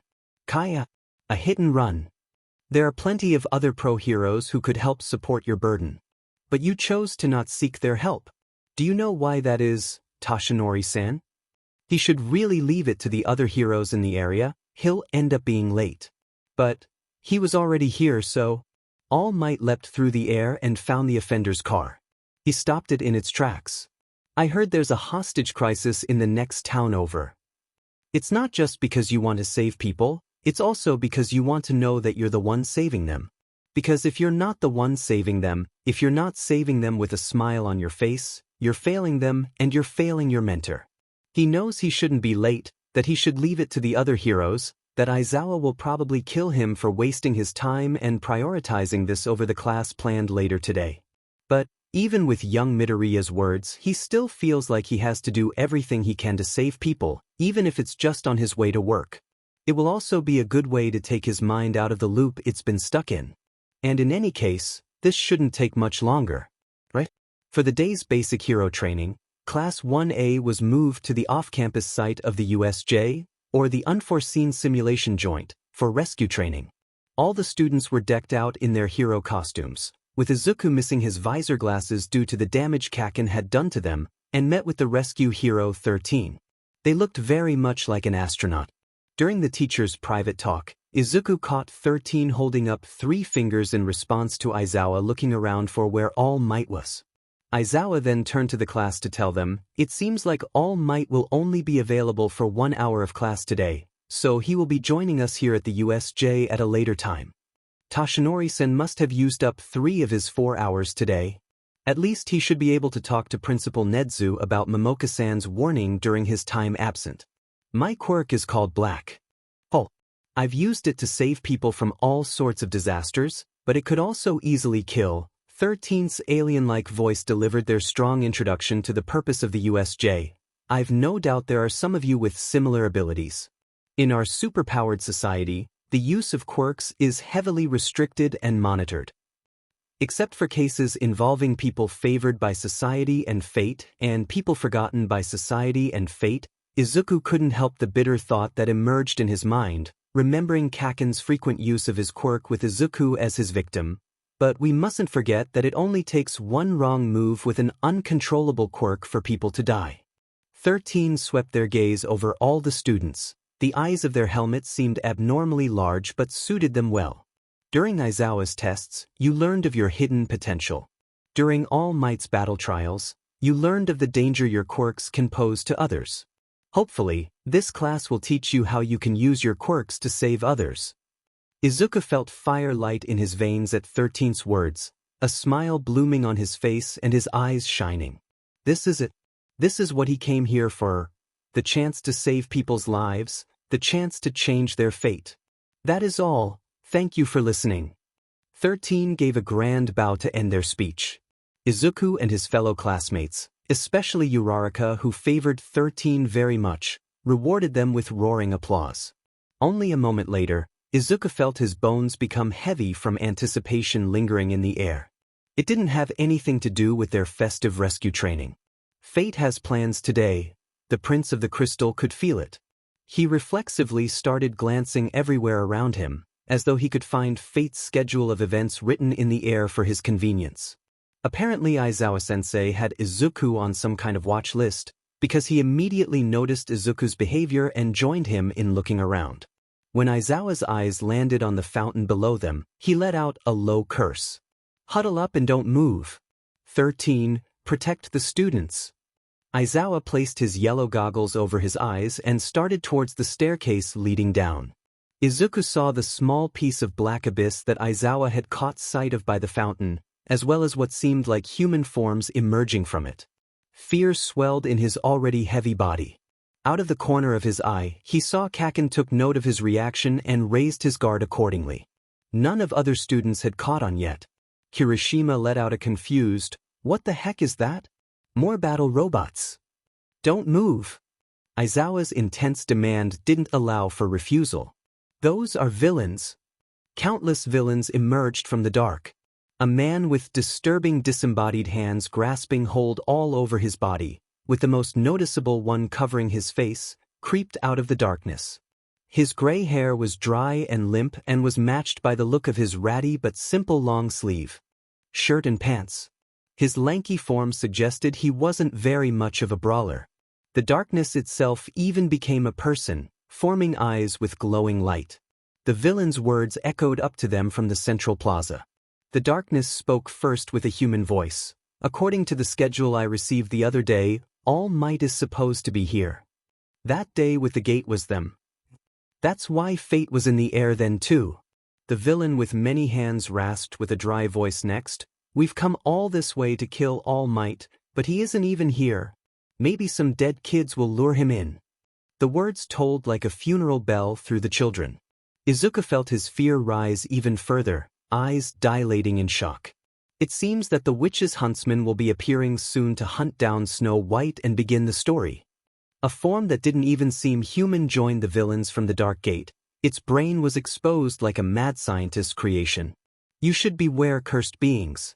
After directing 13 to evacuate the students and Kaminari's failed attempt to contact the school, Aizawa leapt into the fray despite how unsuited his fighting style was for head-on fights with multiple opponents.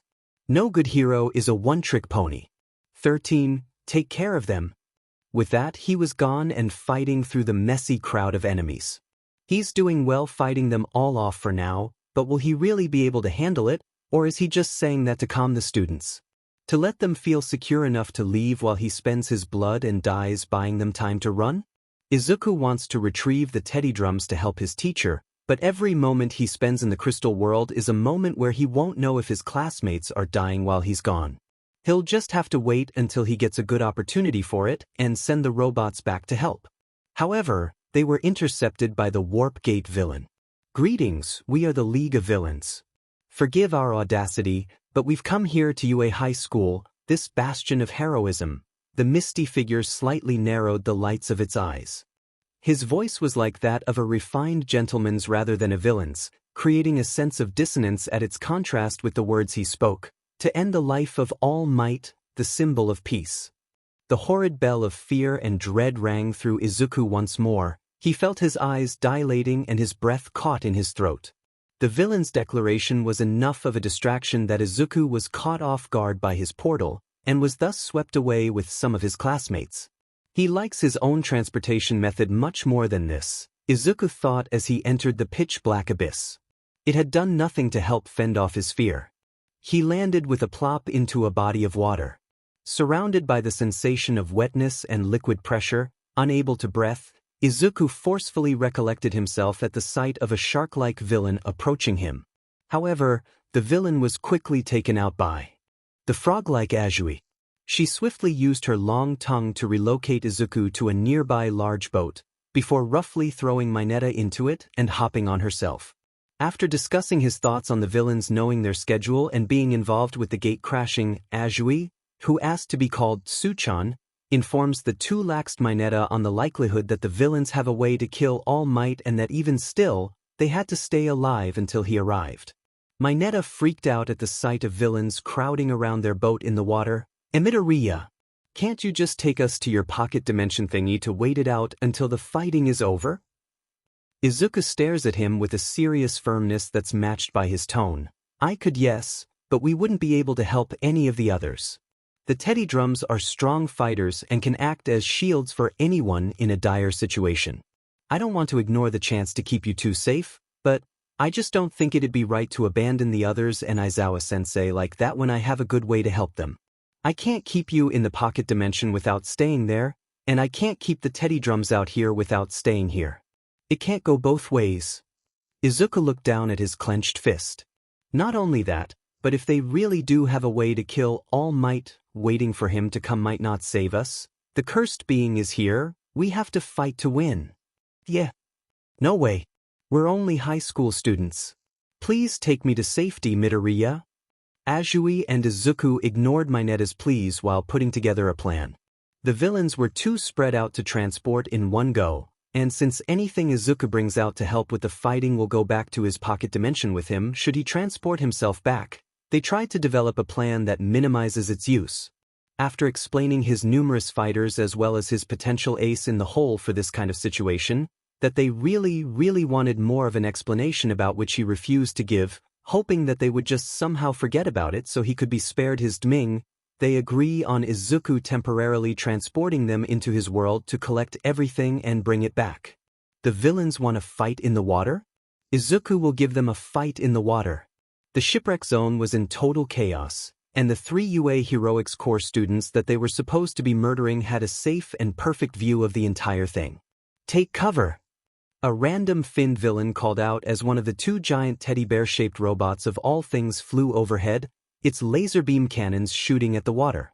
It didn't even matter that the aim was poor in these conditions, the confusing sight and panic in the villains was enough of a disadvantage to them. Many tried to hide under the waves, but the shots were strong enough to continue into the water, so that was no guarantee for safety. Arg! That other villain who just got hit after ducking under proved Mizuru's point fairly well. He wasn't close enough to feel it, but he was sure that the water around the hit villain was now hot from the heat of the lasers. The villain was trying to grab at the steaming burn on their back. Things weren't supposed to be like this. This was supposed to be a simple job.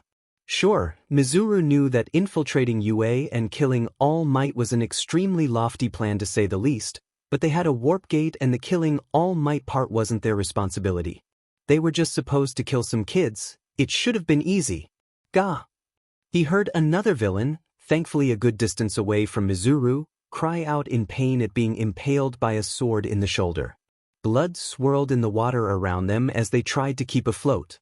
If they hadn't possessed a quirk that was so well suited for the water, they probably would have started drowning.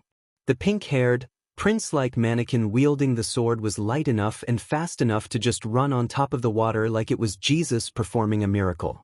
It zipped through the water, spearing everyone in sight similar to a fisherman catching their meal, and was so fast sometimes that it couldn't be seen by the human eye. But at least going deep into the water was a safe haven from it. God damn it! Look what you did! You were the one who wasn't watching where they were. Ack! 2 more, stuck together by those annoying purple ball things that were floating around everywhere, bit the dust to the mannequin. It was swift to hunt down the weak of the bunch. The ball on their own weren't much of a problem, but with all the confusion and dodging going on they were practically unavoidable. Mizuru had a few stuck to him as well, but luckily hadn't run into anyone. Things weren't supposed to be like this. What is this anyway?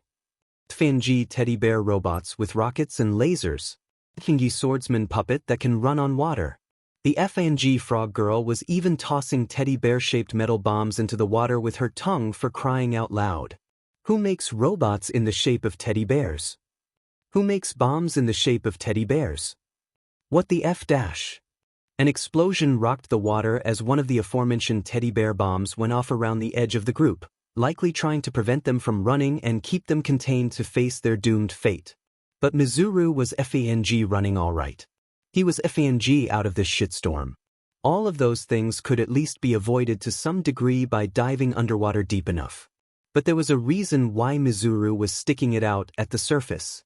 Underneath swam sharks so deadly that Mizuru could only hope that the fools who had stayed under could buy him time while he swam away. It's a penguin. It's a penguin. No. It's All Might. But also a penguin. It's Penguin All Might, you beaches. Who gives a shit why or how, just swim away or gah. Those useless body bags couldn't even buy Mizuru 5 diamond minutes. Another round of robot lasers rained down from the heavens, and Mizuru had to duck under. If the extremely weird penguin that looked like All Might had appeared at the surface, then there was no point in sticking up top. Why the F was there a Penguin All Might? It even had creepy budging muscles in its flippers and FNG teeth in its beaked smile and everything. And could punch like All Might. That was just physically impossible. Why were there even penguins in the first place? Why? Underwater, though, Mizuru saw that the penguin wearing glasses was keeping anyone from advancing. It swam through the water with the grace of the water-based predator that it was to kick the sheet out of one of the others who had ducked under before him. Why is it wearing glasses? What the F has become of his life? Behind him, Mizuru could hear the sound a torpedo missile launching into the water. Only a second later, he got speared through his back onto the short, orange beak of Penguin All Might. Harsh pain shot through his lower back and abdomen as his breath escaped him in an array of bubbles. Then more pain was inflicted as he was thrown out of the water and into the air by an unnaturally strong muscled flipper, and landed in a shallow area of the water. The side of his head and body hit the floor hard with a splash. He groaned as he wondered if it gave him a concussion.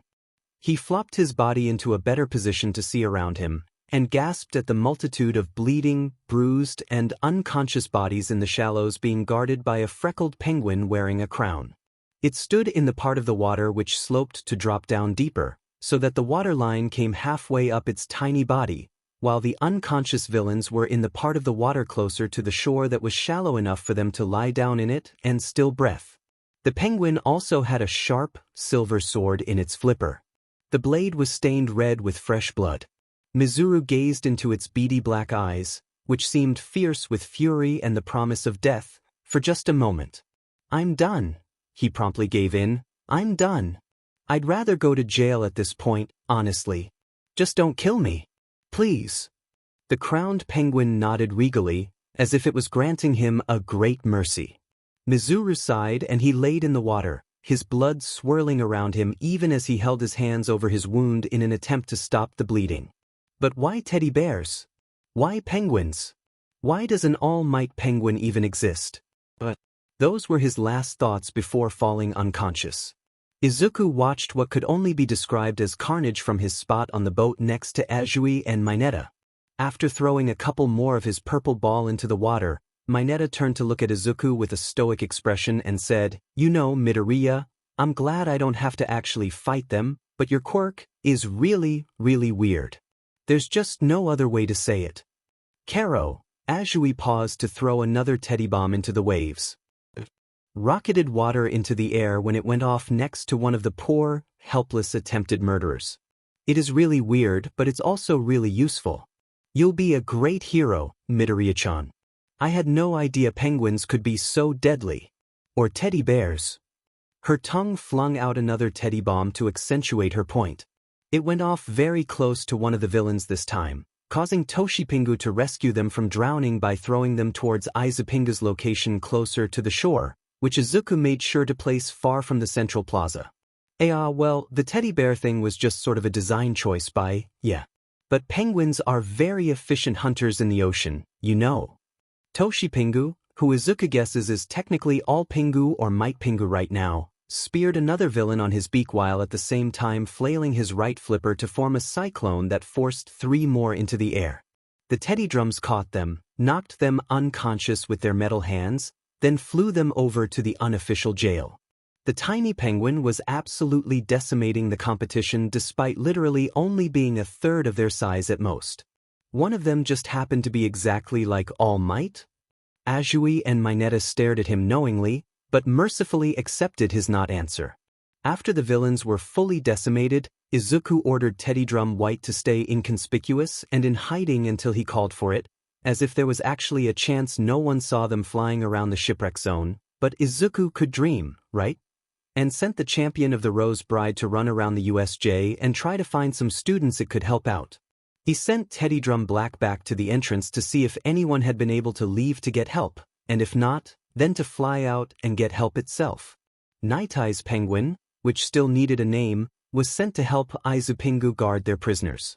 Meanwhile, Izuku, Azui, and Mineta began to head over to the central plaza using the water as cover to check on their teacher. Toshipingu stayed under to be completely hidden but present. When Mineta tried to use Azui helping him through the water as an excuse to cop a feel, she promptly pushed his head under to drown him for a bit, like he rightfully deserved. Honestly, they're in the middle of a goddamn war zone. If the teachers don't kick out Mineta from Class 1A after this, Izuku is just going to feed him to his penguins. Izuku communicated this threat to Mineta, along with the fact that dangerous villains were still lurking around after Azui had finished with him. He paled at the thought and promptly dropped his attempts to encroach on her personal space. She smiled at Izuku in thanks. They swam in silence from that point on, still ignorant of what awaited them. After what seemed like an intense journey due to their tense silence while wading through the water as quietly as they could, they popped their heads up over the land just enough to see the central plaza. There was no way to prepare them for the sight they saw. Perhaps, if things had been different, if their little group had found a way to deal with the villains that didn't take so much time, if Izuku had been in possession of different abilities, if they risked life and limb to get past the villains without having to fully defeat them, then things could have gone differently. Fate could have had other plans. But as it was, it took them a considerable amount of time to fight the villains and get to the plaza. Thus, when Shigaraki, the leader of the League of Villains, had been told by his Warp Gate partner in crime Kurogiri that one of the students escaped, his first thought had not been to kill one of the students to make a statement, since there were no students present, but to kill the hero that was conveniently already in the Nomu's grasp. When Izuku and his classmates arrived at the water's edge of the central plaza, they were presented with the sight of the villains preparing to leave and Aizawa-sensei's crushed head. They couldn't see his face since it was facing the ground, but that was probably for the best. Aizawa's head had been flattened against the concrete. A halo of fresh blood was splattered around it, like macabre red paint that had been carelessly splashed onto his head and floor. His skull had been shattered, white bits of bone peered out of random spots throughout the curtain of his limp, black hair. Their homeroom teacher could be nothing but stone-cold dead. They completely forgot about staying hidden. Mineta threw up into the water, but Izuku couldn't even spare the emotion necessary to feel disgusted by the vomit. He was too busy trying not to drown in his dread and tears. He could only vaguely hear Azui start quietly crying even though she was right beside him. Her hands pressed tightly against her mouth as though they could physically keep her sobs from leaving her throat. Izuku activated Conductor, hoping against hope that maybe somehow, they still had some time, but Aizawa's fruit of fate was gone, left behind at the final destination of his fate. Izuku was shaking violently as sobs moved through his body and tears streamed down his face.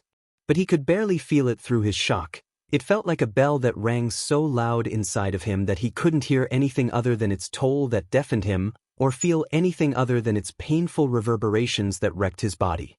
How could this happen? How could this happen? Why did this happen? The leader noticed them in the water. When Izuku swerved his eyes to him, he saw that the fruit of fate within his chest was almost fully rotten. There were only small bits of clear gold scattered throughout the black decay. Oh.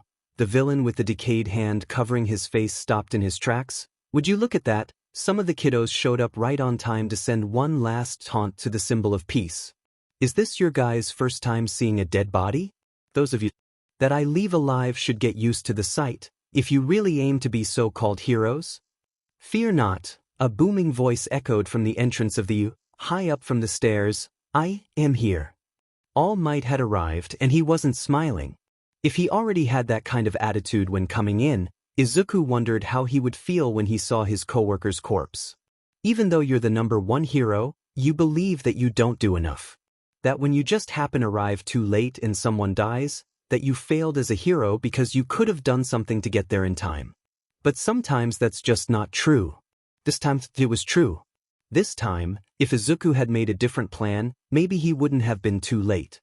This time, if All Might didn't get caught up doing hero work and didn't use most of his time, maybe he would have been here to fight from the start. Maybe he wouldn't have been too late.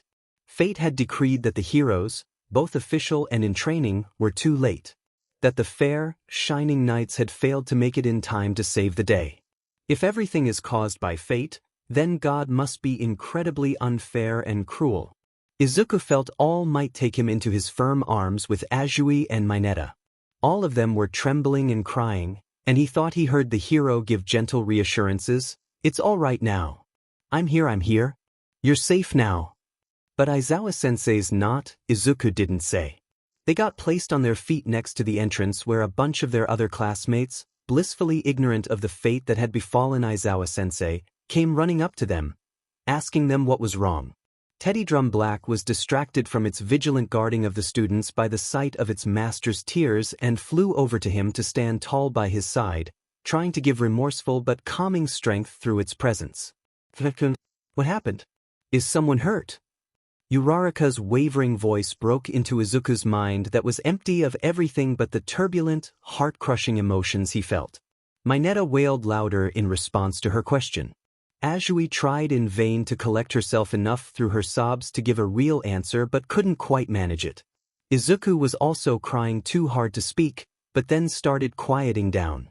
Deku as in Dkairu. Deku as in, you can do it, even if it defies fate. That's right. Izuku glanced at the fallen form of 13 through his tears. Their spacesuit was torn to shreds at the back, but he could see slight movement in their chest from their breathing. They were still alive. The pristine golden apple in their chest confirmed it.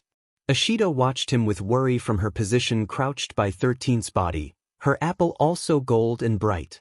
Hopefully, this class will teach you how you can use your quirks to save others. This isn't what 13-sensei had in mind for this class, no doubt. But Izuku's quirk isn't the penguin drum. Izuku's quirk is his father's quirk, conductor, and his father's quirk was unmistakably a quirk that created miracles. To save a person with Izuku's quirk was to change their fate. Don't tell them, Izuku murmured the hoarse command to Azui and Mineta, but it was firm enough to catch their attention. Don't tell them. It's going to be confidential information, since I'm going to fix it. I will fix it. Izuku stopped crying. He rubbed at his eyes to clear his sight. Don't tell us what? The sensitive hearing Shuji questioned with suspicion. Mineta looked at Izuku as though he had just said that he was going to become a villain and instill a new world order through world domination. Azui's black eyes widened and she asked with a wavering and incredulous tone, voice still rough from crying, "How can you possibly fix that?" "Fix what?" Siro added with worried annoyance at being left out of the loop. "Deku-kun, I can fix it. You guys said it yourselves earlier, didn't you? That my quirk was weird? Well, it's even weirder than you think. I'll fix it, and I'll tell you how later, so please, trust me for now, okay? Please, Tsuchan." Izuku lost the strength in his voice by the end of his speech. The plea he gave them was as fragile as a newborn's heart, and he threaded his fingers together as though he was giving a prayer. "Fix what?" Satu repeated with insistence, scared at the heaviness of their conversation. Izuku didn't look to his other classmates, he was only focused on Azui. She stared back with her teary big black eyes, they judged him with careful consideration. She made her decision after only a single short moment of silence. "Mineta, don't say anything. It'll only cause problems for the teachers if they want to keep the information private. And it'll be a problem for Midoriya-chan too, I think." Tsu wiped her tears away with her big frog-like hands. She had finally stopped crying. But Tsuyu's intense eyes shut Mineta up. He didn't bother trying a second time, he was still crying. "What's going on, guys? Seriously? You're really freaking us out?" Ashido tried to reason. She didn't approach them though, choosing to stay vigilant by 13's side. "Something bad happened, but you don't need to worry about it. Midoriya-chan will take care of it." Tsu stated this simply, like it was a fact, as though she wasn't completely in the dark as to how Izuku planned to do what he said he would. Her faith stood as strong as her usual calm and practical demeanor. Uraraka stood up straighter at her spot by Izuku's and Teddy Drum Black's side. "If Deku-kun says he's going to fix something, he'll definitely fix it. I'm sure of it. We shouldn't question them if it will cause trouble." The relief and joy he felt with his two friends' unconditionally belief and support helped to clear his mind of its dread a little, making his body just a bit lighter. "Thank you so much, Tsu-chan, Uraraka-kun. Since you're calling Tsu-chan, you can call me Ochako-chan, Deku-kun." Izuku felt a small smile form on his face. "Alright, and Tsu-chan, you can call me Aizu-chan if you want." He had no problem with using such NTMT forms of address with people who trusted him to such an extent. "Karo, I'd be happy to get to call you Aizu-chan. Teddy Drum Black, stay here and continue protecting the others." His Teddy Drum nodded in acceptance. With that, Izuku ignored the alarmed cries of the others and ran down the stairs back to the central plaza. He doesn't know if he can do anything now. He doesn't know if anyone at the school will be physically capable of sharing their fruit of fate with Aizawa-sensei. He doesn't know if they could call in someone who can. He doesn't even know if he'd be able to use his own as a last resort after only having him as a teacher for all of 1 week. But by God and all the gods in this universe, Izuku is going to something. Izuku is going to be Deku, the hero who changes fate. He was late. That phrase reverberated through All Might's mind as he scooped up 3 students, including young Midoriya, from the clutches of deadly villains. They shook in his arms like baby deer, and even the sight of the number 1 hero himself couldn't end their sobs. His gentle reassurances failed to calm them. He was late. That phrase punched through All Might's soul as he went to scoop up Aizawa and realized that the man was already dead. He gently but quickly moved his corpse to a spot away from where the action was sure to take place. He had already failed Aizawa enough. He wouldn't let his body be desecrated as collateral damage from the fight. How could he do this? How could he be late? Young Midoriya told him just yesterday? Why didn't he listen? He was late. That phrase continued to ring like a funeral bell in All Might's body as he plucked the approaching Bakugo, Kirishima, and Todoroki from their paths headed toward the plaza and dropped them off by the entrance with the others. He ignored their alarmed confusion. Why was he such a failure that he couldn't even accept his own flaws when they had practically been presented to him as a simple bullet point list? Aizawa paid for Tashinori's, All Might's, stupidity with his life. How could he be late? Ah, the awaited number 1 hero arrives. You're late to the PvPUK. A superpowered punch being absorbed by the fat, meaty flesh of the monster, the cursed being, the villains had brought cut off the leader's taunts. All Might didn't bother with talking at this point. He was completely consumed with getting vengeance for Aizawa, with taking down the villains who murdered him. What's this? Are you mad that we killed Eraserhead? Ha! It's too bad that Nomu here has shock absorption. You won't be able to rampage like usual. We specifically engineered him to be the anti-symbol of peace. He can take 100% of your power. Like the heavens themselves had ignited in fury at his words, 2 short beams of red light rained down on the Nomu's shoulder for an instant. It cried out, the smell of burnt flesh wafted off its shoulder for a moment before it knitted back to normal. Hovering in the air above them, Teddy Drum White's cannons were glowing red and at ready. What is that? I mean, I thought I saw some flying robots over the lake earlier, but... The Nomu's flesh violently shuddered from another punch. This time, it had come from Toshi Pingu, who had blurred into existence out of nowhere. He now sported muscled flippers and a teeth-filled beak that wasn't smiling, and his 2 pieces of blonde hair were sticking up, mimicking All Might's distinctive V. What is that? The hand-covered villain turned to the warp gate. Kurogiri, why the F? Is there a penguin that looks like? How am I supposed to know? The Nomu cried out in pain. Toshi Pingu pecked at its muscled neck with his short but sharp beak. Unnatural-looking blood flowed out of the small holes it left before they closed up with regeneration. All Might was quick to take advantage of the opportunity to wham a punch into the Nomu's face. No, seriously, what the F is all of this? The Nomu's strong arm was easily able to tear off the bird, who while strong was still just a small penguin, to pitch him to the other side of the building. All Might carefully caught Toshi Pingu before he could leave the area. Teddy Drum White distracted the monster with more laser beams. All Might quietly communicated the plan to the penguin in his hands to avoid being overheard. We are going to take advantage of the villain's confusion to pulverize that thing before they can reorient their worldview. I'm going more than 100%, you support by using blows to from the other side. The Nomu jumped into the air and pulled the robot to the ground. It tore off Teddy Drum White's right arm with a metal screech, bolts and wires flying everywhere, but the Teddy Drum was still firing off its cannons at it in rapid succession. A black bulging arm smashed a hole into the robot's torso, which seemed almost hollow inside, but even still, Teddy Drum White continued its fire. The damage from the burns was heavy from such close-range shots. When I start really going at it, turn your attention to the villains while they still think you're solely focused on the Nomu.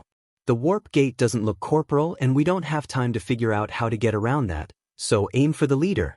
Got it, Little Might. the name for Toshipingu's previously unknown hero form had jumped unexpectedly out of All Might's thoughts, but it suited him well. Little Might nodded in agreement. This was no time to argue. Teddy Drum White's cannons were destroyed as the Nomu smashed in its shoulders, causing them to explode in an array of sparks and electricity. Then, a claw-like hand tore off the Teddydrum's head, leaving sharp and jagged metal where its neck had been. It banged on the ground and rolled away, the red of its eyes going dark. The body powered down and fell limp as though it was an actual corpse. Toshinori didn't care that Teddy Drum White can be rebuilt. He's getting vengeance for Midoriya's brave robot who was loyal to the very end, who came to help Toshinori without even being ordered to and died for it, as well. The first part of the plan went off without a hitch. All Might released a multitude of punches, each one strong enough on their own to wipe a person's head clean off their shoulders, at the front of the Nomu and took on its return fire. Once All Might had the Nomu's full efforts focused on it, Little Might jumped up and came in from behind to fire off his own rapid punches. They sandwiched the thing between the two of them, its flesh bending more and more as it reached the limit of its shock absorption. Then, All Might increased his power to pass 100%, and Little Might took his K to leave his post. Shigaraki! Kurogiri yelled out as he formed a portal in front of the still non-comprehending Shigaraki. Little Might flew through and ended up landing somewhere far away in the USJ. All Might could only tell he was still within the building because of the echo from his loud crash landing. Pay attention. Forget the robot and penguin. Kurogiri started preparing their warp gate to leave, having given up on the job. In response, All Might ramps up his speed even faster, trying to hurry. He's so close. Out of the corner of his eye, he saw a tiny sparkle fly through the air towards the villains, but they vanish into the darkness, closing in on itself, causing it to sail through empty air. The two ringleaders are gone, having abandoned the rest of their group. All Might's punches launched the Nomu into the air like a cannon. It broke through the ceiling of the US. The glass rained down around them. Turning towards what he had seen, the form of the still red-eyed Midoriya stood listlessly, staring at where the villains had been. All Might stopped in his tracks, shivering with his still burning despair and rage. Little Might blurred in by his side, body singed with burns and glowing embers. Seeing that the villains were missing, it kicked its feet at the spot they had been. It left a small crater cracked into the concrete. It was only then that the penguin noticed the prince. Steam bellowed from Little Might as he turned back into Toshipingu, flippers going back to a more natural shape, hair falling down around his face. When the transformation was complete, he waddled quickly to Midoriya and jumped into his arms to comfort him. Midoriya caught him and squeezed Toshipingu to his chest like a stuffed animal. The boy trembled in his spot. Upon glimpsing at the utterly destroyed body of Teddy Drum White, and he trembled even more and his green eyes widened in shock. All Might saw his mouth move, but Midoriya's voice was so soundless that he couldn't even hear the robot's name as it passed through his lips. Teardrops returned to his eyes, but the boy kept them from falling. President of Class 1A, Ida Tenya? Reporting for duty. Ida's strong voice echoed all over the USJ, signaling the arrival of the other hero teachers. They're too late. But their presence revitalized Midoriya, who jolted at the sight of the large group. Suddenly, the boy was able to completely collect himself and his composure. To Toshinori it seemed almost as if he had changed into the Prince of the Crystal right before his eyes. This is perfect. Steady green eyes swung around to look at All Might and the prince asked, Toshinori-san, is Aizawa-sensei really good friends with anyone on the UA staff? There was a moment where All Might's mind blanked. A second later, he understood what Midoriya was talking about, and Sekidi in a sharp breath. His body went from calming down to being hyped up on more adrenaline in an instant. Blood spurted out of his mouth in wheezes. I don't know. He didn't like me. He's never told me anything about his personal life. Nedzu will know for sure though. Sheet. Steam whooshed out of his body slowly, the extra use of power likely shortening his time. But he didn't care, because while All Might was too late to save Aizawa, young Midoriya isn't. When the teachers head to the USJ after being rounded up by Ida, Hizashi was hoping for the best, but anticipating the worst. Most people who compared Hisashi to Shoyuta would think that he was the optimism to Shuta's pessimism, and while that was to the extent that he does hope for the best, he's practical enough to be prepared for the worst-case scenario. That's why he agreed with Shuta's idea to keep their own last names as to not draw lurking villains' attention to their marriage, despite the fact that both of them would really prefer to share the same family name. That's the basics of what made their relationship work. In the end, they were different enough to complement each other but at the same time shared enough characteristics that they didn't drive each other mad. Hisashi can only imagine how long Shoyuta would have been able to last in a relationship with a 100% optimistic Hisashi. It probably would have lasted a week, tops. Certainly not the 10 years that it had, 3 years of which married. So yeah, going into the USJ, Hisashi was hoping that all the kids are safe, the villains are all caught, and his husband is alive. He doesn't bother hoping he's uninjured, that's just impossible. He was holding the line for so long with only 13 to help, while at the same time preparing for the worst-case scenario of all the kids being dead, the villains already gone, and his husband dead before even any of the kids were. 'Cause he'd literally die before he let anything happen to them, doesn't matter. That he's only had them for a week, that's just what he's like. That's why Hisashi fell in love with him in the first place. He tried to ignore the feeling of dread that emerged at the thought of the worst, but his emotions simply refused to be ignored. They were too loud, much like Hisashi was. He got there to see a good bunch of the kids alive and healthy. At least Hisashi knew point one of the worst-case scenario didn't occur. Hopefully all the other students are still alive as well. A giant teddy bear robot was vigilantly watching over the students by the entrance. It looked at them in suspicion before citing Ida in their group. Upon the confirmation that they were affiliated with the students, it dropped its guard. Shoyuta told him about these teddy drum things ahead of time. That Midoriya kid broke his brain enough that Shoyuta felt the need to vent about him a lot. But wow. Hisashi still wasn't prepared to actually see one in person. The other teachers, who Shoyuta hadn't even graced with any information at all, were even less prepared. But luckily the principal, who was also informed by Shoyuta, got them to settle down with the knowledge that it belonged to the kid. Hound Dog and Midnight rounded up the students next to the entrance to calm them and get some info, while Snipe did reconnaissance. Snipe's first report was, "Teethich, all that are left are minions. Can't spot anyone that looks important or strong, and I think most of them have been dealt with to some extent." Second point of bad things that could happen confirmed. There's an unknown over in the mountain zone with some of the kiddos, but they aren't interacting with M in a way that suggests they're a threat. Even though he says that, his gun is still at ready, prepared to shoot at a moment's notice. Karo, the frog girl Azui, perked up at that from her spot amongst her classmates. She walked over to stand nearby Snipe.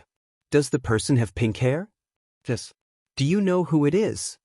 Snipe continued to watch the mountain zone without turning to Azui to ask his question. "That's Aizu-chan's puppet. He sent it out to find students that needed help. We should move forward considering it to be safe for the students, then. Proceed with scoping out the area if you will, Snipe." Principal Nedzu's command was polite and concise. Even in these types of situations, the bear dog rat knew how to keep his cool. Snipe nodded before turning his attention elsewhere. His next report was quieter, trying to avoid the notice of Azui and the students around them. All Might's letting off a lot of steam. You might want to send someone over to cover him. He's got a student with him, the Pocket Dimension kid, who also apparently owns teddy bear robots and puppets now. Snipe knew very well that the kid's name is Midoriya, but he still called him that anyway. First impressions are hard to ignore, and with the robots and puppets added, Hisashi was pretty sure Snipe will never drop it now. Nedzu quickly set out Cementos. Snipe was quiet for a single confused beat before he asked, "You don't happen to know if the penguin is his too, do you, Froggy?" "Penguin?" "Yes," she simply stated. "All 3 of them." "What? There's 3 of them? I only spotted one of those little fellers and that's already one too many," Snipe responded incredulously. "Don't say that about them." Azui raised her voice at that, clutching her hand to her chest. It was a stark difference from the calm demeanor she normally carries. They all worked really hard to keep Aizu-chan, Mineta, and me safe. Hearing you say things like that about them just 'cause they're unusual is upsetting. The aforementioned Mineta sniffed. He just stopped crying but added, "Those penguins are cool. They're really weird, but still cool." "Alright, sorry my bad. I wasn't thinking about how you guys would feel at all, that's on me." Snipe rubbed the back of his head in embarrassment. "And you're right too. I guess the penguins did a better job of keeping some of you students safe than us at least." He paused before giving a whistle of admiration. "Hot damn. Just spotted the other little fellers. Those guys sure have a great haul there." "Was that all from them?" Azui nodded her head in acceptance of Snipe apology and answered, "No, Caro. It was a combination of the 2 teddy drums, the swordswoman puppet, and the penguins. Mineta and I helped a little, but only by throwing stuff into the water." Right, of course. "And there's another robot too, and the puppet fights with swords, huh?" Even with his words, Snipe did not sound like he thought that was an obvious situation to be in at all. He had a moment of silence that was broken with, "That other robot doesn't look like it came out of its last fight too well off." What happened to Teddy Drum White? Uraraka questioned with worry from her spot within the rest of the group. Snipe didn't answer. It put the students more on edge, but Hizashi had a feeling if he answered it would just make it worse. Shoyuta did say his kids had already gotten attached to them, the white one in particular. Hizashi thought with a frown, "They drove Shoyuta crazy, but I hope the kid can fix them. The little listeners don't deserve to lose them over our failures. Midoriya doesn't deserve it. And Teddy Drum White doesn't deserve to be gone for good when it was just trying to do our job and protect the kids when we weren't here to do it ourselves. They really owed Midoriya's weird butt things." Azui seemed to steel herself up for something, slightly straightening her frog-like posture, and marched right up to the small, fuzzy principal. "I have information you need to know that you probably don't want to get out." That got Hizashi's attention right off the bat. It caught the principal's attention as well. He pulled the girl over a couple ways away to have a quiet conversation. When he returned to the main body of the staff, his face was still collected, but definitely grimmer than previously. "Oh no. No? Where's Shoyuta? Where is he? Snipe hasn't mentioned him at all. Could he not see him from that angle?" Azui had bad news. Shouda's not accounted for. No.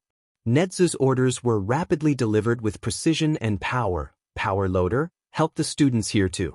The police outside. "Present, Mike, you're coming to the Central Plaza with me." "Snipe, stay here to help spot more students and direct them outside. Everyone else, half of you search for the remaining students while the other half detain the remaining villains, but try to avoid the section of the Central Plaza that will be closed off. Absolutely no one let the police enter until I give the okay." He was singled out. Nedzu's telling them to avoid taking the students to a certain place, a place that he's taking Hizashi to. That could only mean, but what's the point of keeping the police out in that case? Hizashi solemnly walked down the stairs with Nedzu. There seemed to echo loudly through the building, like the lonely sound of grief. He didn't need to be told the news Azui had given. His Dmed intelligence could figure it out on its own, but he didn't want it. It couldn't be. Hizashi's world blurred as tears filled his eyes. He was a loud guy. It practically defined his character, but all he could give right now were soft, reserved sobs. He forced himself to keep going down the stairs one step at a time and tried to uselessly wipe the tears from his eyes as they came. His sunglasses were pushed off his face in his carelessness and landed on the stairs, but he couldn't be bothered to pick them up. His free arm wrapped itself tightly around his body, trying to hold him up. It didn't matter that the sobs weren't loud, they still shook him to his core. "Hizashi," Nedzu addressed him with intimacy now that they were alone, just more confirmation that Hizashi didn't want. "You're a smart man, and it's clear that you've already figured out a portion of the news Azui had to share with me. As the principal of this school, I deeply apologize for your loss." Hizashi's crying hitched to be a little louder at that. He started trembling. It was hard to keep himself from right out falling down the stairs with his shaking limbs and loss of sight. This occurred due to UA's too lax security. I had been informed by All Might just a moment ago, before we got word of the USJ break-in, about the need to heighten security even more than we planned. I should have anticipated the need for this earlier. You and Shoyuta paid the price for my failings. Nedzu's words never wavered despite the heavy topic. Thus, I will offer myself to Midoriya to take proper responsibility and make things right for your family. That statement caught Hisashi off guard. He couldn't even tell what Nezu was referring to. He was barely able to interrupt his quiet crying to ask. It came out more like a croak than a question. The other part of what Azui told me, Nezu looked Hisashi straight in his tear-filled eyes to convey his seriousness. Is that Midoriya went back to the plaza because he wanted to fix this. That's when Nezu told Hisashi about the kid's crazy quirk, about the people with quirks who could change fate, and about the mystical fruit of fate that contained every person's being and future. He told Hisashi about the price for changing fate, and the punishments that befell people for it. Hisashi could barely comprehend everything that the principal was saying, but by the end he had come to a decision on it anyway. At some point during Nezu's monologue he wasn't conscious of, the two of them had stopped in their tracks, just standing on a step together halfway down the long staircase. He began stepping down the stairs again. Nezu followed his lead. Hisashi was still crying. It had kept going throughout the entirety of when Nezu was talking, but at least the hitching in his throat had died down enough that he could speak in sentences. Okay, admittedly I only processed like half of what you said, at most. He had to pause to sniff and his throat hurt as though he had been using his quirk, but he pushed on with his wavering anyway. But if anyone is giving up like half their lifespan and getting punished by fate or some shit, his voice broke a bit as his sobbing started hitching in his throat more. The last words he was trying to force out were a broken mess of syllables, in an attempt to use a quirk, like a cult ritual, and revive my husband from the dead. Then, it's going to be me, damn it. There's no need, Hisashi. My love for Shoyuta as one of my trusted teachers as well as a beloved former student of UA should be Suffy. No. And no, I don't care. His voice became unintentionally louder as he made his point. It helped him push down hitches of his crying. I already promised to share my life with him when we said our vows. I didn't know you could mean it this way, but now that I do, I do mean it this way. And I don't want you to do this cause. I don't blame you, and I know Shoyuta won't blame you. We'd rather you save your fruit or whatever for one of the teachers that might not have someone like me in their life like Shoyuta does. His words dissolved into hiccups and he couldn't speak anymore. He rubbed at his eyes. Maybe the hope of getting Shoyuta back would stop the tears. But they just kept falling. It's not like he's not happy that this isn't the end for Shoyuta. He's relieved that he'll be okay and Hisashi won't have to go his whole life void of the man he loves, but it's just so hard to fully believe in that kind of promise, to believe in that kind of power. It's something that should never be able to exist in this world, like it's too good to be true. And although he gets a second chance, it doesn't change that Shoyuta died in the first place. Nezu stares at him for a long while, before nodding his head in silent agreement to his wishes. It wasn't the time to keep crying, he needed to pull himself together. Not only will he be in the company of other people, but one of them is a student. Seeing his teacher sobbing uncontrollably will probably freak him out. Hisashi covered his eyes with his hand, forcing himself to breath in and out, in strong bursts to calm himself down. Arriving at the central plaza, they're met with the sight of an area that's been sectioned off with a cement wall, and a depressed-looking Cementos and Midoriya standing by it. Cementos has the air of a man that's waiting to get his job for the day done so that he can go home and allow himself the chance to cry out his emotional build-up. And Midoriya, with his red eyes, had clearly been crying at some point. The kid eyed him like he's never seen evidence of a teacher crying in his entire life, which, well, is actually a possibility. From a shaded area of the cement wall, Hisashi could see the powered-down All Might stick his head out of the shadows for a bit, and then move to join them. Cementos places a blocky hand on Hisashi's shoulder. He spoke with a tender, quiet tone. It seems you already know. Yamada. I'm so sorry. I know you won't want to hear this, but maybe you should avoid seeing the body. It was quite damaged. That caused his voice to hitch with the sharp intake of air he breathed in at hearing those words. Oh, Shoyuta. Thanks, Cementos. But I want to see him anyway. I need to see him. Cementos just nodded his head with empathy, and after a single squeeze of Hisashi's shoulder, let his hand fall back down to his side. Thank you for your quick thinking, Cementos. I doubt this is a sight we want to expose the children to. Nezu glanced at Midoriya and amended his statement, at least, any more than they already have been at this point. However, there are some abnormal circumstances that we will be dealing with for Aizawa's death. Frankly speaking, he is not going to stay dead. I will explain everything to you about how this can occur later. For now, I need you to keep what you've seen to yourself, as only select teachers and members of the police force will be aware of what is going on, and I need you to keep people from venturing past the wall. Even though Nezu's small stature made it necessary for people to look down at him to maintain eye contact, the air he gave off when he said these impossible-to-believe words to Cementos suggested things were the other way around. He was trying to enforce that he should not be doubted about this despite its impossibility.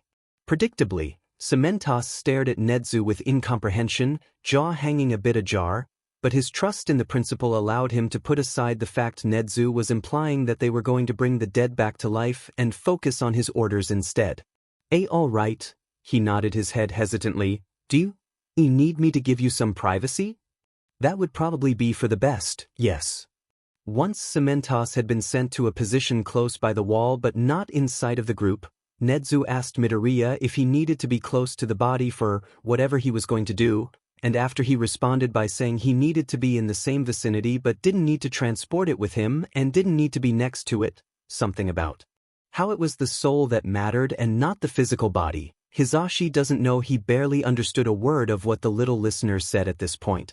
The principal decided to avoid putting the boy through more trauma and ordered for him to transport them while away from Shura's body, on the side of the wall they were now.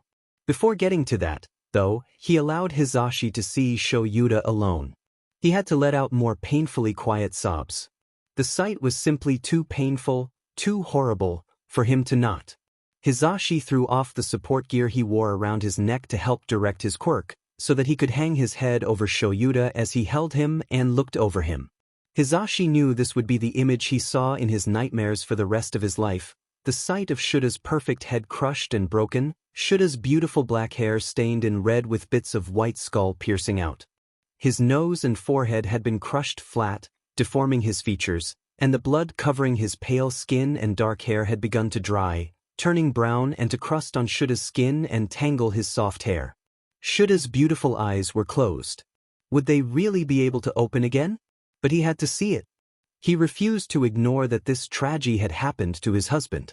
It was Hisashi's duty to carry this memory for the rest of his life in respect to Shura's dedication and pain. With how awful he felt, he couldn't even imagine having to see this and accept it as proof that Shoyuta was gone forever.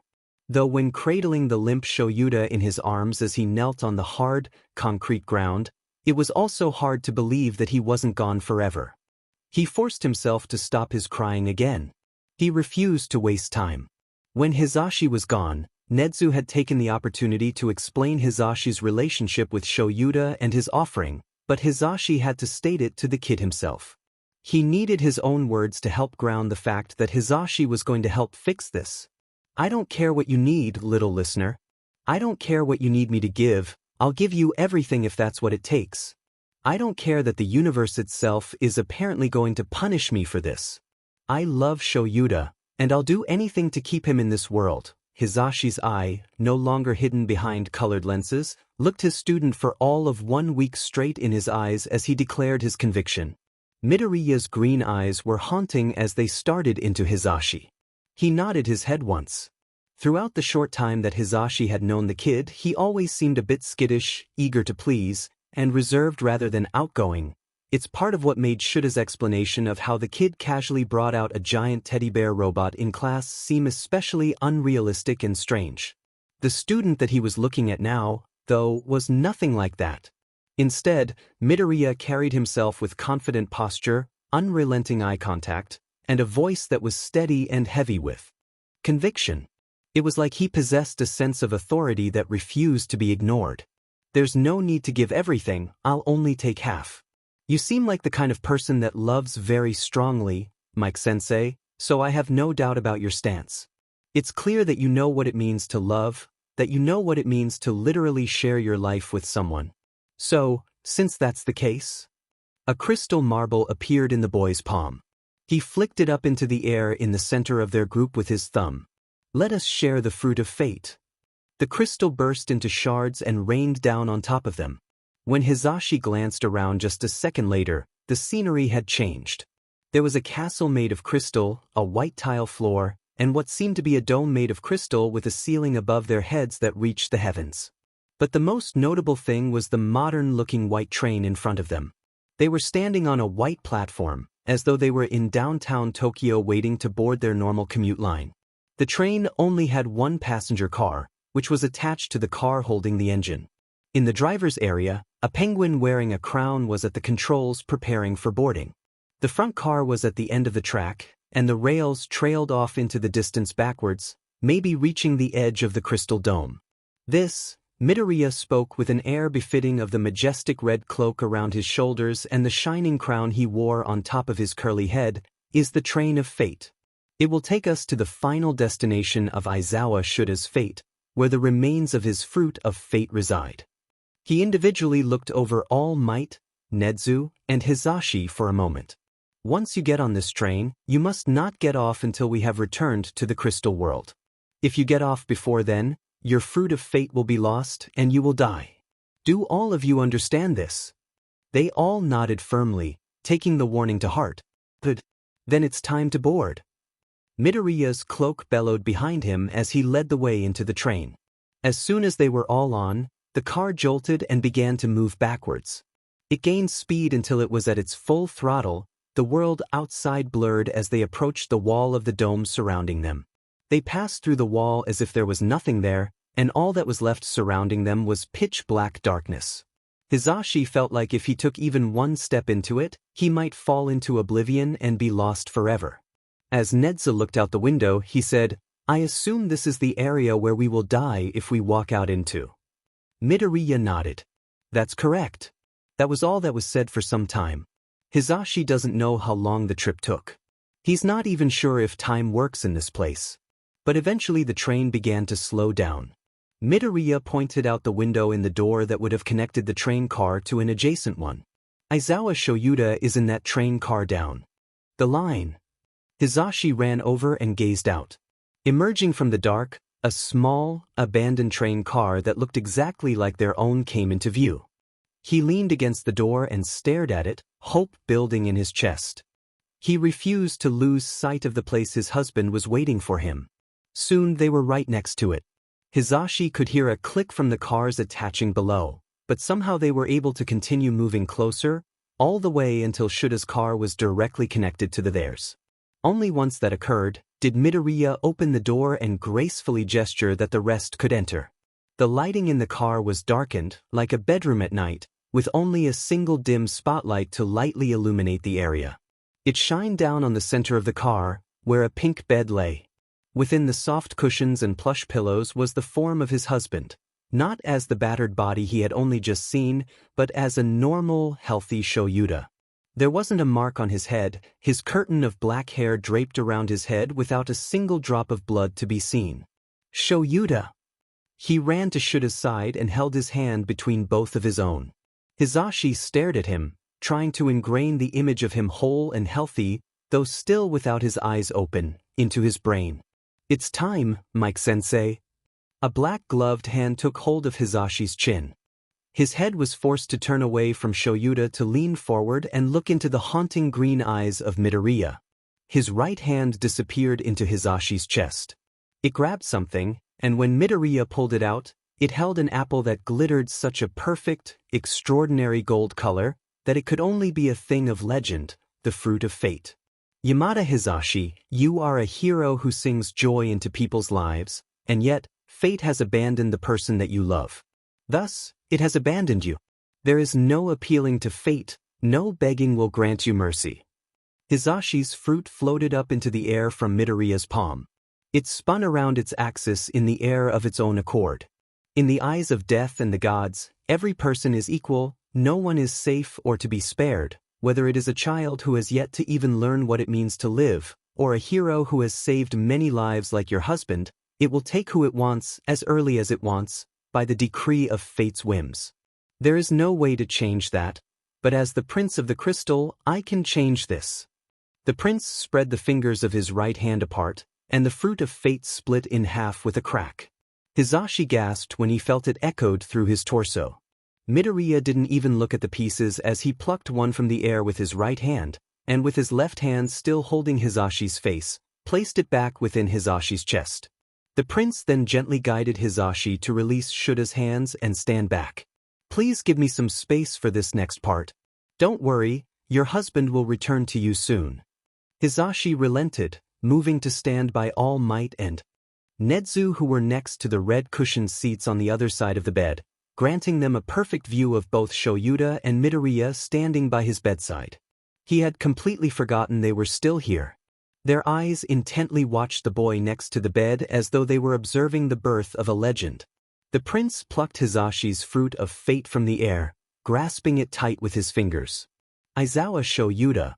The prince wove his word together like a royal decree as he focused his green eyes on the still unmoving Shoyuda. You are a hero who strives to efficiently protect those within your reach in every way possible, whether it be by teaching children the cruel realities of life, or by using your body to shield them from the blows of murderers.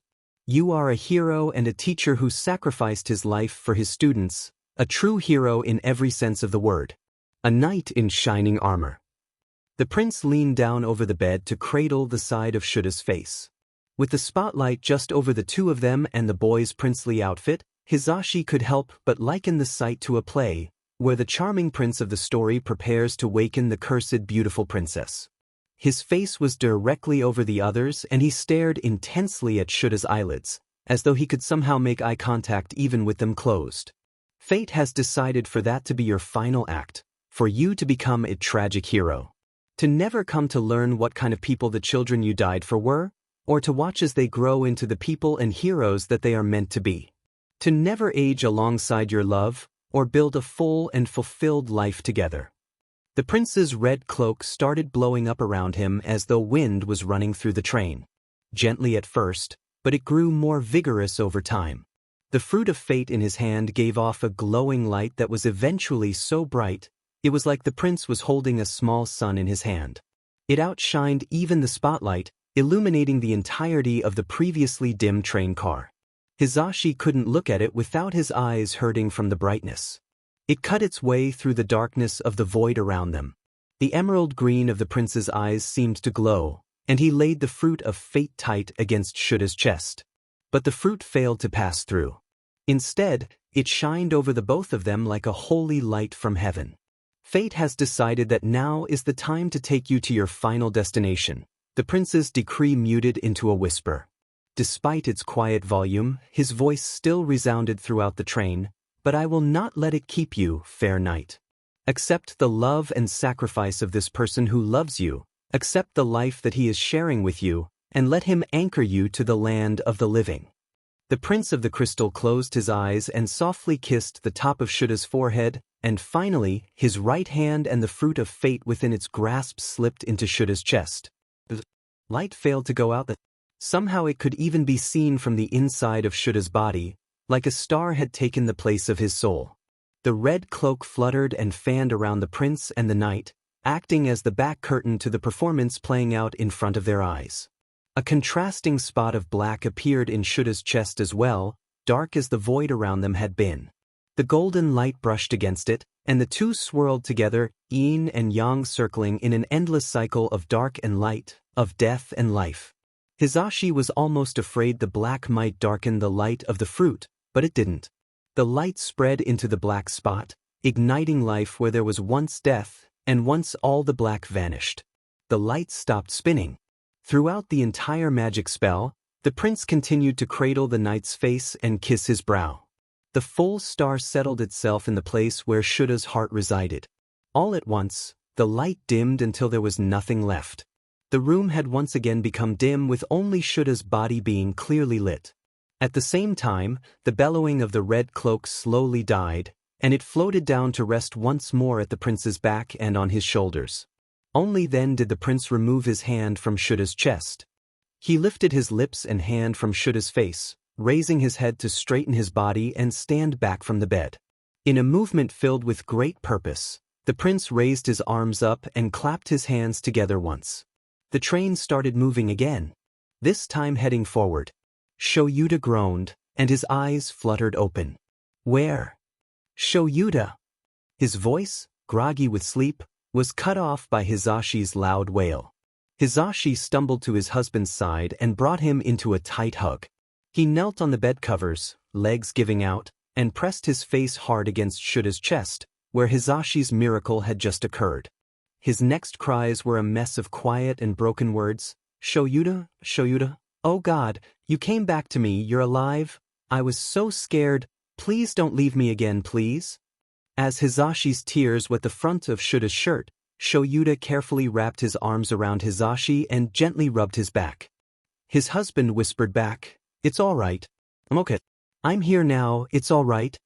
Hisashi was barely lucid throughout their trip back. Shoyuta wasn't even graced with the explanation that one of his students, that his problem child, had revived him from the dead. He had been too busy holding Hisashi, and none of the others dared to intrude. They were back in the prince's crystal world and were all directed off the train of fate onto the platform. Once the group, with the addition of Shoyuta, were guided out, Midoriya brought them back to reality with the words, "And so it is done." When they reappeared in the USJ, they were all around where Shuta's body once lay on the other side of the cement wall. While Shoyuta was still flat on the ground with his eyes shut, he was in perfect condition. His eyes opened again. Hisashi dropped to kneel beside him, taking one of his hands to hold within both of his own.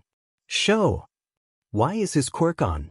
Hisashi's voice blasted all over the USJ without his support gear to funnel it.